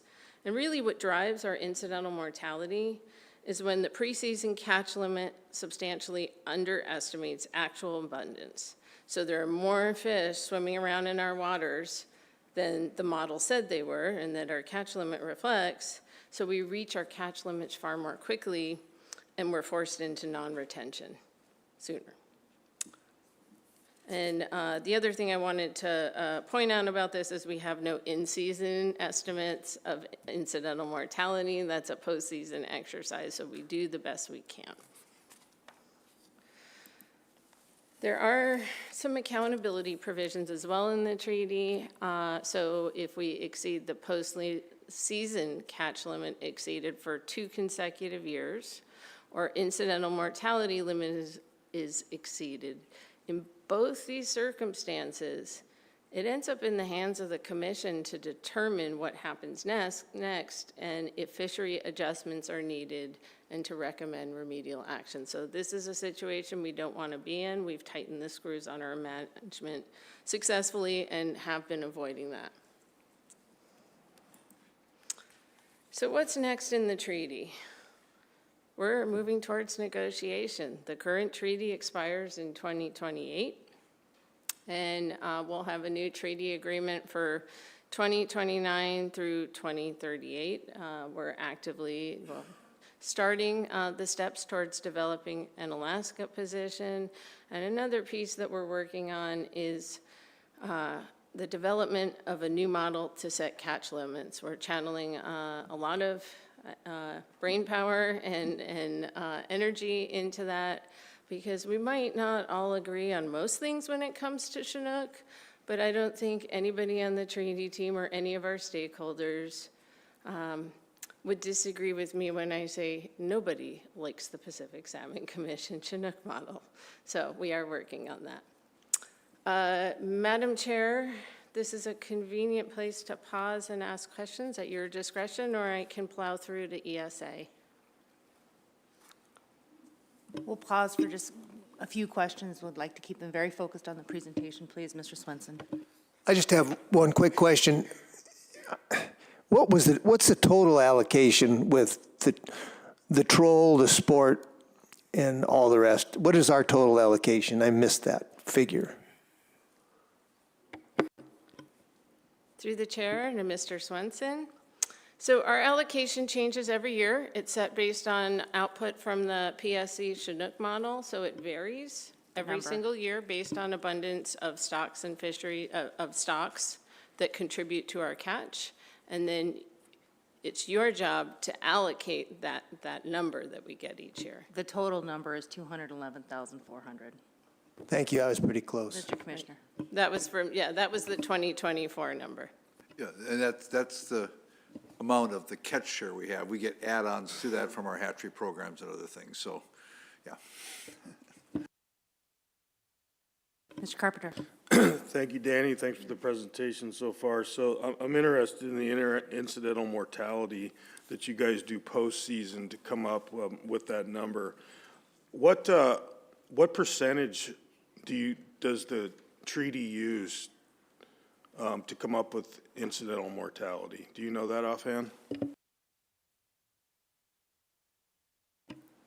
Through the chair to Mr. Carpenter, no, I don't have that information offhand. We do, we have had some studies in the past that we use to develop our SANE numbers that we use. We have coastwide standard from the literature that we use for sport and then different for troll, but I don't have the specifics on with me. Okay, thank you. Mr. Wood? Yeah, thank you. May I follow up on that question? Reading into this, it looked like, what struck me was that the percentage for mortality, for incidental mortality in the ocean was higher than, say, in river. So it caught my attention. I thought it was somewhere up around 16%. For maybe, so, and what I'm thinking is like when you shake a fish or something, like that's what they're meaning is the incidental mortality.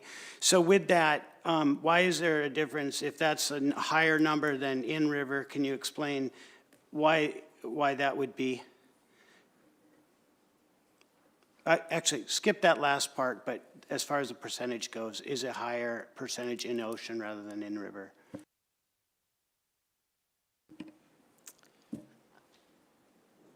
It depends, through the chair, it depends on the gear type you're using and a variety of factors. Generally, I believe that it is higher in river than it is in the marine environment.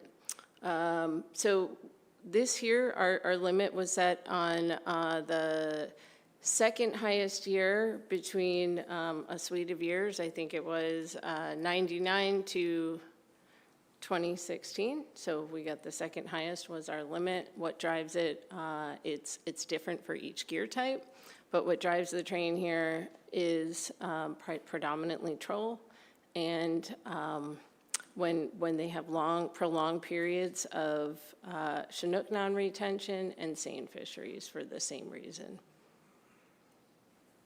Madam Chair, if I could, just, the rates were set by a review by the Pacific Salmon Commission. That's a trigger in the treaty, and everybody wanted to make sure we were using the most accurate rates, and they were consistent across the jurisdictions. So I think 2 or 3 years ago, they did a review of those rates and had they have a technical committee called the Chinook Technical Committee that reviewed those, made recommendations. So those are the rates we're using for those fisheries. Okay, let's talk about ESA, please. Well, fun. Okay, Endangered Species Act, or ESA.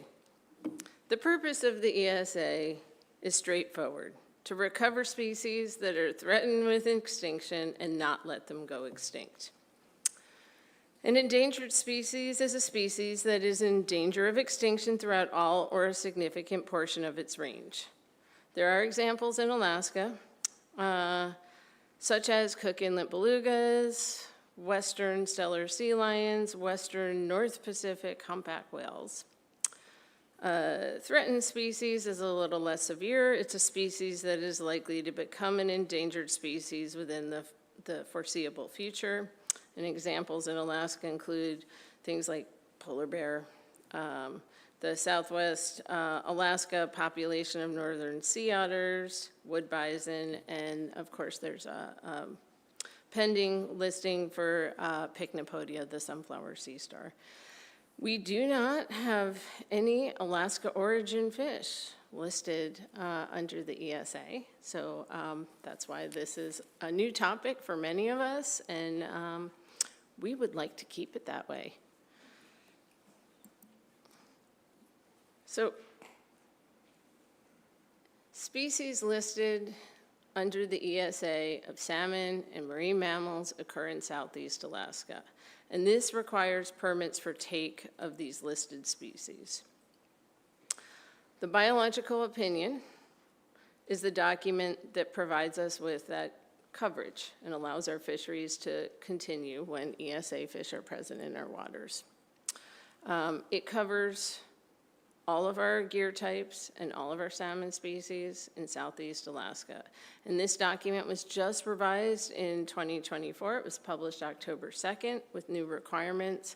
And that's because of the Wild Fish Conservancy litigation. They challenged our former 2019 biological opinion document And after 3 years of litigation, the only outcome was the document got punted back to the National Marine Fisheries Service to fix their flaws, and we have a new document in place.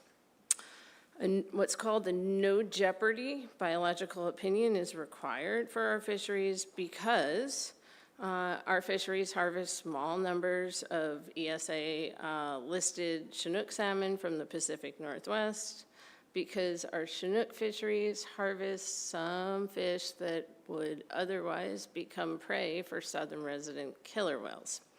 Those killer whales don't come into our waters, but we catch some of their food that might otherwise be prey. And the other reason is all our fisheries have the potential to interact with ESA-listed humpback whales and stellar sea lions. This slide has a list of the listed species that we needed coverage for. Those include Puget Sound, Lower Columbia, Upper Willamette, and Snake River, Chinook salmon, again, the southern resident killer whales, Mexico humpback whales, which is only 2% of the humpback whales in Southeast Alaska. The rest are Hawaii and quite healthy. And western stellar sea lions, which again is only a small percentage of the stellar sea lions. I included the federal definition of take. You do not have to kill a critter in order for it to be considered take. Take is to harass, harm, pursue, hunt, shoot, wound, kill, trap, capture, collect, or attempt to engage in any such conduct. So just want to talk about the nuances and the requirements in this new biological opinion. The incidental take statement specifies the impact of any incidental taking of endangered or threatened species. Since we managed to a catch limit that is an absolute number of fish but is not stock specific, the new BIOP specifies hard cap limits for the 4 listed Chinook salmon stock groups. So in the last go around, they said, hey, as long as you're compliant with all the provisions in the Chinook chapter of the treaty, you're good. This go around, they added some new hard caps. So in a nutshell, we cannot exceed the highest exploitation rate observed in the 20-year period between 1999 and 2018 for 6 exploitation rate indicator stocks. And staff are conducting analyses to fully grasp what practical effect this has on Southeast salmon fisheries. And I did request a suite of analyses to support us for this week, recognizing there might be some changes. And this recognizes that the Chinook salmon fishery is very much a mixed stock fishery, with different stocks moving through Alaska's coastline at different times. So in a general sense, this may limit the state's authority to significantly adjust the timing of fisheries. The next piece that they changed significantly was the incidental take for southern resident killer whales. Again, in the last opinion, we just have to be compliant with the treaty, and this time they added something on top of it, recognizing that not all the stocks we catch would actually go near where the killer whales are. So they put in a new limit of percent prey reduction level that we can't exceed. So we can't exceed the maximum of 2009 that was observed during 2009 and 2018. We're still working to understand this one, but I've been told it's a softer limit. So what are the key points here? Again, the biological opinion covers all of our gear types and all salmon species in Southeast Alaska. The new biological opinion is more stringent than the last one. We have new exploitation rate limits on ESA-listed king salmon. We have new limits on southern resident killer whale prey reductions. And I wanted to flag another one that was the only other one I could think of that had bearing for us this week. And we have a new requirement for catch monitoring and sampling effort. The coastwide standard for treaty fisheries is 20% of the catch. And I bring this up because, one, it's new. And two, there are proposals for new fisheries or substantially changed fisheries for Chinook, and we need to ensure that ADF&G is able to maintain sampling levels commensurate with those used in recent years. And that's harder for some fisheries than others, so just flagging that for you. Without ESA, this type of ESA coverage, there are few salmon fisheries that could be prosecuted by the state. So again, potential to limit the state's authority to significantly adjust the timing or location of fisheries. And really, it is to our advantage to comply with all these provisions of both the treaty and the biological opinion to maintain this coverage so we can enjoy uninterrupted fisheries. Shifting gears a hair, because of the volume of questions and requests I've had for public engagement, this is not part of the existing biological opinion, but as most of the folks in this room know, Wild Fish Conservancy, the same folks that sued over the last biological opinion, didn't get what they wanted. So they attacked our markets, and then they submitted a petition to list all Chinook in the Gulf of Alaska as threatened or endangered under the Endangered Species Act. So just wanted one slide update on where we are with that, because I've been getting questions. At this point in time, this has no bearing on Southeast Alaska finfish, but if something does come to pass, we might be revisiting things. So the petition was submitted on January 11th last year, filed again by the Wild Fish Conservancy, a Washington state-based environmental group. It was poorly conceived of with multiple errors, omissions, and unsupported assertions. Yet the National Marine Fisheries Service said yes. On May 23rd, 2024, which is called the 90-day finding.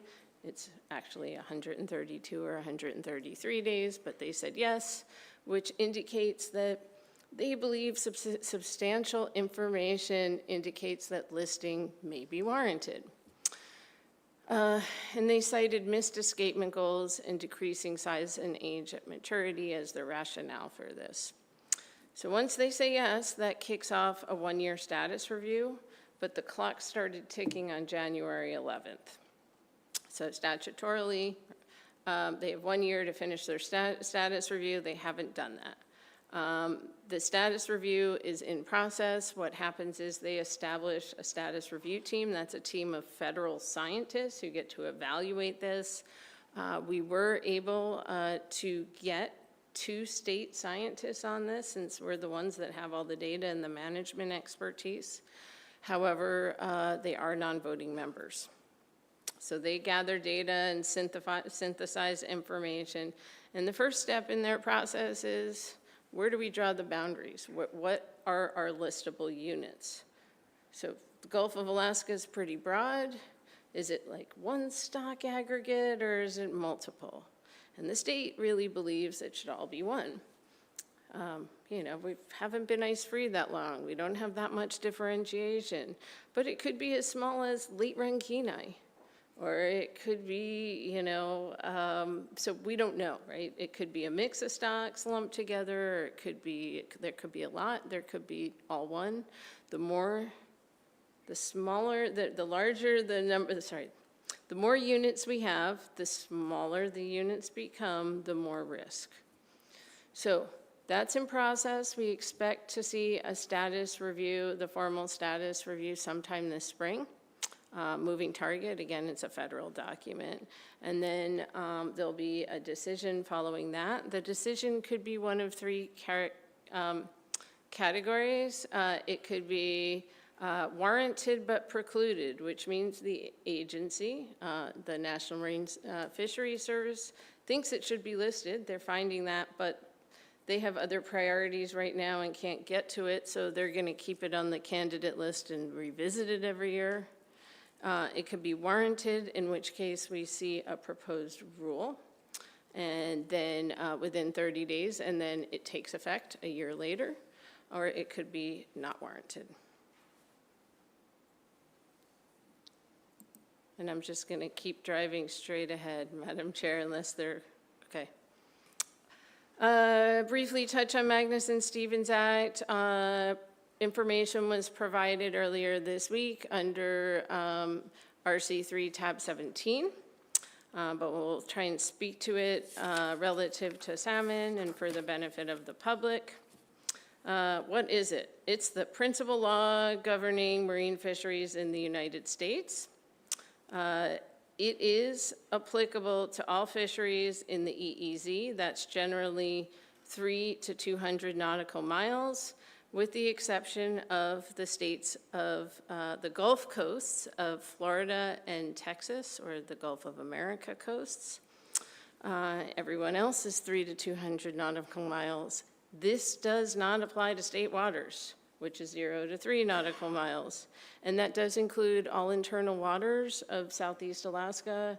So there are no what you might call donut holes for areas where you're 3 miles from land, but on the inside passage, which would create an untenable patchwork of jurisdictions. So we're fortunate that NOAA has promulgated regulations to that effect.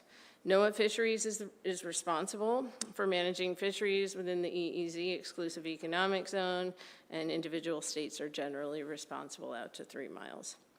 NOAA Fisheries works closely with 8 regional fishery management councils who are, and in these councils prepare what's called fishery management plans that are implemented by NOAA Fisheries.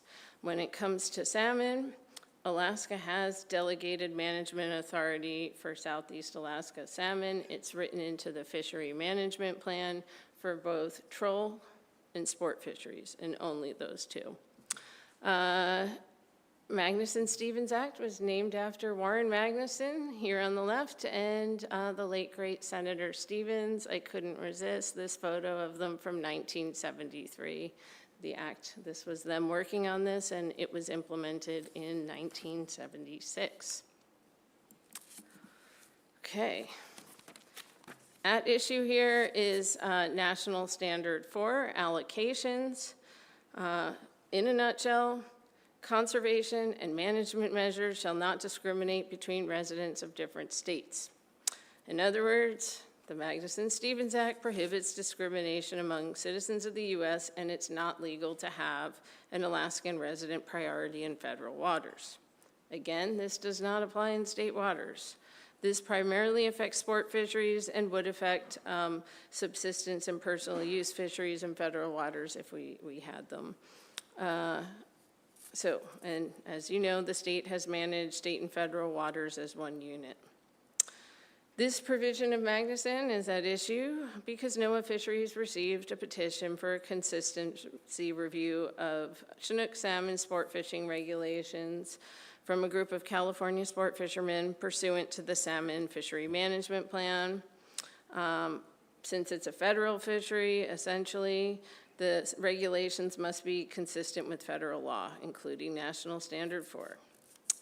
The petition was initially denied because the petitioners need to exhaust all regulatory options before submitting, and now they have with Proposal 105, which calls out Chinook salmon, rockfish, sablefish, and lingcod. It is in the best interest of the state to have regulations consistent with Magnuson for all state-managed fisheries occurring in federal waters, or we risk losing our management authority. And the commissioner has made a strong policy call that we do not want to lose this delegated management authority for these fisheries. Again, this can be handled in one of 2 general ways. The regulations can be converted to charter and non-charter, recognizing that charter is mostly non-residents and non-charter is mostly residents, or even simpler, the regulations can simply be made the same. And again, the board can still provide a resident priority in state waters. So key points, it's in our best interest to comply with this, to retain our ability to manage out beyond the 3-mile limit. I also want to point out that there is an Endangered Species Act nexus because the federal nexus for our biological opinion was actually delegation of management authority to the state of Alaska for salmon fisheries occurring in the EEZ. So the two are tied together. Again, federal waters, non-resident and resident limits must be the same, but the board may continue to provide for a priority for residents in state waters. So, and really, the background and state comments in Proposal 105 really help clarify this issue, and state staff will be helping you through all those proposals. Okay, final slide. So this is a list of all our Chinook constraints and things to consider as you deliberate on these proposals. Again, we have to manage to meet treaty escapement goals. That's a requirement of the treaty. It's also a requirement under the ESA in our biological opinion. We have to manage to not exceed that pre-season catch limit. Again, treaty and ESA requirement. We need to manage to not exceed incidental mortality limit of 59,400. And that's treaty and ESA. We have to sample our fisheries consistent with the coastwide standard for Chinook.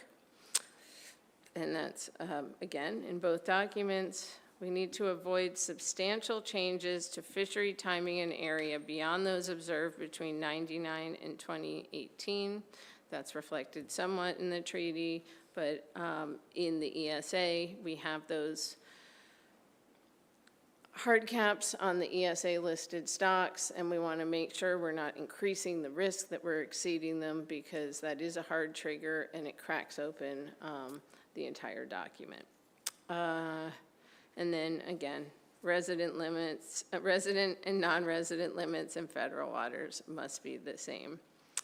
And that's under Magnuson-Stevens Act and ESA. And with that, Madam Chair, that concludes my presentation. I'm happy to take additional questions.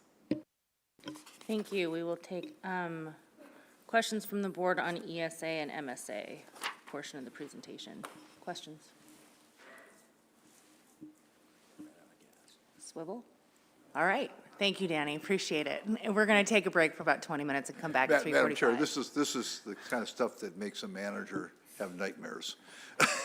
You're trying to manage to state your board regulations, treaty regulations, ESA regulations, and now finally Magnuson-Stevens. It should make Alaskans have nightmares. Yes. Thank you.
Okay, welcome back. The time is 3:45. We're back on the record, and we're going to roll into Southeast Alaska King Salmon Sport Fishery presentation.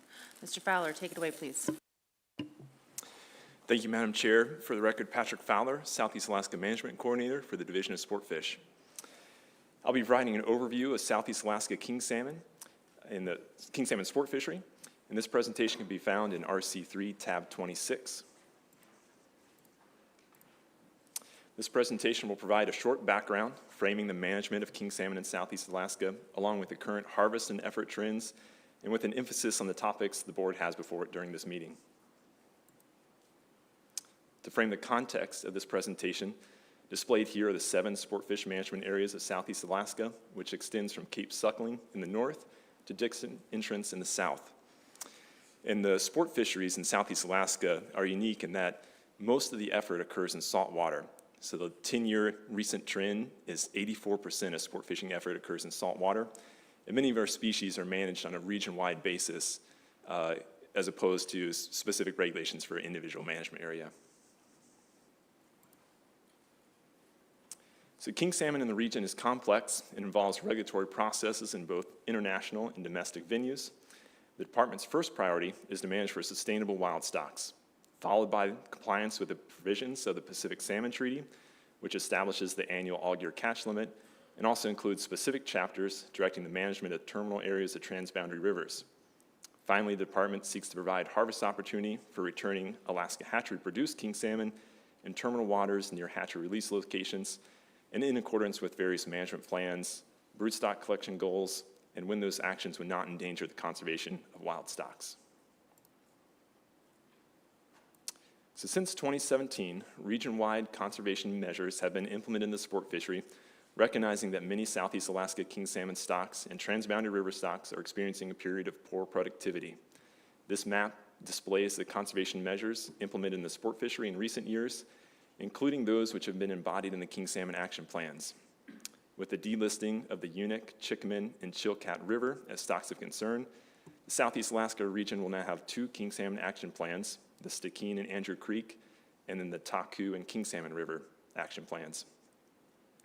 And while the escapements have improved in the delisted stocks, the broad regional conservation measures implementing non-retention in the spring months will continue until these stocks can support increased harvest while continuing to meet escapement goals. And by design, these conservation measures reduce harvest opportunity in the areas and times where Southeast Alaska wild and transboundary river stocks are most prevalent in the sport fishery. This includes the use of non-retention for all the inside waters of Southeast Alaska from April 1st to June 15th, which is represented by the light blue area in this map, while longer periods of non-retention or closed areas are applied in the terminal areas immediately adjacent to wild stocks. These conservation measures are also meet the international obligations for management in the terminal areas of both the Stikine and Taku rivers. And I'll reference that it's become common terminology to refer to the inside and outside waters of Southeast Alaska, which the light blue area could be loosely defined as inside waters.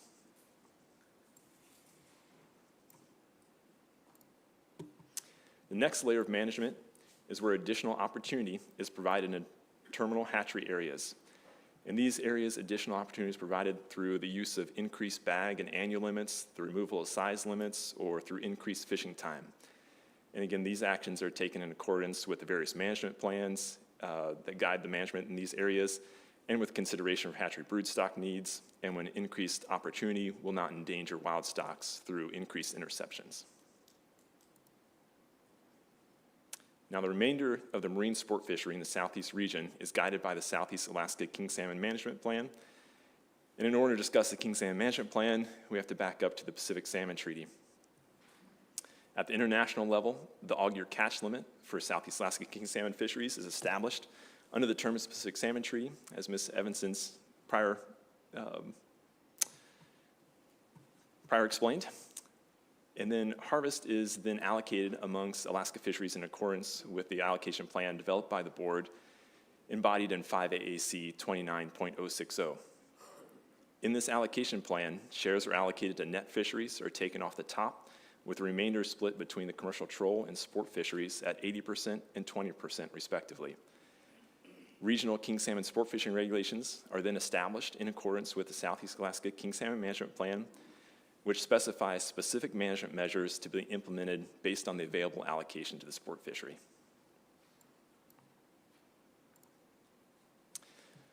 So this table presents the management measures that are implemented at each allocation range. The board has historically provided more opportunity for resident anglers through the use of higher bag limits and by not establishing an annual limit for residents. The non-resident regulations are almost identical across the management tiers, with a 1 fish bag limit that is always in effect, while the annual limit begins at 3 and declines across time to 2 and then 1. This declining annual limit was designed to provide harvest opportunity in the early season before other sport species are available to the fishery.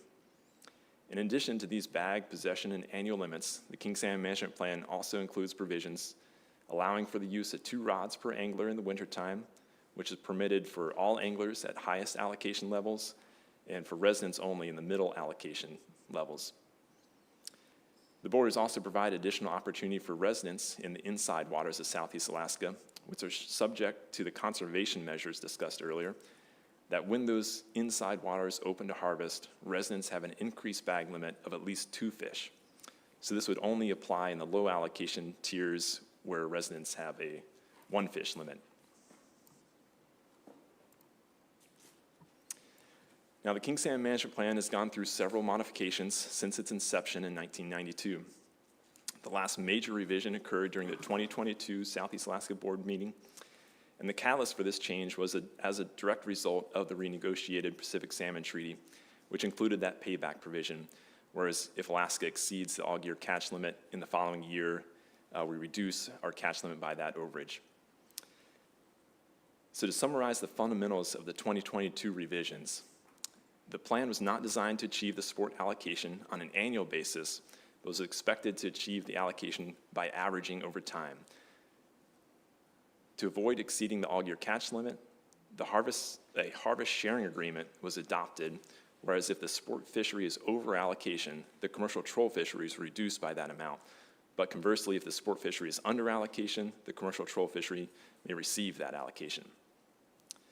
Next, the sport fish management measures were adjusted, which decreased opportunity when allocation is high and increased opportunity when allocation is low, again, with the intent to balance over time. Sport fish management measures are then established at the beginning of the season and do not change unless needed to avoid exceeding the all-year catch limit. A resident priority was established, and then finally a sunset clause was established, timed for this meeting. And in addition, in 2023, at the Lower Cook Inlet meeting, the board modified the management plan to remove the references to the now outdated winter troll CPUE and replaced it with the actual allocation to the sport fishery. So our management actions that we implement in the sport fishery are actually based on the numbers of fish allocated to the sport fishery.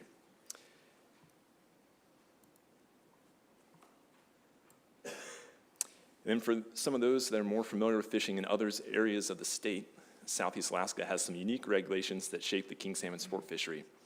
King salmon fishing in freshwater is closed region-wide, except for in the Yakutat area and some special exemptions for hatchery terminal harvest areas. Additionally, no more than 6 lines may be fished from a vessel, and then the number of lines fished from a charter vessel must be equal to the number of paying clients, but not to exceed the 6-line regional limit. Now, before going on to present some harvest and effort data, I'd like to briefly introduce the 3 primary tools which inform sport fish management. First, we have our statewide harvest survey, and this is our mailed survey which comprehensively collects data from a selection of sport fish license holders. And the disadvantage of the statewide harvest survey is the data is not available until approximately 1 year after the season. Now, unique to Southeast Alaska, we have the Southeast Alaska Marine Harvest Creel Project. And this project is where we have samplers stationed at all major ports across Southeast that are interviewing anglers as they return at exit points of the fishery, such as harbors, docks, and boat launches. And in 2024, we had 31 technicians across the region that collectively conducted approximately 15,000 interviews. This project allows us to see and touch the harvest physically collecting biological data such as genetic samples, recovering coded wire tags, and recording lengths. This project provides fisheries performance data in real time throughout the season and allows us to monitor and project king salmon sport harvest. And then finally, we have the charter logbooks. And under this program, all charter trips are required to submit information, including the number of anglers, harvest, release, location, hours fished for every trip. And digital reporting for charter logbooks has been required in Southeast Alaska since 2021. An example of the information collected is presented in Appendix B of the written report overview of sport fisheries for king salmon in Southeast Alaska, and that's in RC3 tab 4.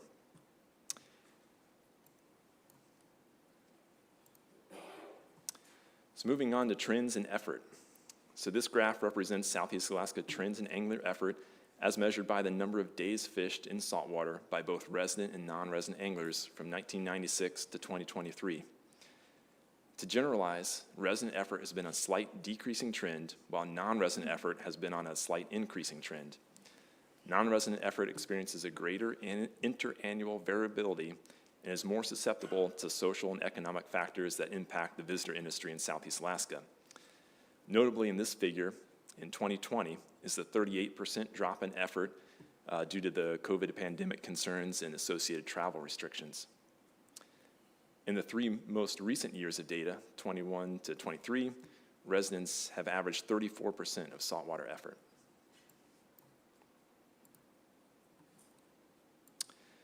Now, to talk about patterns in the guided sport fish sector, has also experienced periods of growth and decline following those of the greater trends of the visitor industry in Southeast.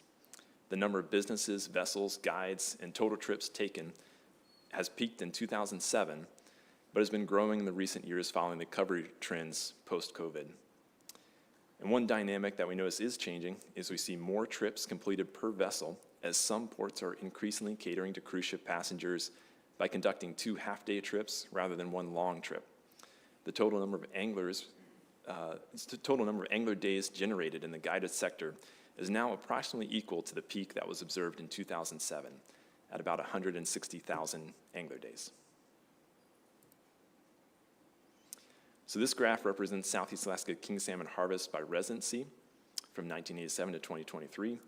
The top line represents the percentage of harvest by non-residents. And while management measures have changed over time and generally provided more opportunity for residents, the proportion of non-resident harvest has increased across this 36-year time frame. So to further explore the harvest trends by angler type, here we present a pie chart with king salmon harvest, the 10-year average by guided non-residents at 51%, unguided residents at 31%, unguided non-residents at 17%, and the smallest sector is the guided resident at less than 1% of the king salmon harvest. So collectively, the 10-year average is the resident harvest has averaged 32% of the king salmon harvest. Now this figure displays king salmon harvest timing in recent years, 2017 to 2024, and excludes 2020 as an outlier year. In both the outside waters, which is indicated here in the solid black line, and then the inside waters, which is the gray line. In general, catch rates are much higher in the outer coast, and these areas are not subject to the spring conservation measures. Approximately 30% of the harvest occurs in outside waters before the inside waters open on June 15th. Harvest happens fast, with the peak catch rates in mid to late June, and typically 60 to 70% of the harvest has been completed by July 1.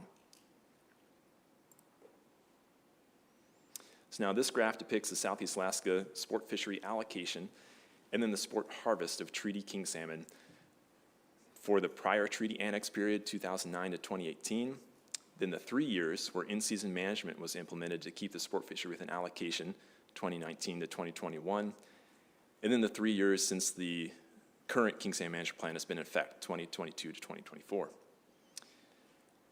So in the years prior to 2019, the sport fishery was managed to achieve an allocation on average across years, often under-harvesting the sport allocation during high abundance years and exceeding the allocation in low abundance years. Between 2019 and 2021, the management plan called for the sport fishery to be managed in season. And during this time, the sport fishery was actively managed with in-season changes in order to not exceed the sport allocation. Since the implementation of the current management plan, the sport fishery has been under allocation in 2022 and then over allocation in both 2023 and 2024. Now, to present the same data in numbers, during the last treaty annex period, 2009 to 2018, when the sport fishery was managed to achieve an average allocation, the sport fishery achieved approximately 20.7% of the combined sport troll allocation, which was slightly over the targeted 20%. For the 3 years of in-season management, the sport fishery averaged 18.1% of the sport troll allocation. And then for the 3 years that the current king salmon management plan has been in place, the sport fishery has averaged 22.4% of the sport troll allocation. And the overages in the sport fishery in the last 2 years were greater than expected and required a significant reduction in harvest opportunity in the commercial troll fishery. In the 2024 season, the entire sport fishery was closed August 26th to September 30th in order to reduce the risk of exceeding the all-year catch limit. So to summarize the collection of items that the board has before it during this meeting, first up is to review the performance of the 2022 king salmon management plan. Second is to align the non-resident and resident regulations in the EEZ. Third is to consider changes to the king salmon management plan, which the board has the 14 proposals before it that would do that.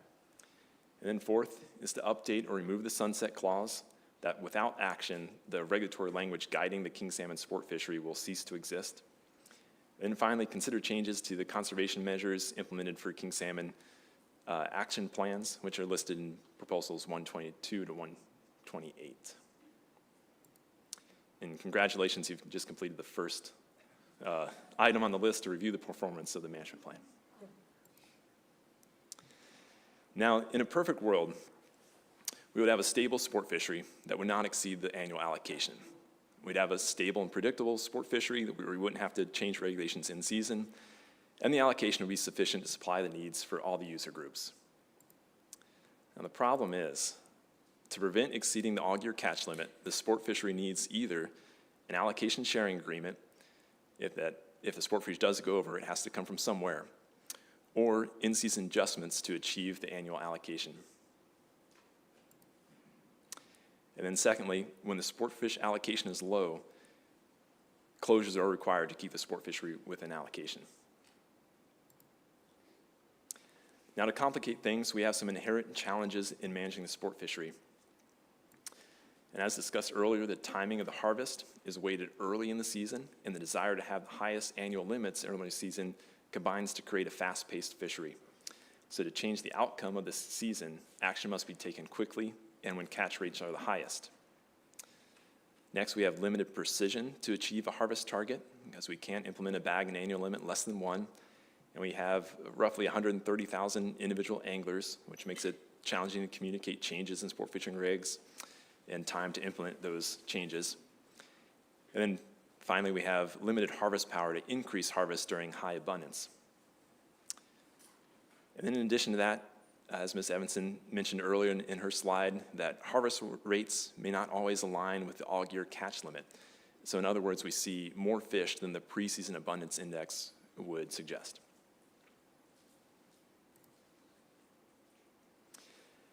Now, while in-season management is used for conservation purposes and for providing opportunity for Alaska hatchery king salmon, in-season management is not currently used to achieve the sport allocation.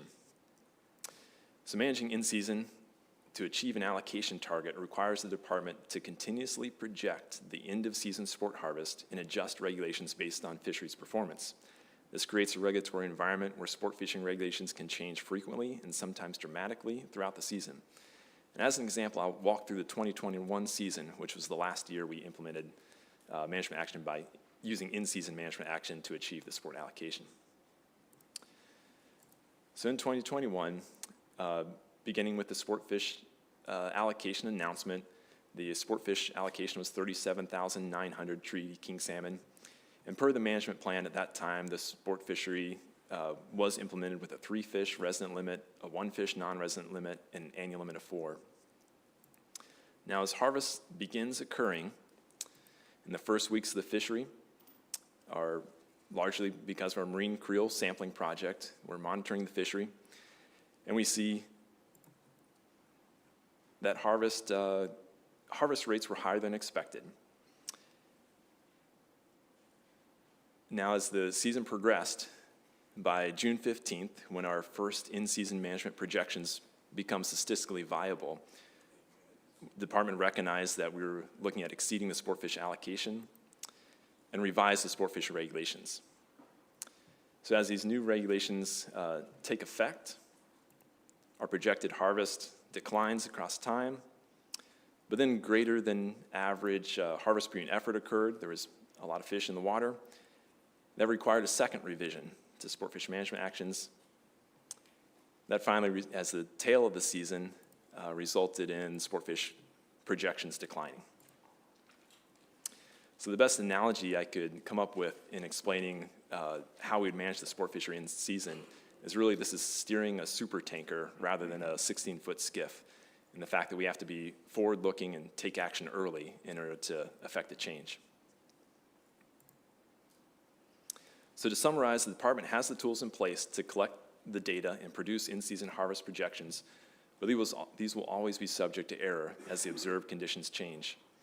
Several of the driving factors of sport harvest are outside of the department's control, such as changing sport effort, changing king salmon harvest per unit effort, or fluctuating contributions of Alaska hatchery king salmon.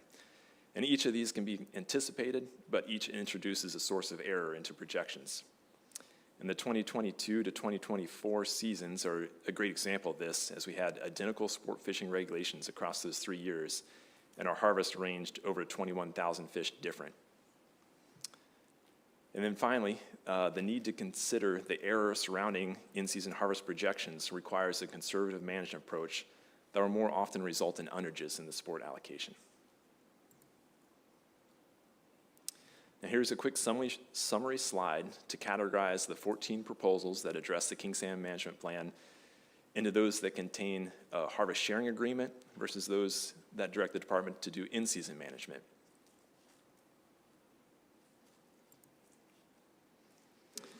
Now, a separate but interrelated topic that I'll take the last slide of this presentation to highlight is that the department is recommending a modification to our allocation management plan that's in 5 AAC 29.060. And this RC is under development and will be submitted to the board shortly. But the current language within the allocation management plan specifies that the commissioner may transfer any unused allocation to the commercial troll fishery. And this change would allow the commissioner the ability to transfer unused allocation to any gear group. So this provides flexibility to adjust for an unintended overage in any gear group and allows the commissioner to maximize the benefit to all Alaska fisheries without exceeding the all-gear catch limit. Madam Chair, this concludes the presentation. I'm happy to accept any questions. Commissioner. I just want to add a couple of things. I hadn't seen this presentation before because I was at a different meeting, but first off, when you established a resident priority at the last meeting 3 years ago, you established that not with directions to me to ensure that the sport fishery never closed. You asked us to develop a set of regimes that allowed higher bag limits and possession limits and seasons for residents versus non-residents. The problem this year is that when we provided that resident priority by having that higher bag limit throughout the entire season, but when we came to the end of the season, we ran out of allocation for the sport fishery as a whole. And as such, I had to close it, and I had no ability to use unused quota from other fisheries to provide that resident priority. So as you deliberate moving forward, one of the issues you're going to have to struggle with is if you want me to provide an uninterrupted resident priority, you're going to have to provide me guidance as to how to do that. Then the second thing I just want to talk about real quickly is when we put together when Patrick did it 3 years ago, put together the table of regulatory changes according to the tier of the treaty, what we found out over the last 2 years is when our preseason number has been set, but the actual abundance of fish is much higher. Our fishing power is much higher than what that table does. And I think he's correct in stating it, that our ability to to predict what the end of the season catches is not as strong as it is with a fish ticket with the commercial fishery. So we're, as a result, having, especially when these conditions happen, when there's more fish in the water than what our regulations are, we're going to have to close much more earlier just to be precautionary so we don't reach that cap. Thank you. Questions for Mr. Fowler? Mr. Carpenter?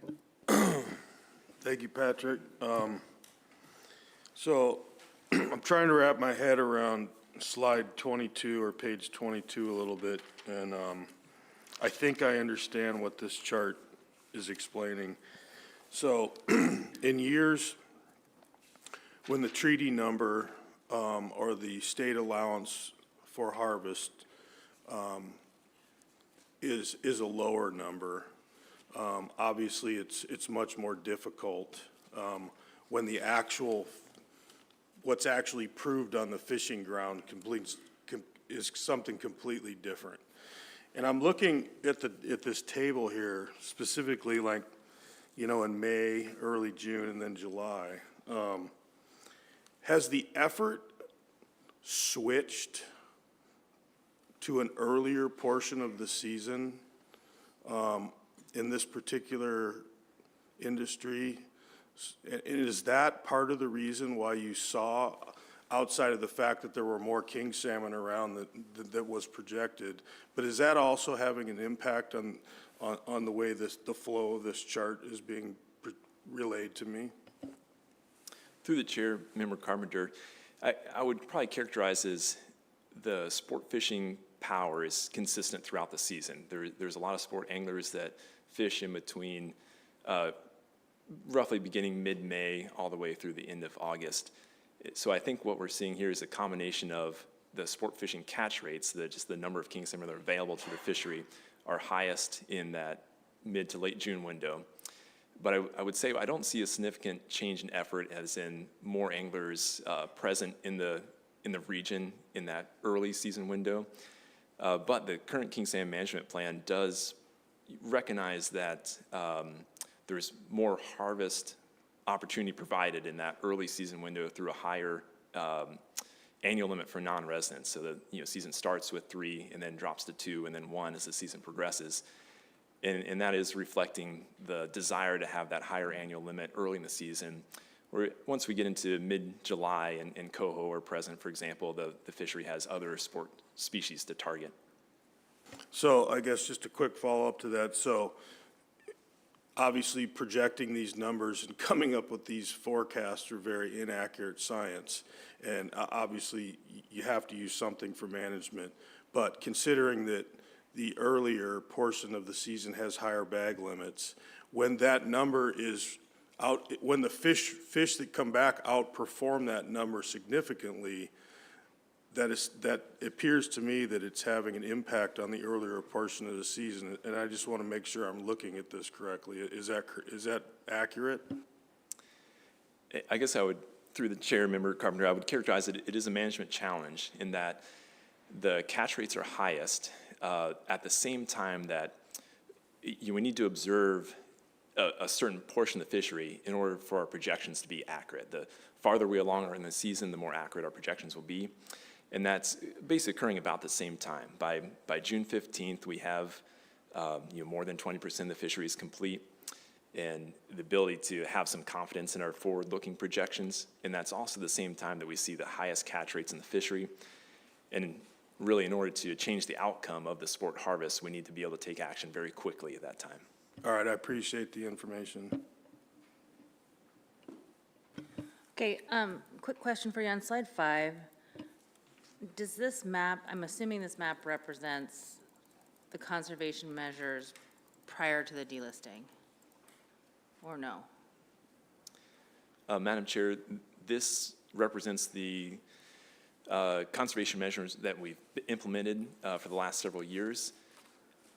So it embodies what is captured in the current management action plans, and now we have, in absence of those couple of management plans, broadly speaking, this is, as Mr. Jones spoke to earlier, what we intend to start this season with is still maintaining a very conservative approach. Okay, thank you. Next question I had.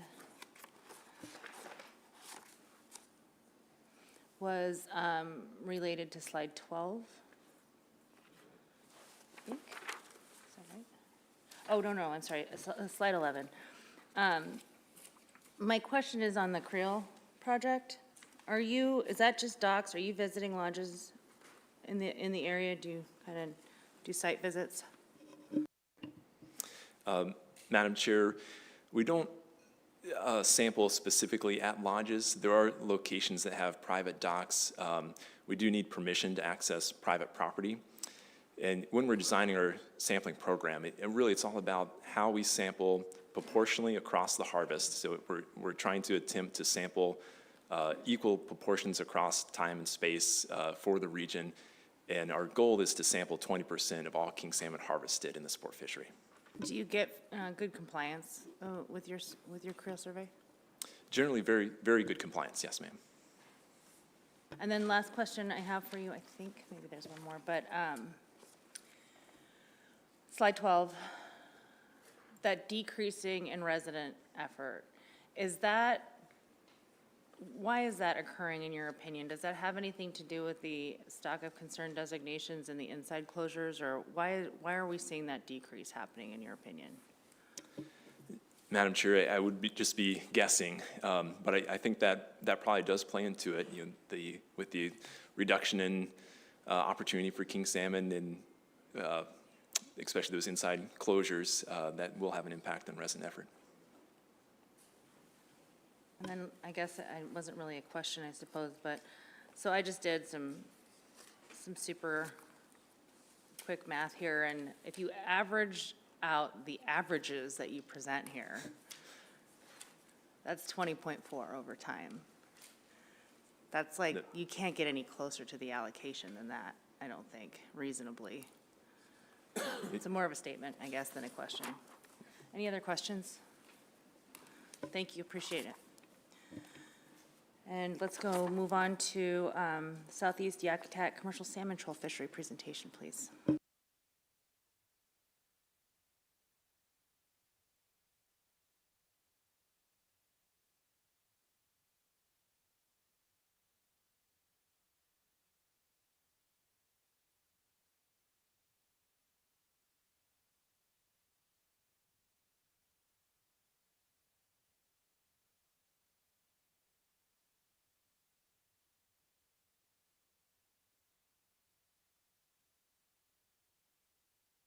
Welcome. Thank you, Madam Chair. Let me get this loaded here real quick.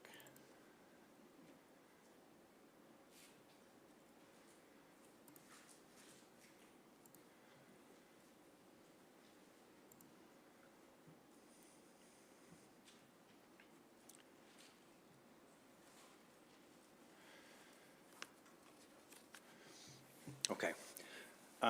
Well, thank you. Good afternoon, Madam Chair, members of the board. For the record, I'm Grant Hagerman. I'm the Southeast Alaska Commercial Troll Fishery Manager, and I'll be presenting an overview of the Southeast Troll Fishery. This presentation can be found on RC3, tab 27.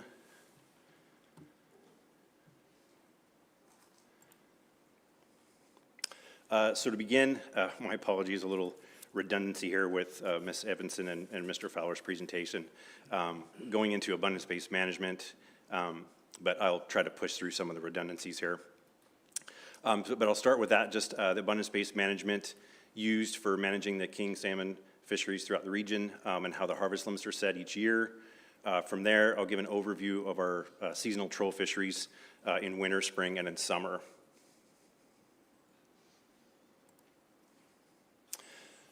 So the Southeast Alaska Yakutat king salmon fisheries are managed to the provisions of the 2019 to 2028 Pacific Salmon Treaty Agreement under an abundance-based management regime. Currently, the annual all-year total allowable catch is determined for Southeast Alaska and Yakutat based on measures of coastwide Chinook salmon abundance using the Abundance Index, or the AI, output from the Pacific Salmon Commission Chinook model. The AI is then translated to pre-seasonal allowable catch from an allowable catch table that's defined in accordance with Chapter 3 of the treaty. Under the Southeast Alaska King Salmon Allocation Management Plan, The treaty harvest limit is then allocated amongst the gear groups with the Chinook salmon accounting year spanning October through September of the following year.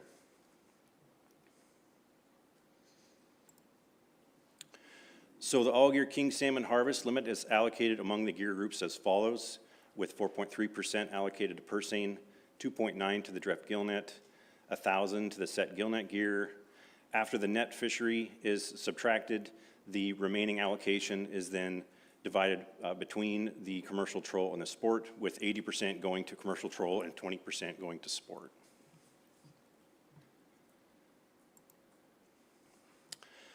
So in this graph, this is the all-year king salmon harvest and the harvest limits going back to 1985. The blue portion of the bars indicate the treaty harvest, while the red portion indicates the non-treaty harvest or the Alaska hatchery harvest. The black line represents the annual treaty harvest limits. So you can see here, for the last 9 consecutive years, the Southeast Chinook managers have remained within the treaty allocation.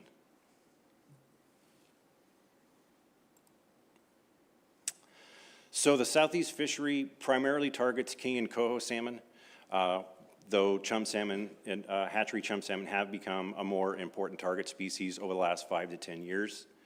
The 20-year average is about 1,000 troll permits fished, though that has declined each of the last 10 years to record lows in 2023 and in 2024. The fishery is pretty much open year-round with 3 seasons, the winter, spring, and the summer fishery. So the winter fishery by regulation opens October 11th and may continue through April 30th or until the guideline harvest level is reached.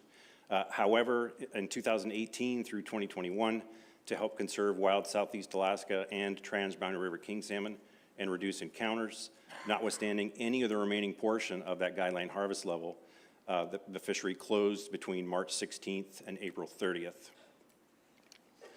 From 2022 to 2024, the fishery closed in all inside waters beginning March 15th, and we had openings provided in select outer coastal areas through late March and early April. And I'll give a few more details on that in a following slide. The winter fishery targets king salmon and is restricted to the waters inside the winter boundary line or the surf line. You can see on the map here, it's kind of a point-to-point line that runs down the coast. Generally, most of the waters east of that line are open throughout the fishery, with the exception, or it's what's shaded in black here, and those are near the terminus of the Southeast Alaska or trans-Boundary River systems, and those remain closed throughout the season. So this graph shows the harvest and landings for the winter fishery going back to 1985. The number of king salmon harvested is on the y-axis, years on the x-axis. The number of landings is on the secondary y-axis. The blue portion of the bars is the treaty harvest. The red portion represents the Alaska hatchery harvest. The number of landings each season is indicated by the black line. So the harvest and effort in the winter fishery has varied widely over the years. You can tell by the graph here, and it's in a October through April fishery, weather can have a strong influence on that effort, but as well as distribution of fish, abundance, and prices. And since 2018, stock of concern plans have affected early seasonal closures or closures of inside waters. So since 2018, on average, about 15% of the annual troll king salmon harvest for the troll fishery was taken in winter, with a near record high in 2024 of 32%.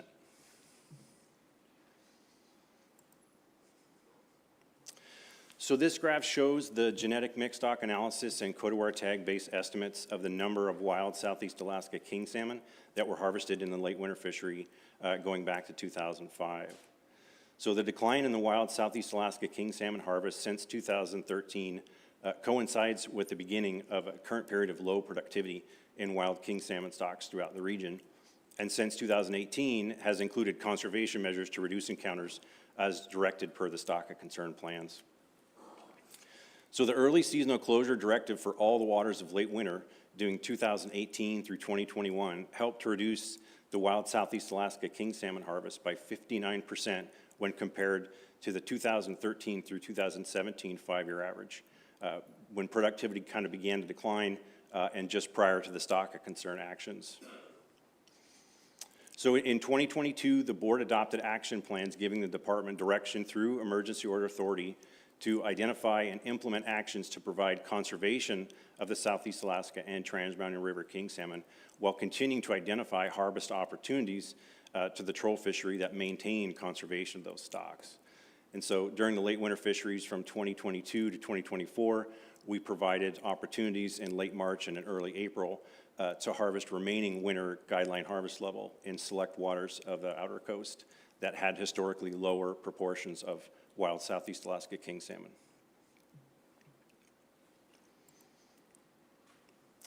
So moving into the spring troll fisheries in May and June, spring fisheries generally open May 1st and can continue through June 30th.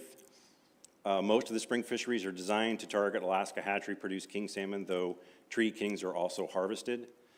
Since 2018, stock of conserved conservation measures have limited spring areas to near, directly adjacent to hatcheries or hatchery release sites. The harvest of treaty king salmon is limited according to the percentage of Alaska hatchery fish taken in each fishery. So as the proportion of Alaska hatchery fish increases in the catch, so does the allowable treaty harvest in those, providing additional opportunities for the trollers to catch those hatchery fish. Each one of the spring fisheries are managed on a weekly basis by emergency order. Hatchery-produced chum are also targeted during the spring, and there are 4 proposals that suggest changes to the spring fisheries that look to liberalize time, gear, or length requirements. So this is just a slide. This is a visual of the troll king salmon restrictions that were implemented in the spring fisheries between 2018 and 2024. You can see here, though, the slide to the left indicates the number of spring troll areas open for king salmon retention prior to stock of concern actions in 2018, and to the right are the current opportunities that are being provided for king salmon. So roughly 2/3 of the fisheries have been closed.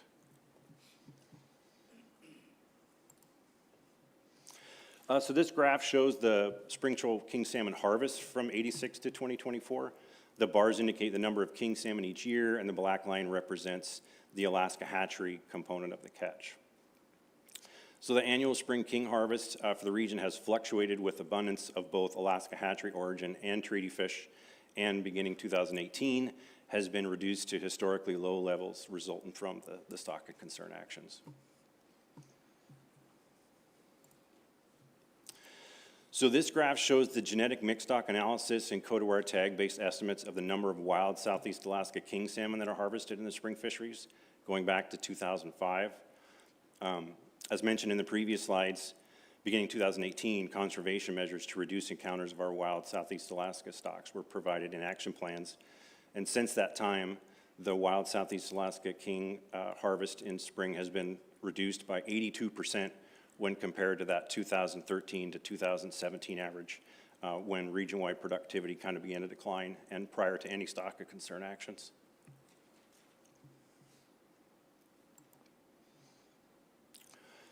Just kind of switching gears to chum salmon here. So this map depicts the areas that are included in our District 9, 10, 12, and 14 Enhanced Chum Salmon Management Plan, and areas during the summer in the Summer Chum Salmon Troll Fishery Management Plan. So the gray areas here are what are provided in mid-June to target hatchery chum salmon in the spring fisheries. The areas in black here are directed fisheries for chum during the summer.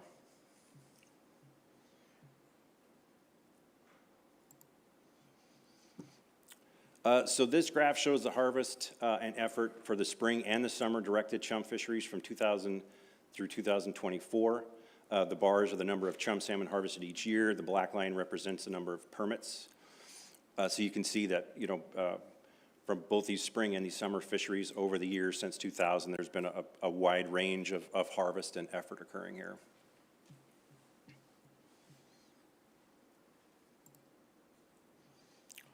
So moving into the summer fishery, when the summer fishery opens July 1st, harvest and effort and troll fishery are at their peak levels, and most of the waters of the region are open.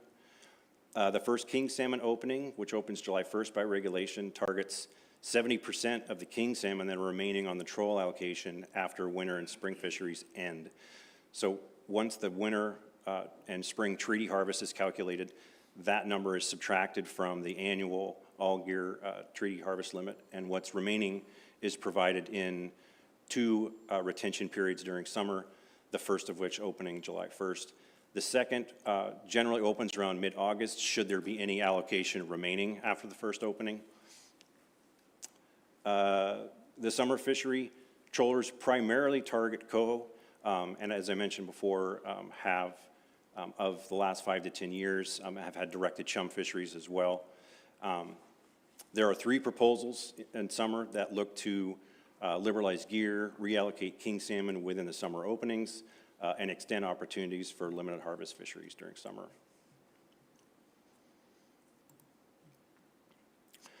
So this is just kind of a spatial extent. This is a map showing the waters that are east of the longitude of Cape Suckling and north of Dixon Entrance that are provided in the summer fishery. So with the exception of some terminal areas, there's about 115,000 square miles that are open for trollers to fish. State regulations apply to the waters of Alaska within 3 miles of the outer coast, as well as the adjacent waters of the exclusive economic zone. So this seems like a very large area, but the majority of the troll effort does occur probably within 5 to 10 miles of shore, with some trollers during some parts of the summer fishing as far as 30 miles out.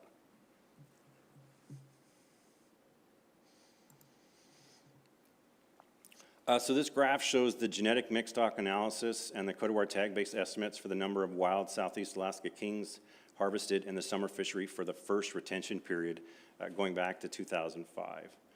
So again, like the other seasons, beginning in 2018, conservation measures to reduce encounters of wild Southeast Alaska and TBR kings were implemented by emergency order during the first retention period. So the summer conservation measures focused at reducing encounters in more of the terminal areas of the migration corridors, as the run timing of most of the Southeast Alaska kings indicate that mature fish are near river or in river by that time of the season. So the conservation measures were focused more terminally. So since 2018, the harvest of wild Southeast Alaska king salmon during that first retention period has declined by 32% when compared to that 5-year average of 2013 through 17, when productivity began to decline and prior to the stock of concern actions. So as I mentioned before, the coho salmon are primarily the target species during the summer.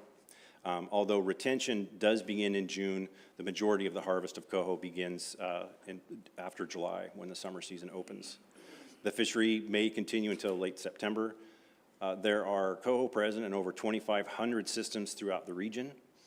The fishery is managed to ensure escapement goals are met and to achieve the Board of Fish allocation guidelines between the gear groups over time. The area near the U.S.-Canada border is managed in cooperation with Canada under terms of the Pacific Salmon Treaty. And our coho run strength is assessed 3 times in season during the summer fishery, one in the beginning of July, another beginning of August, and then again towards the end of the season in the middle of September. So this graph shows the troll coho harvest from 1980 through 2024. The majority of troll coho harvested in Southeast are wild Southeast Alaska stocks, which are represented by the total harvest is represented by the bars here. The Alaska hatchery component of the catch is represented by the black line. The 20-year average for the Alaska hatchery harvest is about 24%. The more recent 10-year average is about 28%. So we are seeing an increase in the proportion of Alaska hatchery coho in the harvest.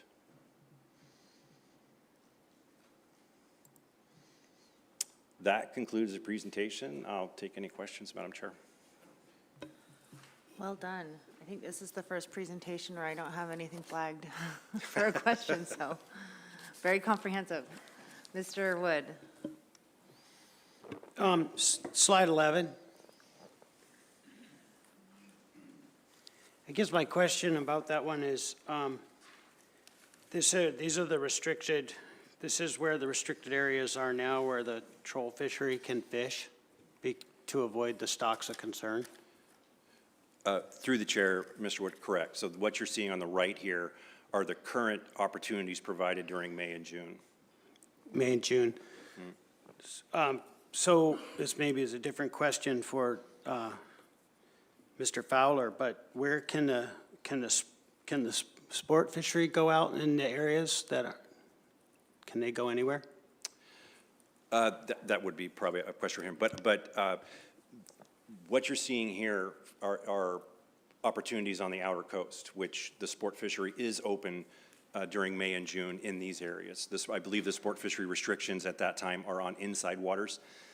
The opportunities we're providing here are on the outer coast near or adjacent to hatcheries and hatchery release sites. These just happen to be on the outer coast, which the sport fishery is providing opportunities concurrently. Thank you. Member Wood, I would direct you to slide 5 of the previous presentation, I think, for some of the sport info you're looking for. Any other questions? All right, thank you very much.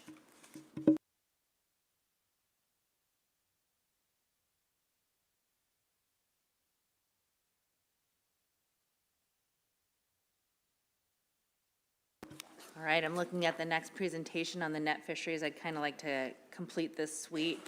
There's about 17 slides in here. You got about a minute per slide. Just kidding. Good luck.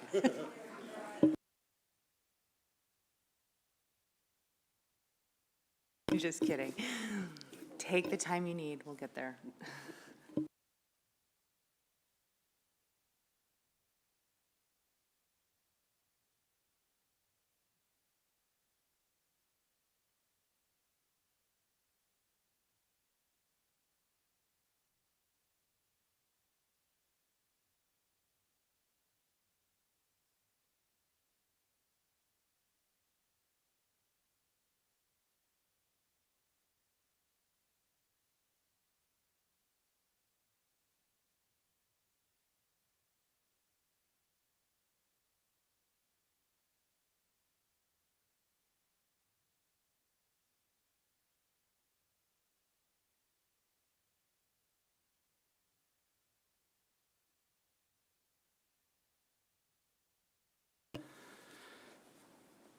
Okay, minute per slide. Here we go. Madam Chair, board members, my name is Troy Tinas. I'm Region 1 Management Coordinator for the Division of Commercial Fisheries in Southeast Alaska. Today I'll be giving an overview of the commercial purse seine, drift gillnet, and set gillnet fisheries. This report is found in RC3, tab 28, the most recent salmon annual management reports for the purse seine and drift gillnet. For set gillnet, as well as the overview of the commercial personal use and subsistence fisheries are found on the Board of Fish website. I'll begin the presentation with the ex-vessel values by gear type. Next, I'll give brief overviews of the purse seine and drift gillnet fisheries, followed by terminal harvest areas, hatchery cost recovery, and contributions of hatchery and wild origin salmon to the region's net fisheries, and finally an overview of the Yakutat set gillnet fishery. This graph shows the ex-vessel value of common property salmon, purse seine, troll, drift gillnet, and set gillnet fisheries in the southeast region since 1975. Values are in millions of dollars on the vertical axis. Each bar represents the annual common property value of all fisheries. Purse seine is on the bottom of each stacked bar. Troll is next in blue. Drift gillnet is in dark red. Set gillnet is in black. And finally, cost recovery is green on top.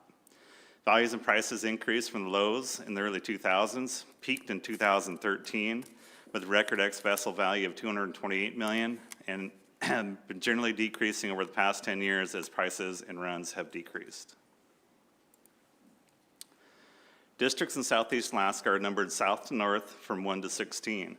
The purse seine fishery is opened by emergency order in the areas shown in color and includes area in all districts except 8, 15, and 16. The fishery is managed out of the area offices in Ketchikan, Petersburg, Juneau, and Sitka, and fishing periods are regionally coordinated. Escapements of pink salmon are indexed by indirect observation from aerial surveys of over 700 streams in these areas. Management of the District 4 purse seine fishery along the outer southern coast is subject to provisions of Chapter 2 of the Pacific Salmon Treaty. This graph shows annual purse seine harvest represented by bars and effort levels as a solid black line since 1975.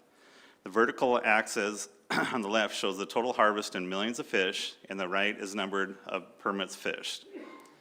Purse seine harvest is predominantly wild pink salmon. Chum salmon are a substantial component, and all salmon species are harvested. In 2006, the even year pink salmon return was at its lowest since 1988, and strong even year fluctuation returns and harvest followed. The 2020 pink salmon harvest of 6 million fish was the lowest since 1976. Pink salmon harvest have improved since 2020, with over 44 million salmon harvested in 2021 and 2023. An even year harvest improved as well, with 15 million harvested in 2022 and 24.9 million harvested in 2024. However, effort has remained low, with historical low number of permits fished in 2022 with 194. Prices dramatically decreased in 2023 and 2024. The Southeast Alaska purse seine fisheries ex-vessel value in 2023 was $114 million and is estimated to be $74 million in this past year in 2024. The recent 10-year average value is $113 million. There were two permit buybacks that reduced permits from 415 to 279 permits. The number of purse seine permits was again reduced in 2008 from, sorry, there's something covering my notes here, from 100 permits through permit buyback, fleet reduction program. In 2012, an additional buyback program administered by the Commercial Fisheries Entry Commission and the National Marine Fisheries Service further reduced the number of permits by an additional 36. There are two proposals that are specific to the purse seine fishery. This map shows locations of traditional drift gillnet fisheries. Traditional drift gillnet fisheries occur in the Tree Point area in District 1 in southern southeast. The Prince of Wales area is in District 6, the Stikine area in District 8 in central southeast, Taku Inlet, Snettisham areas in District 11, and Lynn Canal area in District 15 in northern southeast. Fisheries generally begin in June and continue into October. Fisheries are managed out of the Ketchikan, Petersburg, Juneau, and Haines area offices and are regionally coordinated. Since 2005, gillnet fisheries can start in May in Districts 8 and 11 when there's a directive fishery for Trans-Boundary River king salmon returning to the Stikine or Taku rivers. All fisheries target sockeye salmon in June and July. Management is directed at pink salmon in Districts 1, 6, and 8 in August. Fall chum and coho salmon are targeted in September and October in all areas. The District 1 drift gillnet fisheries are managed in accordance to Chapter 2 of the Pacific Salmon Treaty, and Districts 6 and 8 and 11 drift gillnet fisheries are managed in accordance to Chapter 1 of the treaty. District 1 is managed under the pink salmon management plan beginning in July. This graph shows the annual drift gillnet harvest represented by the bars and effort levels as a solid black line since 1975. Harvest is in millions of fish shown on left vertical axis, and the number of permits fished is on the right. Note the increase in harvest of chum salmon over the past 30 years, shown in the lowermost portion of each bar. Chum salmon comprised about 70% of the drift gillnet fishery ex-vessel value in 2024, of which a majority can be attributed to hatchery fish. In 2024, 319 drift gillnet permits fished and made landings, the lowest number of permits fished since limited entry began in 1976. The ex-vessel value of drift gillnet fisheries in 2024, based on the initial fish ticket data, was $18.5 million.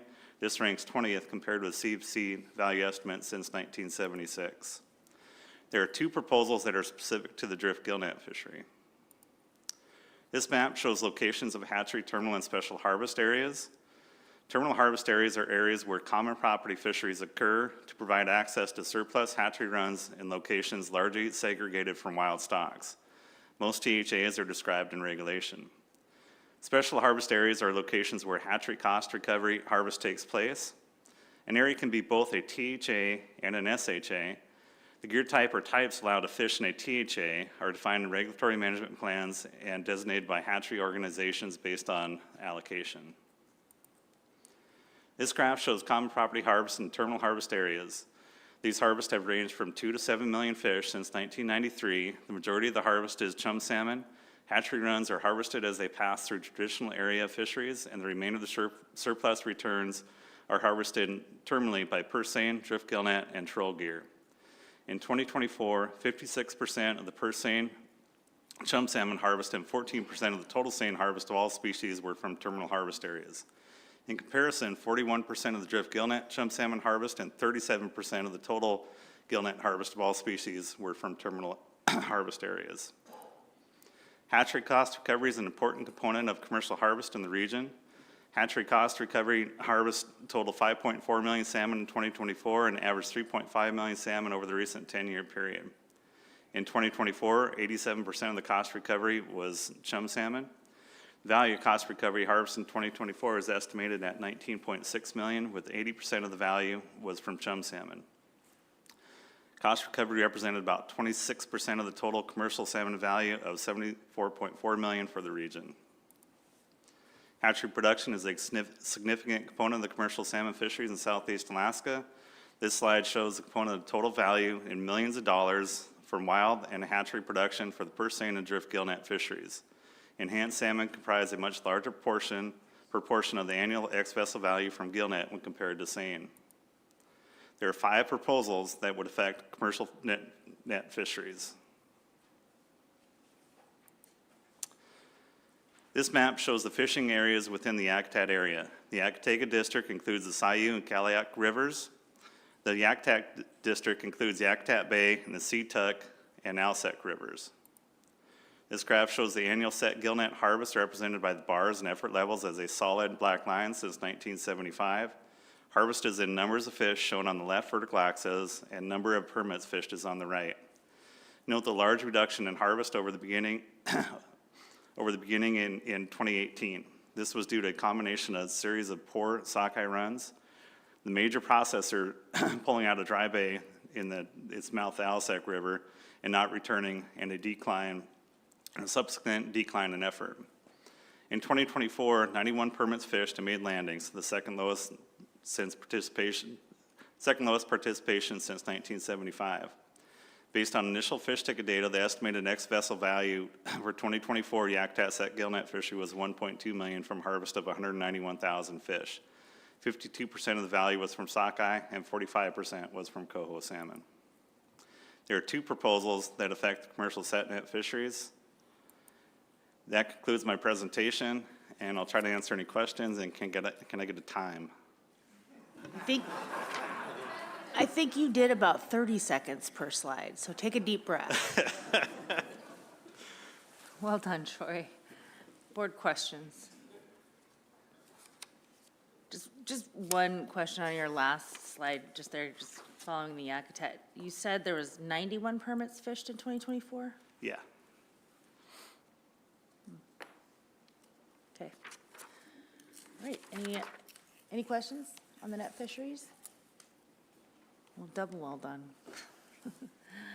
All right, I think that's a good stopping point for today in terms of the presentations.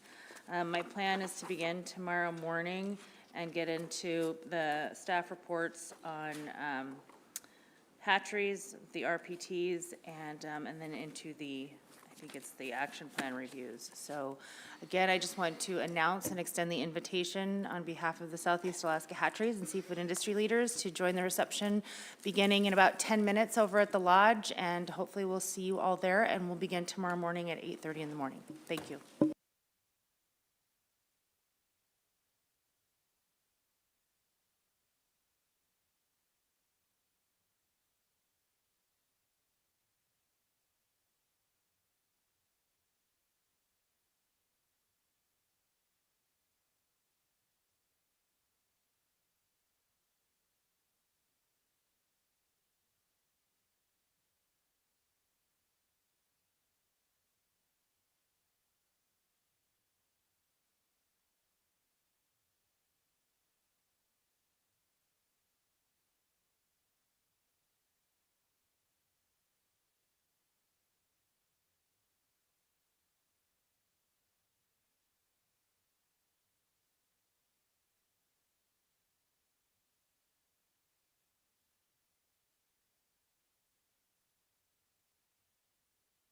Hey, happy birthday, Doug. I just found out.